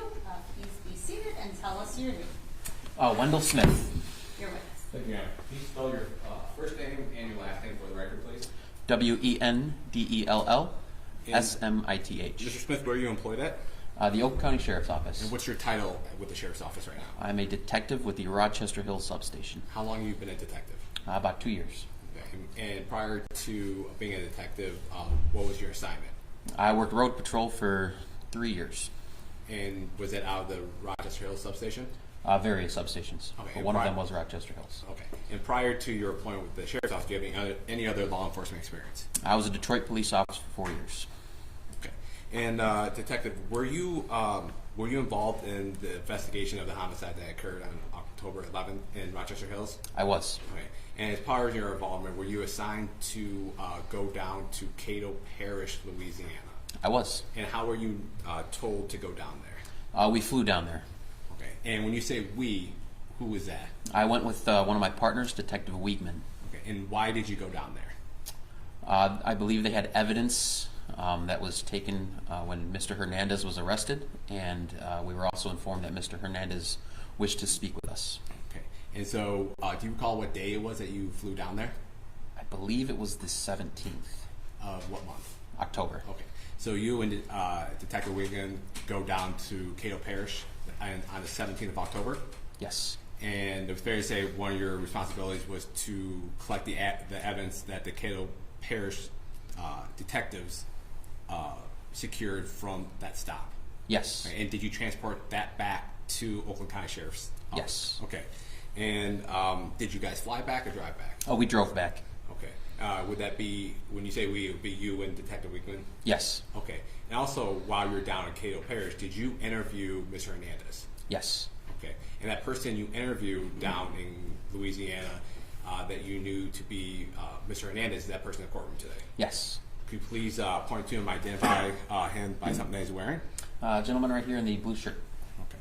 And at this time, Your Honor, people are going to move to admit and to publish at this time to the jury People's Exhibit 14, which is the interview of Mr. Hernandez.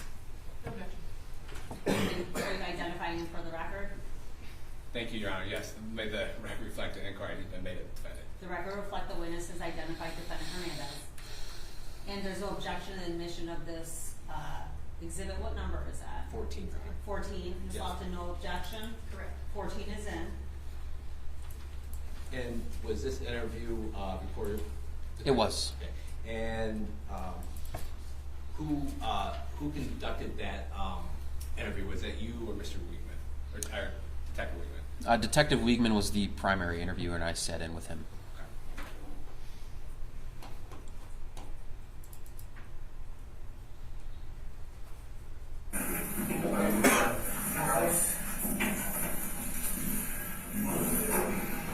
My name is Detective Wiegman, Detective Smith. How do you guys doing? Well, nice to meet you. We both work for Oakland County Sheriff's Office in Rochester Hills.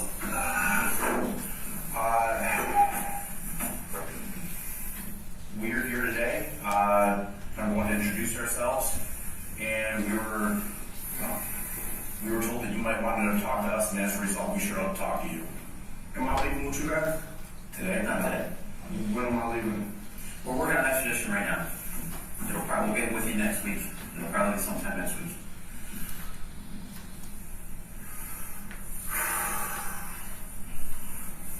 What kind of questions you have for us? Did you guys arrest the other dude? We have more than one person in custody, yes. More than one person? Yeah. I'll let you answer all that, and I'll leave that as an open-ended question, or open-ended answer. Why am I taking all the heat on this shit when I shouldn't be?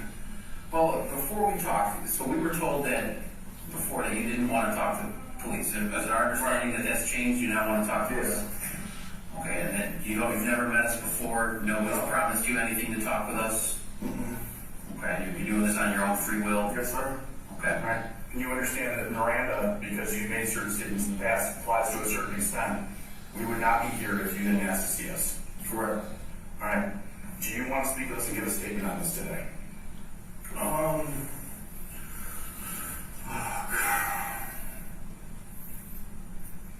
Yeah, I'll talk to her for a minute. Alright. As a result, you ever seen one of these before? Yes, sir. We're going to point by the back over this. Before we start, alright, let's talk about your background real quick. Alright, state your full name for me. Carlos Hernandez. Alright, your middle name? Jose. And what's your date of birth? 12/11/1986. Alright, where are you from? Detroit, Michigan. Alright, were you born there or born someplace else? I was born there. You were born there. Alright, I was living in Texas just recently. Alright, how long you lived in Texas for? Just almost a year. Alright. Let's talk about your background. You go to school, you graduated high school? No, I got a GED. You got a GED? Can you read and write in English? Yes, sir. Alright, do you have any college schooling or any sort of certificate after that? What do you have? I got a CDL, I've got a certified paralegal certificate, and I got a degree in business management. Where'd you get the paralegal for it from? Where'd you get it for? Where'd you get it from? What's that?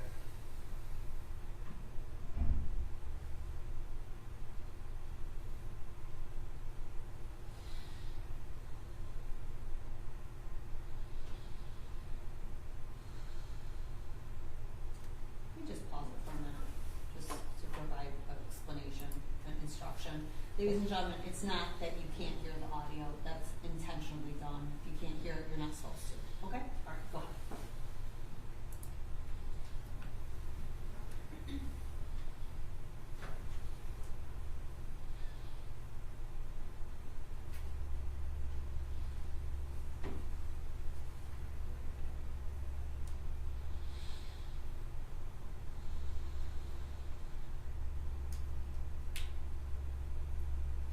So I started working as a machine operator, and then I got my CDL, which led me to own on some of my trucks. Okay. All right. What kind of medical issue you got? Just fat. Honest answer. All right. So with that, have you ever been diagnosed with any sort of psychological issue? Yeah. What have you been diagnosed with? Being schizophrenic. You're schizophrenic. Yeah. All right. You on your medication right now? No, I refuse to take it. I haven't taken it in quite a while, and I've been managing my symptoms, so I don't want to take it. I feel like it hurts me more than it helps me. All right. So let's talk about it a little bit. When were you diagnosed as schizophrenic? Oh shit, I'm 37 now, so over 20 years ago. Over 20 years ago. What medication did they ask you to take at that point? I was on Seroquel, just a gang of them. I was on a lot of them. All right, when did you stop taking them? So, the obvious question is going to come up long term, right? You've been diagnosed as schizophrenic. How can we trust the statements you're making right now? Like, hey, so I guess there's this, right? A handful of easy questions. What year is it? 2024. Who's the president of the United States? Well, right now it's Biden. All right. And how many quarters make $1? 4. All right. So we're trying to think of other ways to gauge. Like, so listen. Yeah. I understand what you're saying about the medication. Don't worry. I'm like everything I tell you or everything I talk to you about, it's gonna be good. Like I've been off my.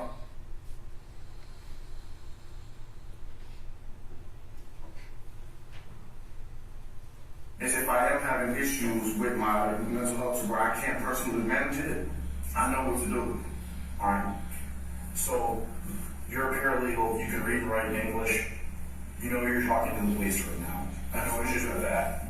I mean kind of because I've never actually talked to the police before. Not in this kind of setting. Alright? Not where I'm wearing this and you guys are wearing that, but outside of this. Yeah, I praise you guys all the time, but ultimately speaking, you run your own company, you own multiple trucks. Yeah. Alright. Do you have any other questions about that specifically? I mean, I trust your judgment on this one. Like, there's no reason not to the way you're explaining it. Alright? Let's go over this Miranda real quick. You want me to read it out loud or you want to read it out loud? I'll read it. Alright. You have the right to remain silent. Anything you say can be used against you in court or other proceedings. You have the right to talk to a lawyer for advice before we ask you any questions. and have him with you during questioning. You cannot afford a lawyer, one will be appointed for you, free of any cost to you before any questioning if you wish. So, what I'm going to do now, I'm going to fill out some of this.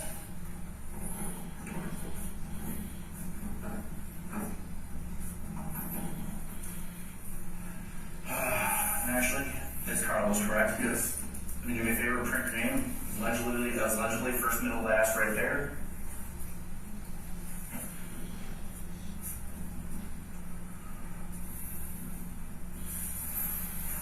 And then at time is it?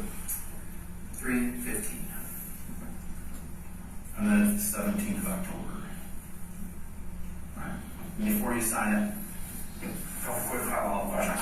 Do you understand the rights that you just read? Yeah. Do you want to speak to me? Yeah, I want to talk to you. I know you might believe I'm going to tell you something that, yeah, I want to talk to you, but. Alright. But I just want to make sure, like, I don't want this to come back and say you didn't understand your rights or anything else, and because that does really matter. I'm going to tell you I'm not going to talk to you about the crime. I got a couple questions I want to ask you. I'm not going to talk to you about the crime until I have a prosecutor sit in front of me. Okay. Alright, so what I need for you to do, sign right here. Alright.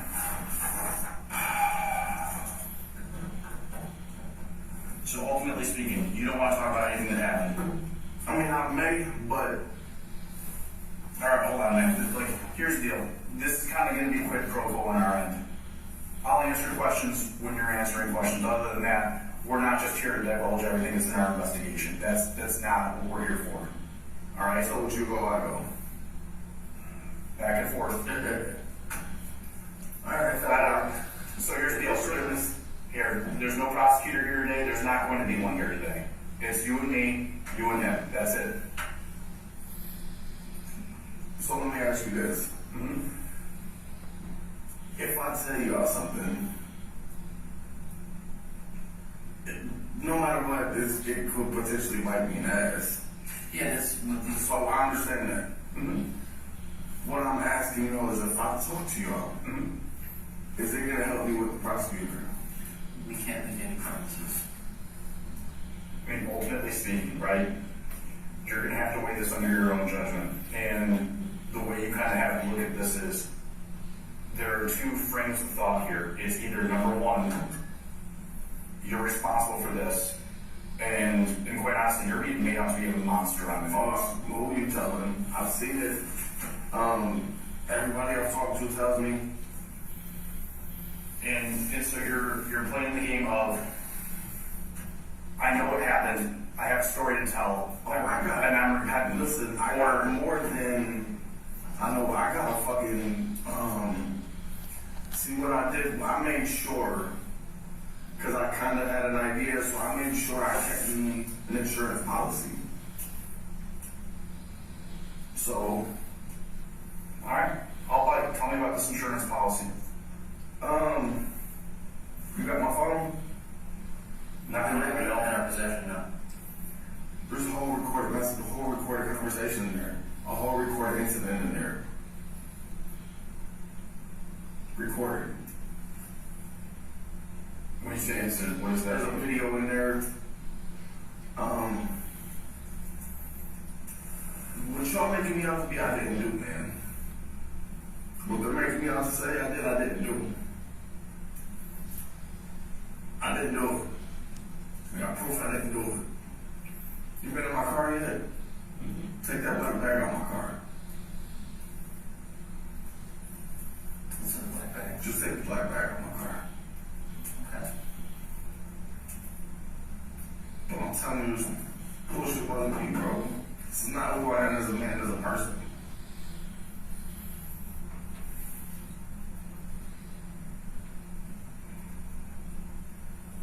A lot happened that led up to all this. Oh, I know. Like, this is not just the day of. This is weeks of planning. It's not even weeks of planning, but I'm telling you what happened. It was no, absolutely not.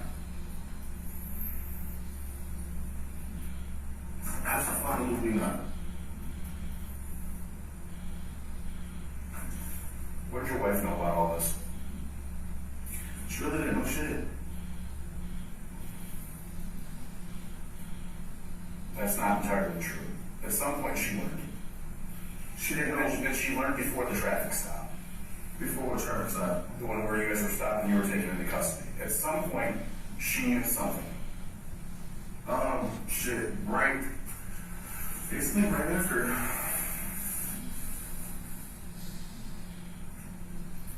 I'm like, yo, we gotta go. It's time to go home. Alright, car, let's go. I mean, she had to have a reaction. Your mother-in-law had to have a reaction. Your family, they were like, what the fuck? Why? And I thought, like, I didn't tell them, like, oh, this. I'm like, you know, just do what I tell you. When I tell you to do something, do it. Let's go get the fuck out of here now. My mother-in-law was shit, like, crying, why, what happened? My mother, why? What's going on? Like, we have to go, I have to go home. And we went home. You had 12 plus hours in that car together.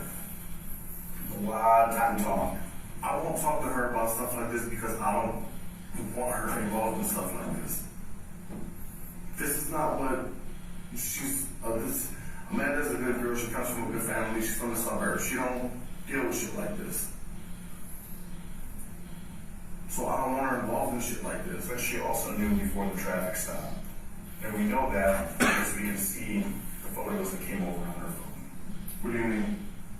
She was told by multiple members of your family and her family. Yeah. Well, we were driving home. Yeah. She had to have questions.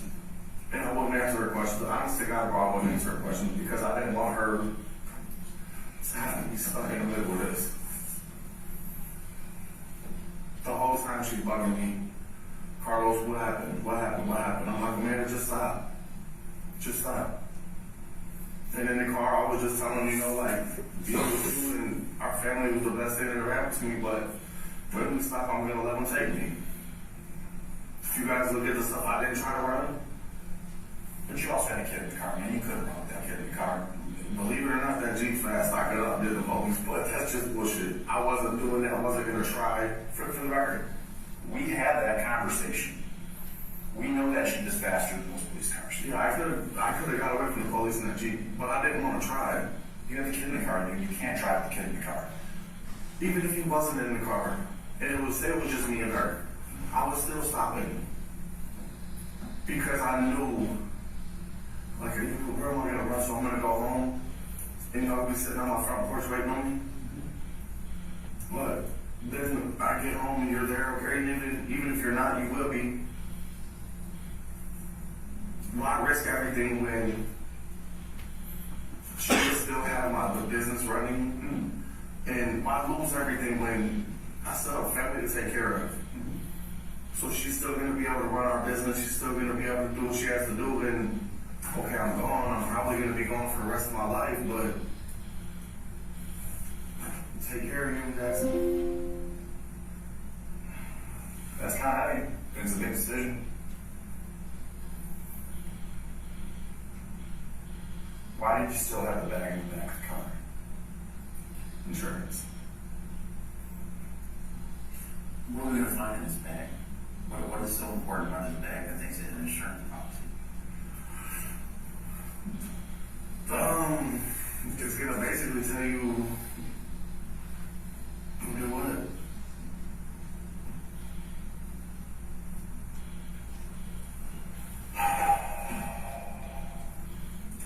And you said you got 2 other people in custody? I didn't say that. You said we have at least who? Joshua Zuazo?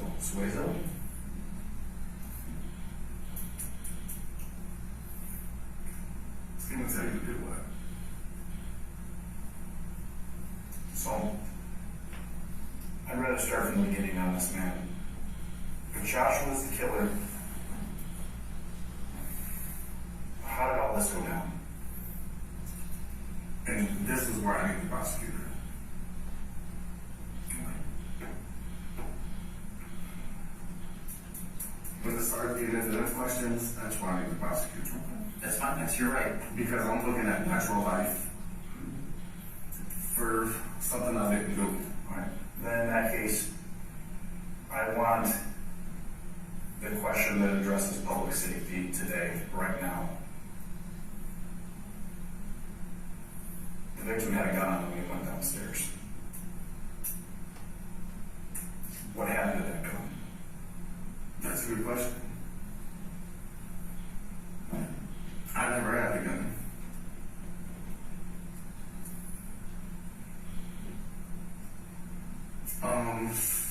Somebody else took the gun. What they did with the gun, I have no idea.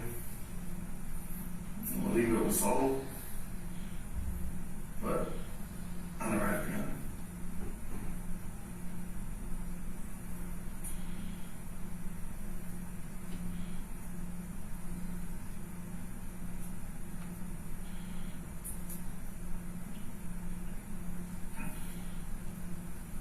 I know you called it an insurance policy.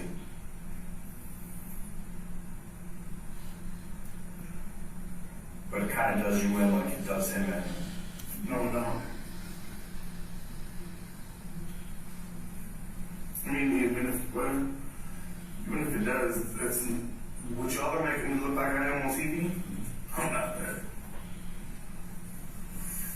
If you're not that, tell me what you are. This is kind of the opportunity here, right? If you don't want to be portrayed as that, tell me how you want to be portrayed. That's the person I am, bro. I love my family. I was trying to take care of my family. Trying to I love my family. Like my mother, my sisters, my brother, my grandmother. I love my family. I'm a family-oriented person, and I'm not a monster.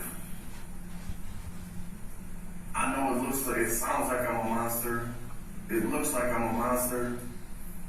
But I'm not a monster. Fine. But I get it. I get going behind here. Right from the beginning. It's a 50-50 shot, right? One of you guys is more responsible for killing that victim than the other. That's just by chance. That's always going to be a thing. Every time we do one of these. The robberies. Going into the homes. We found several other addresses. Was the plan to do more than one? No, so that was just you'll never find it because it was burnt. But it was just a typed out thing that they made that looked like that there was other inspections. There was no possibilities of going anywhere else. How did you pick out those houses? For neighbors. Well, two of them are. The last one is not. Maybe they were past neighbors or something, I don't know, but I know it was all related to that. But there was never any ideas of, let's go here, none of that. How did you identify that house? His house. Shit, somebody gave us the address. They tell you how and why?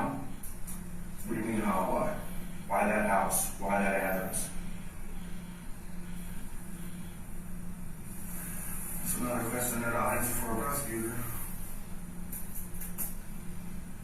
I'll even tell you who, when the prosecutor's sitting in front of me. Listen, I know I gotta do time, but anything under 20 years, I'll say.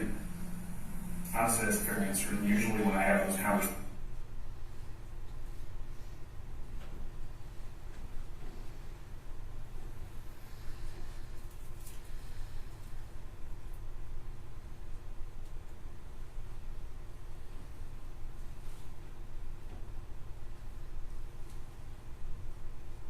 let's make this happen. That is a standard conversation. Listen, anything. You come to me 15 years right now, I'll be like, let's go. I'll sign a paper, you can send me away, and I'll give you everything you want. But other than that, some questions I'll only ask for nothing. What I will say is I didn't do it. It wasn't me. I know for a fact it wasn't me. I got proof it wasn't me. Either it could wait till trial to come out, or it could come out to a prosecutor. It doesn't matter, but it wasn't me. Is there more than one crew doing the same thing?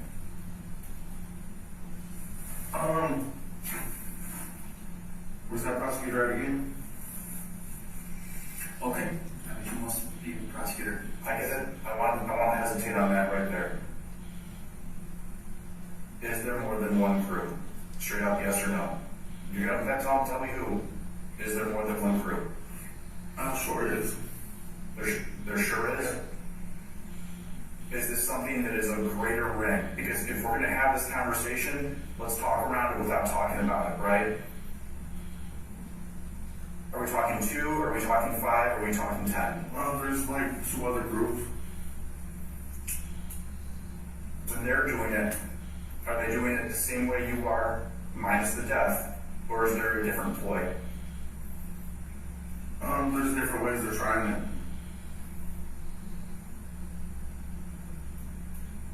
You want to talk about any of those ways? Because I know more than a couple of them, and I'm vetting this to know whether this is bullshit or not. They're trying with Xfinity Wi-Fi. They're trying with AT&T. There's multiple ways they're trying.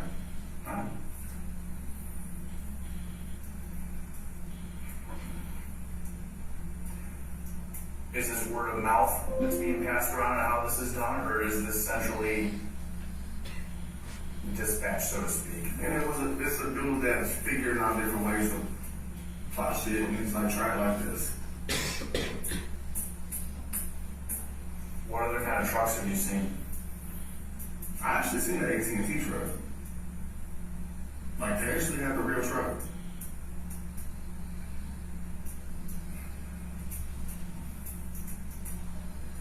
Do you know where that one happened at? No, I'm not. Do you know if it actually happened? Actually, I don't know if it actually happened.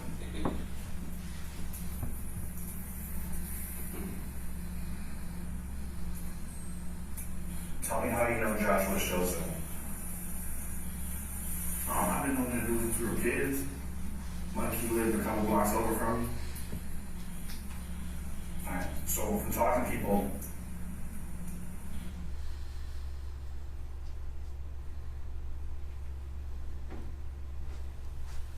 what does Josh do? He does cement. I understand he does cement. What else does he do other than cement? Because this is, if he is the killer here and this got out of control in that basement in some way, this is probably not the first thing. And this might be the first time he's committed murder. But you don't just do this out of nowhere. There was no questions though. I've been knowing that dude since we were kids, man. And I know he's probably giving you a statement on me and telling you some things about me, but I can't control that.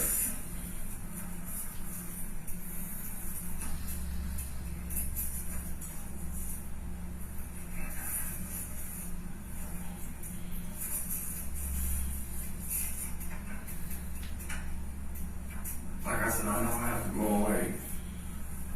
It would be better if I was able to talk with a prosecutor. But you're there, And that's fair. But to get the prosecutor in the room, I think I've given you something that's worth getting a prosecutor in the room with them other ones. let's talk about exactly what those things are. Lay it on for me. With the AT&T truck, with the way they're trying it as Xfinity, as AT&T. Who's the idea, man? You got that? You're good, but yeah, I do. And there's a reason why I'm setting it up this way, because if we have this conversation now and it sets up now, and you want to have this conversation later, that's fine. But when that time comes, these are the things we're discussing and these are the things we expect. All right. If that's the case, full explanation of what happened in the house. You get me in front of a prosecutor, I give you everything you want to know. I want to know who's responsible for that pickup truck. You guys burned it in Detroit. Listen, man, I'm not asking. It was burned in Detroit. Yeah. I'm telling you. No, it sure was. Alright. I want to know where that came from. I want to know more about where all this DTE paperwork came from. The same person that gave you ideas.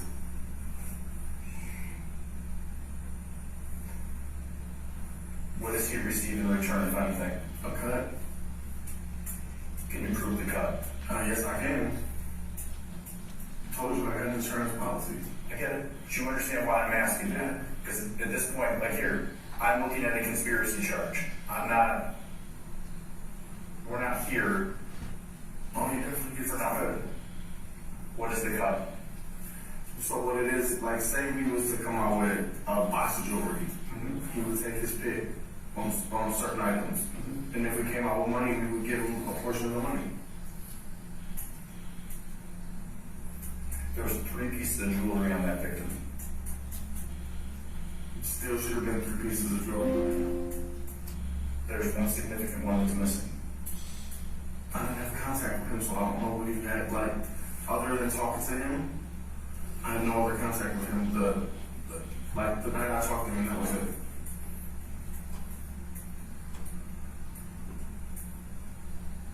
When did you figure out the victim was dead in the basement? When I was sitting at home scrolling on my phone. How did you see it? Where did you see it? I think I seen it on Instagram. As a result of that, was there a conversation with Josh over the phone or by text message? I think I FaceTimed him.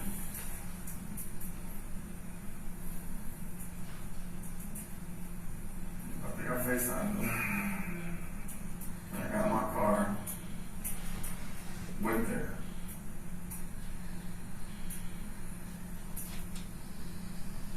If that conversation with the prosecutor happens, we had a conversation.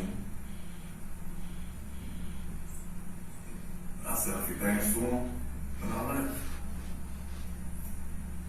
Headed home. Did he tell you what his plan was?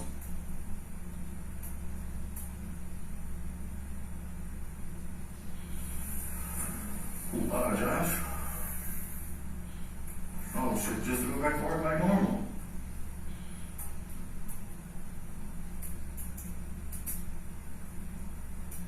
What did he say you guys about me? He was afraid of you. What?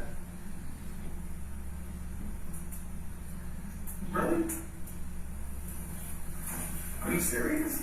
He's afraid of what you and your people can do to him and his family. He really said that?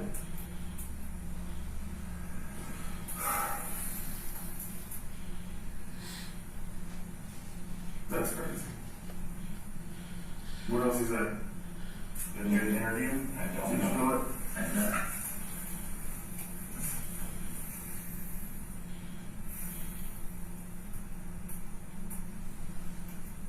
All right. Man, I can't wait to get in front of this prosecution.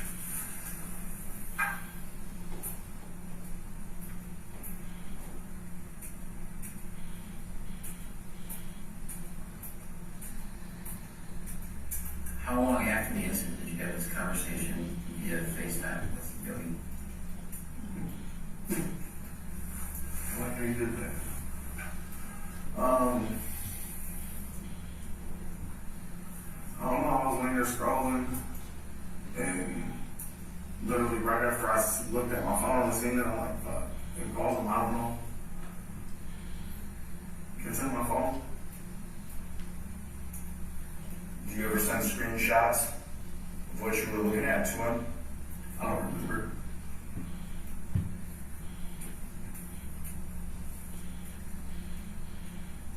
Did you give any sort of reaction? Oh, yeah. Like, fuck, basically. Was that because you found out, or because you believe he just found out for the first time? Maybe because we both just found out for the first time. Fair answer, but you see what I'm asking there, right? Do you think he withheld that from you? I believe he did.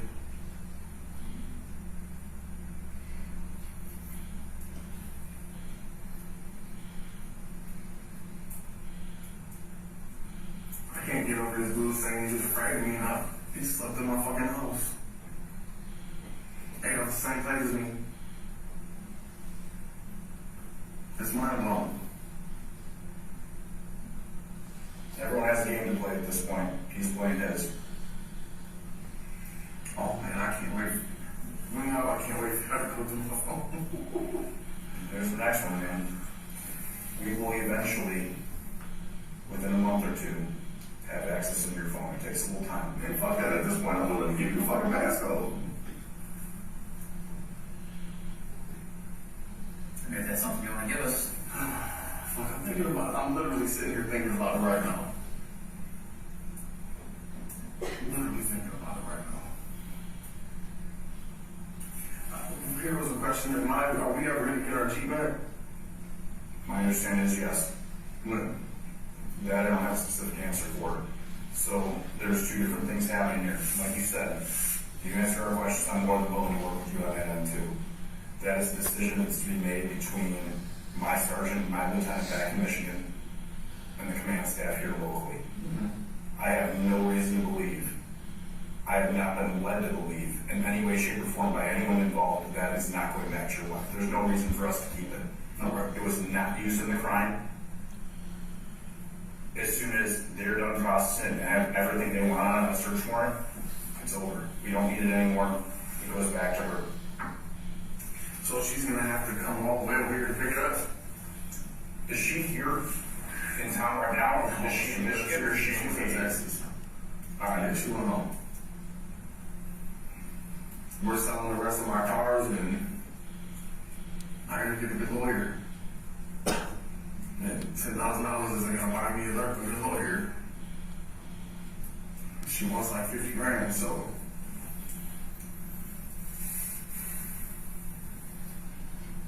what do you buy for 50 grand though? Yeah, me silver. Yeah, me silver. You understand what I'm asking though? Yeah, I buy hopefully a 10-year sentence.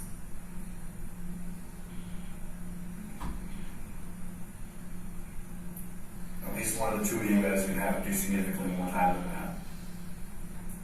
Well, it won't be me. You'll see.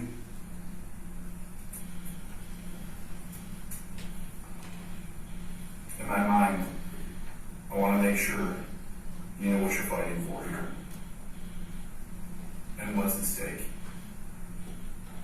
We've talked about it already. You want to be that good family man. You want the respect of your peers. You want people to know you're not a monster. That's what we're doing here. Man, if you go, all you gotta do is go back and look at our histories. It is a little mine. You gonna see I've been working. Been busting my ass working 16-hour shifts in the fucking steel plant. So, owning my own business and everything's done legit. What steel plant do you work at? Should I work at Hercules Drone Steel, Eaton Steel? Where's it at? In Livonia. Okay.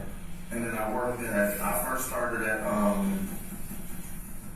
can't remember the name of it now, all the other stuff in my mind. But it's in Rivalus, small steel plant. But I started there, then I learned everything I had to learn. And then I went to Eaton Steel, Hercules Drone Steel, and I stayed there. And this happened. Steel went through the top of my hand. Believe it or not, it barely touched me. And it's just so sharp because we were running a flat steel sheet, and it was, my hand barely nudged it. I was going to measure it to make sure it was the right size. Just made me to pull my whole hand open. Arteries split in half, and I have something like that. I did metal pouring and prototyping during the recession. I was working part-time for the Sheriff's Department, and I was pouring prototype Kirkside products for pump for stamps. So I was doing sand casting and metal pouring. And while cleaning out the auger, it came fucking loose. And it embedded itself in my finger. And they actually did a pretty fucking good job bandaging me up on that one. My hand got stuck in that fucking machine. And it was just enough where it got traction on something else and didn't keep on tearing through my hand. yeah, see, I can't even make a whole fist. My tendons don't allow me to make a whole fist. See, all I did was crack the bone, And that went straight down to the throne. No, I never finished physical therapy. I had to go back to work. Like, my bills can't say, hey, I'll catch you later. I can't pay you right now. I had to go back to work. To your credit, that is the toughest job I've ever done in my entire life, with the most exposure to, like, just nasty shit. Yeah, all to come out there spitting up black shit and wasn't good. All the stuff that was in that sand we were pouring and making those prototypes out of, all that shit was completely toxic. Everything was a carcinogen. Yeah.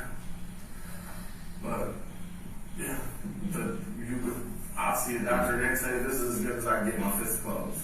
And feel it. Yeah, I can't get my fist closed.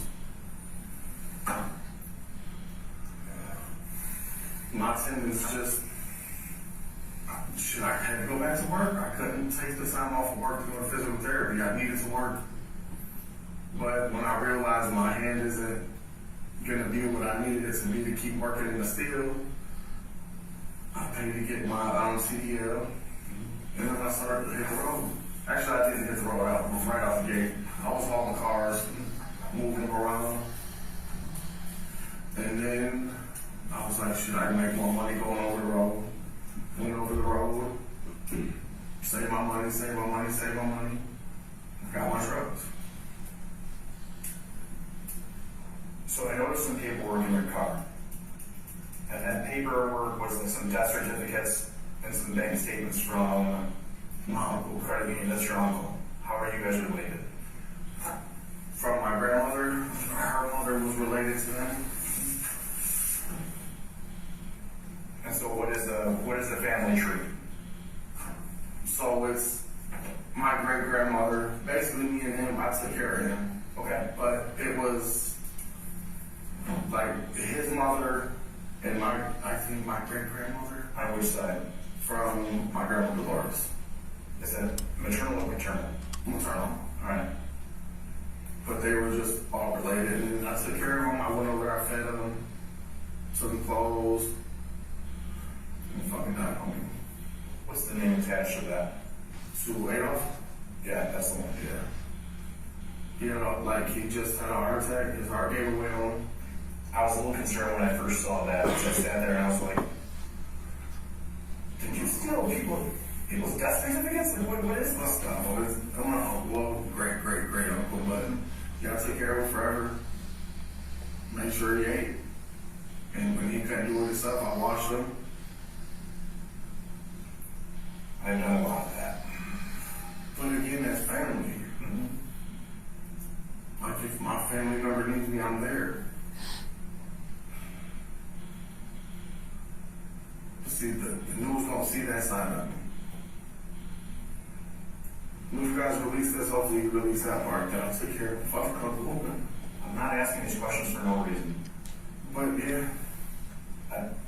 What I think this entire case did, at a baseline level, you took a whole bunch of people, your partner took a whole bunch of people on the north end of Rochester, and you put the absolute fear and death in them, because all of them can empathize with the victim and go, that could have just as easily been me as that guy. Okay, I can empathize with the victim, that could have been me.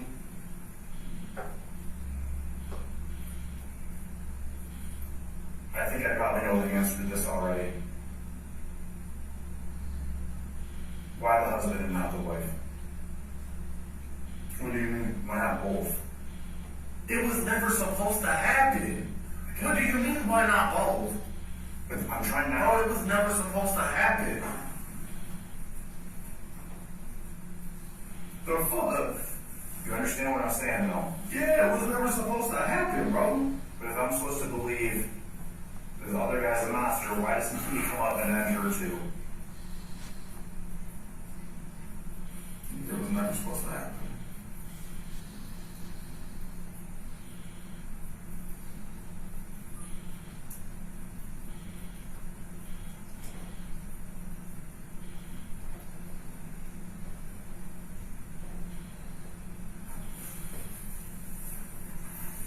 Why did you guys leave so quickly?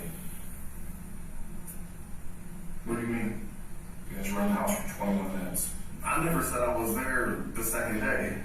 Now you put me somewhere I never agreed to say I was there. Doesn't matter, I know you were there. Your face is on camera, your voice is on camera. On what camera? Ring doorbell. The second day? Whole face. Oh, I ain't going nowhere. I don't even give a fuck. I don't want to be there. It was never supposed to, like, when I tell you when he came up to me and started talking to me, he's like, we gotta go now, we gotta go now. Like, you could ask her, she was never put in no bindings until he came upstairs. She never had no bindings on.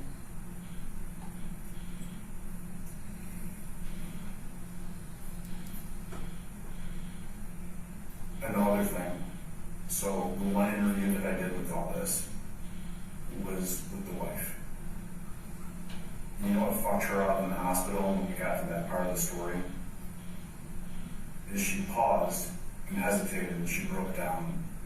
And it was, I can't believe I didn't see it. I can't believe I didn't recognize it. If we really had a gas emergency, why wouldn't, after we refused entry the night before, why wasn't the fire department or police department called out? I should have recognized it right then and there. If I would have, my husband would be alive.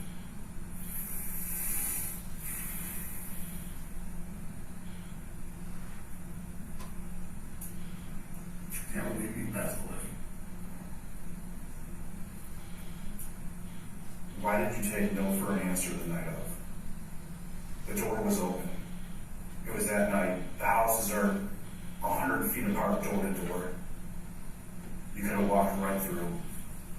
Didn't want to be there, like, so, yeah, just, it wasn't supposed to happen. It wasn't supposed to happen.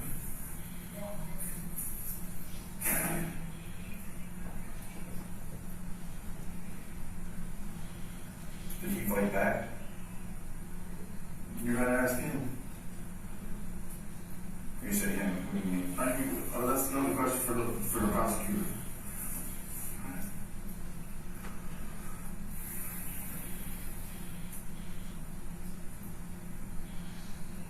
But did she tell you that she sat there without any kind of tape on her or nothing on her until he came back upstairs? She bounced back and forth on a series of events. She said she got hit in the face. She said she got taped up by her hands and by her ankles. And I think one over her mouth as well. Nothing ever happened to her, so fuck. She came back upstairs. Who hit her in the face? I don't even recall her being hit. The entire one side of her face is all black and blue. Yeah, I don't recall her being hit.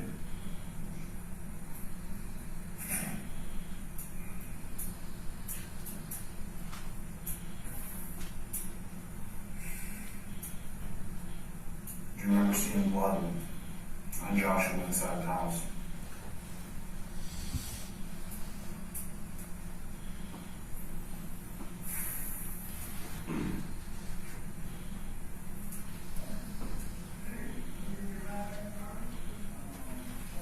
Yeah.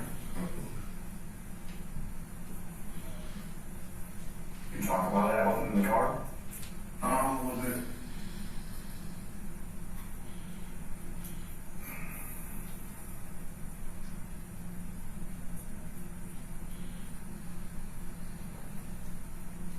They're the stolen cell phones. What stolen cell phones? We don't have either of the cell phones. I'll ship their phones out the freeway somewhere, man.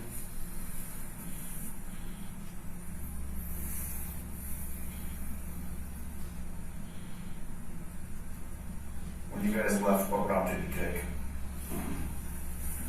I think we came out on, I think it starts with an E. Took that straight up to appear around, 75. Alright. Do you remember where the phones got thrown? Is there any sort of landmark you saw on the side of the road? Any road No, I wasn't paying attention. Who threw them out? You were in? He threw them out. Were you still in Michigan? Yeah.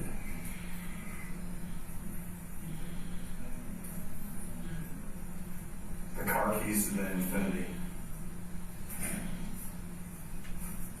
I don't know. I don't know what you're at. All the cars are still there, right? But we're missing a single set of car keys, which made us question whether we had to worry about something coming back and stealing the car. And the family's still wondering that too. It's going to cost probably, $500 or $600 to get the car rekeyed, something like that. To get a car rekeyed? It's just, I don't know. You have to replace the ignition too. I can't remember what they told me that was potentially going to cost. But it's new fob and complete rekey. Well, I just had to rekey both my Cutlass and my Jeep because the keys are in the car, they won't let her have them. We can see 2 pairs of keys for this, sets of keys for that car, or at least one set. In the center console, you lift up the bottom part, the keys are to my Jeep and my Cutlass are in there. And semi-truck keys, but those are spares. And the only other thing I'm looking for is what happened to that fucking necklace. What necklace? I was wearing a necklace at the time. It is the main piece of jewelry, the only piece of jewelry that's missing off this person. He still had a Rolex on his wrist. And quite honestly, a super identifiable and valuable one. We found a ring underneath his body. And we found that necklace. And it kind of makes me think, because the zip ties weren't used, that something really went wrong down there in that basement. Something unexpected. So somebody took a necklace from him? Necklace and the gun.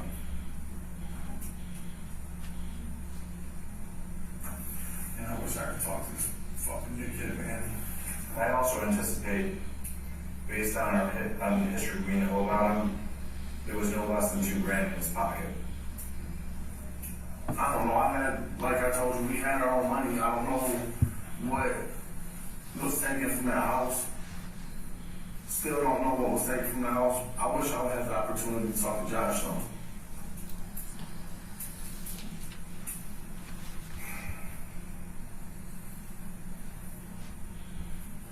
Questions you have? How long after the DTE truck was burned did it take you guys to get out of town? Shit. The car packed up within, I don't know, a few hours. And then how long after the incident did you guys take the DTE truck down to Detroit? Almost immediately. Immediately?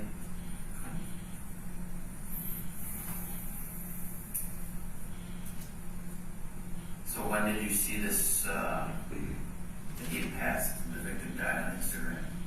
Immediately went to the truck. 7 o'clock. Immediately took off. Yeah, it was about 7 o'clock at night. Okay. That's about when I left.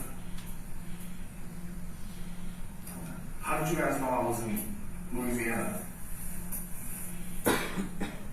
License plate readers. You're driving a vehicle that's registered. Yeah. We didn't know always where. We knew general direction.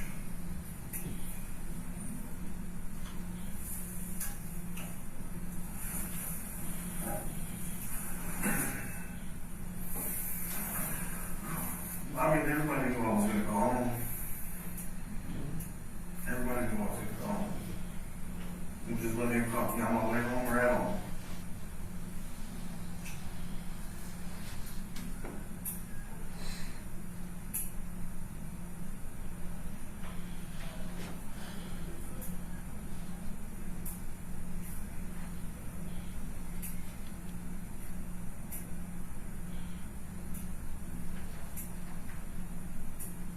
Why did you guys go to Lowe's in a couple hours leading up to all this?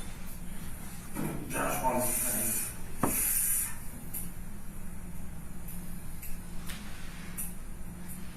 You want to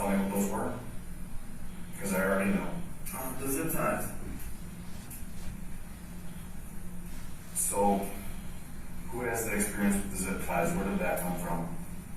Man, all you gotta do is look at our history and you see I don't have a history of shit like this. This is not what I do, I work.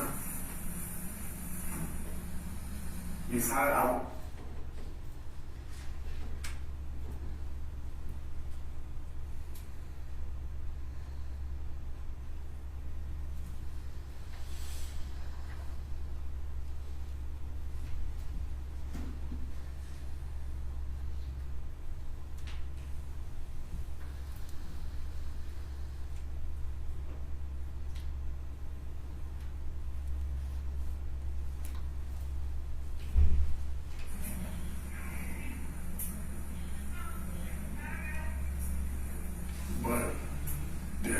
this is not what I do, man. I don't break into people's houses. I don't zip tie people. Here's one thing. I believe that I don't think you had the intention to kill him, but I do think the robbery had a lot of intent. I think that going to Lowe's for the zip ties beforehand, coming back twice, I think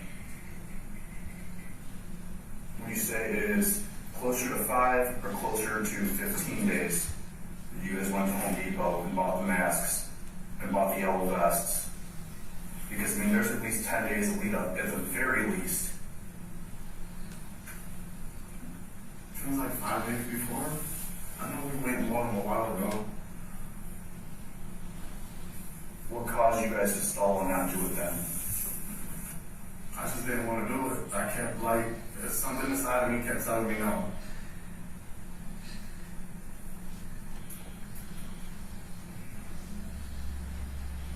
What made you finally say yes? He was finally like, let's just fucking get it done. What put you over that to say yes to him?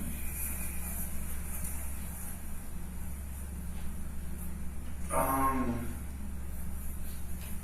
don't know, it just seemed like it was perfect. Like he said, like the explanation was to go no wrong. And that's Joshua or this mysterious third party? The shit, both of them together.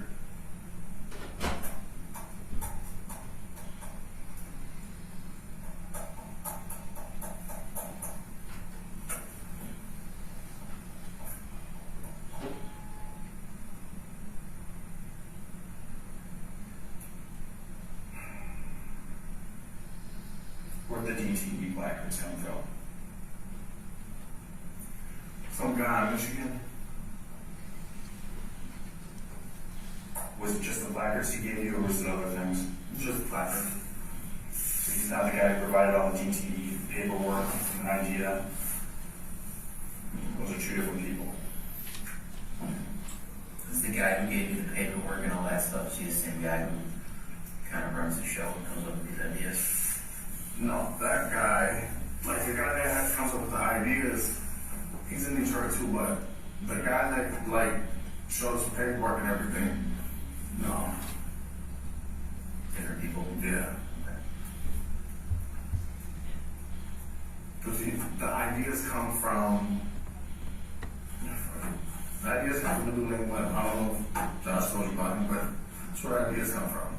What's his name? Weddle. Weddle. You know, Weddle, like white boy Weddle. That's where ideas come from. Whether it can be done is another question. Do you have his number saved in your phone? Yeah. What's he saved as? Weddle. Weddle. And is that a text message or is it a social media page? It's a direct phone number. Right. I know we're looking at a number, and I can't tell you what it is because I don't know what it is off the top of my head.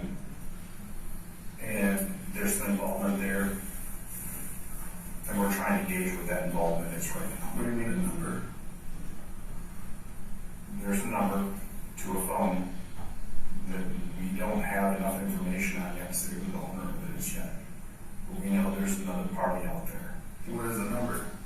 Phone number. Yeah, what is the phone number? I don't know off the top of my head. Oh. We're trying to put that phone number with someone because we believe they're involved. Well, if I have the number. I can tell you about my number. Numbers in your phone. If you're telling me that you talked to this guy, that puts one and one together. But you're willing to give me access to your phone. Not yet. I need to talk to this prosecutor first. You don't know when I'm going to be back in Michigan? Let me be very clear on that point. I don't know, and I promise you I don't know. But if I did know that, I couldn't tell you that because it potentially endangers any transport that you might have. Alright. Like, I'm not fucking around. Like, Are you guys as Oakland County coming to get me, or are you guys sending that extradition bus to get me? I don't know that either. I would figure it would be our guys because our guys are paid by the Oakland County Sheriff's Office or paid by the Oakland County Prosecutor's Office when they pay for the extradition. Okay. Who they contract to do it with, whether it would be the U.S. Marshals, whether it would be us, I figure it would be us, but that's no guarantee. And whether that's a plane ride, whether that's a bus, whether that's a car, I don't know. I mean, my concern here, dude, if I had to do the transport myself, make sure that they fucking do. Yeah. And how to safely get you back while still protecting the public is going to be a concern. Alright. What other questions you got? That's it.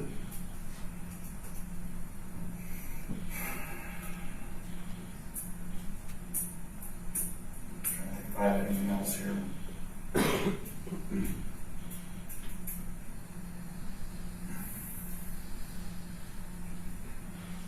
Are you going to set it up to talk to the hospital when I get back? From here, there's going to be a conversation between him and I, most likely on speakerphone, with probably at least at a bare minimum 2 of our bosses. And then they're going to talk to their bosses. We're going to hang out with them and talk to another group at the Sheriff's Department and the Prosecutor's Office. And they're going to make those decisions away from us. Is the message getting relayed? Yes, the message is going to be relayed. Absolutely it will be. Did Josh actually make a statement? You can be honest with me. Josh told us he was scared.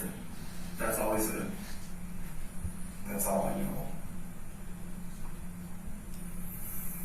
And this dude came on my plate. Slept at my house.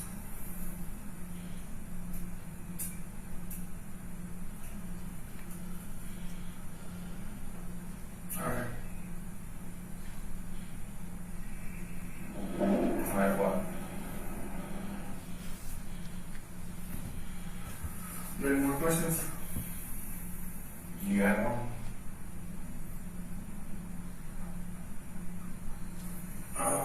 About how much longer will my car? That I'm not supposed to answer for because it's not. It's not us. There's bosses that are in charge of that, but I don't expect the moment it's not needed, I don't see why they would hang on to it. Alright. The message will be relayed. I am honest. I won't fuck you over. Alright? We have a job to do here. Everything that we talked about here is eventually going to go in front of the prosecutor for them to review. They're going to make their decision. Alright? I have no control after it gets submitted to them. Alright. I appreciate you, sir. Yes, sir. Is it open or locked? It's usually locked. How is it here, by the way? I've only ever worked in one jail. Fucking horrible. I want to go back to Michigan. It's just like Oakland County Jail. Don't smell any different. Listen, I want to go back. Since I can only be ready for you, right?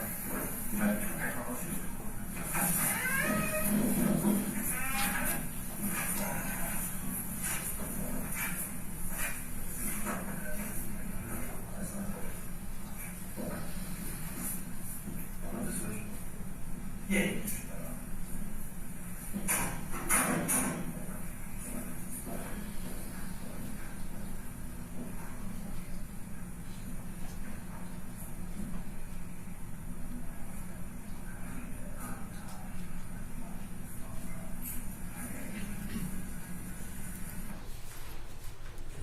Detective, was that the only time you spoke to the defendant?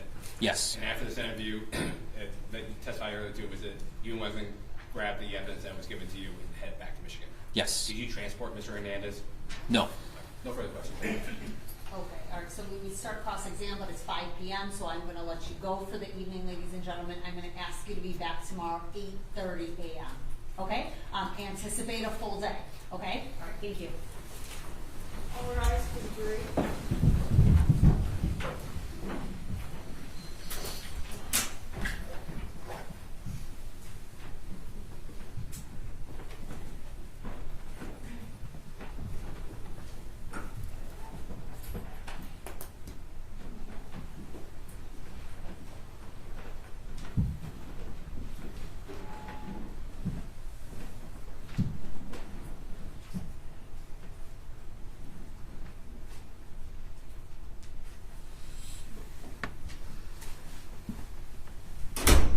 See you in the morning? Yes, Judge. Okay.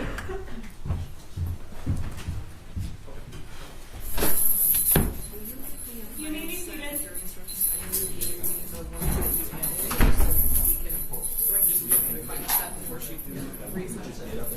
Yeah, this should be in there. Oh, okay. It Is should that be. the one that was this morning? I- The full yeah. set? Okay. Should have everything. Yeah, yeah. Absolutely.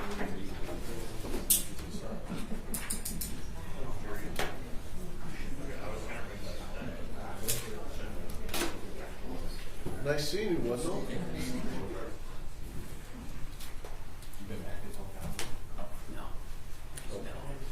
You're just gonna need to lock stuff up before we call it a day.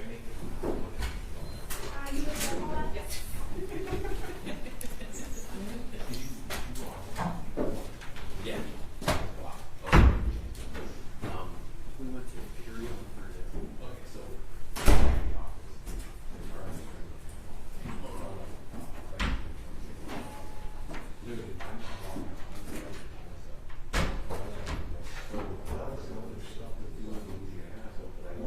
Civil stuff that just lives there? Let's just say, full speed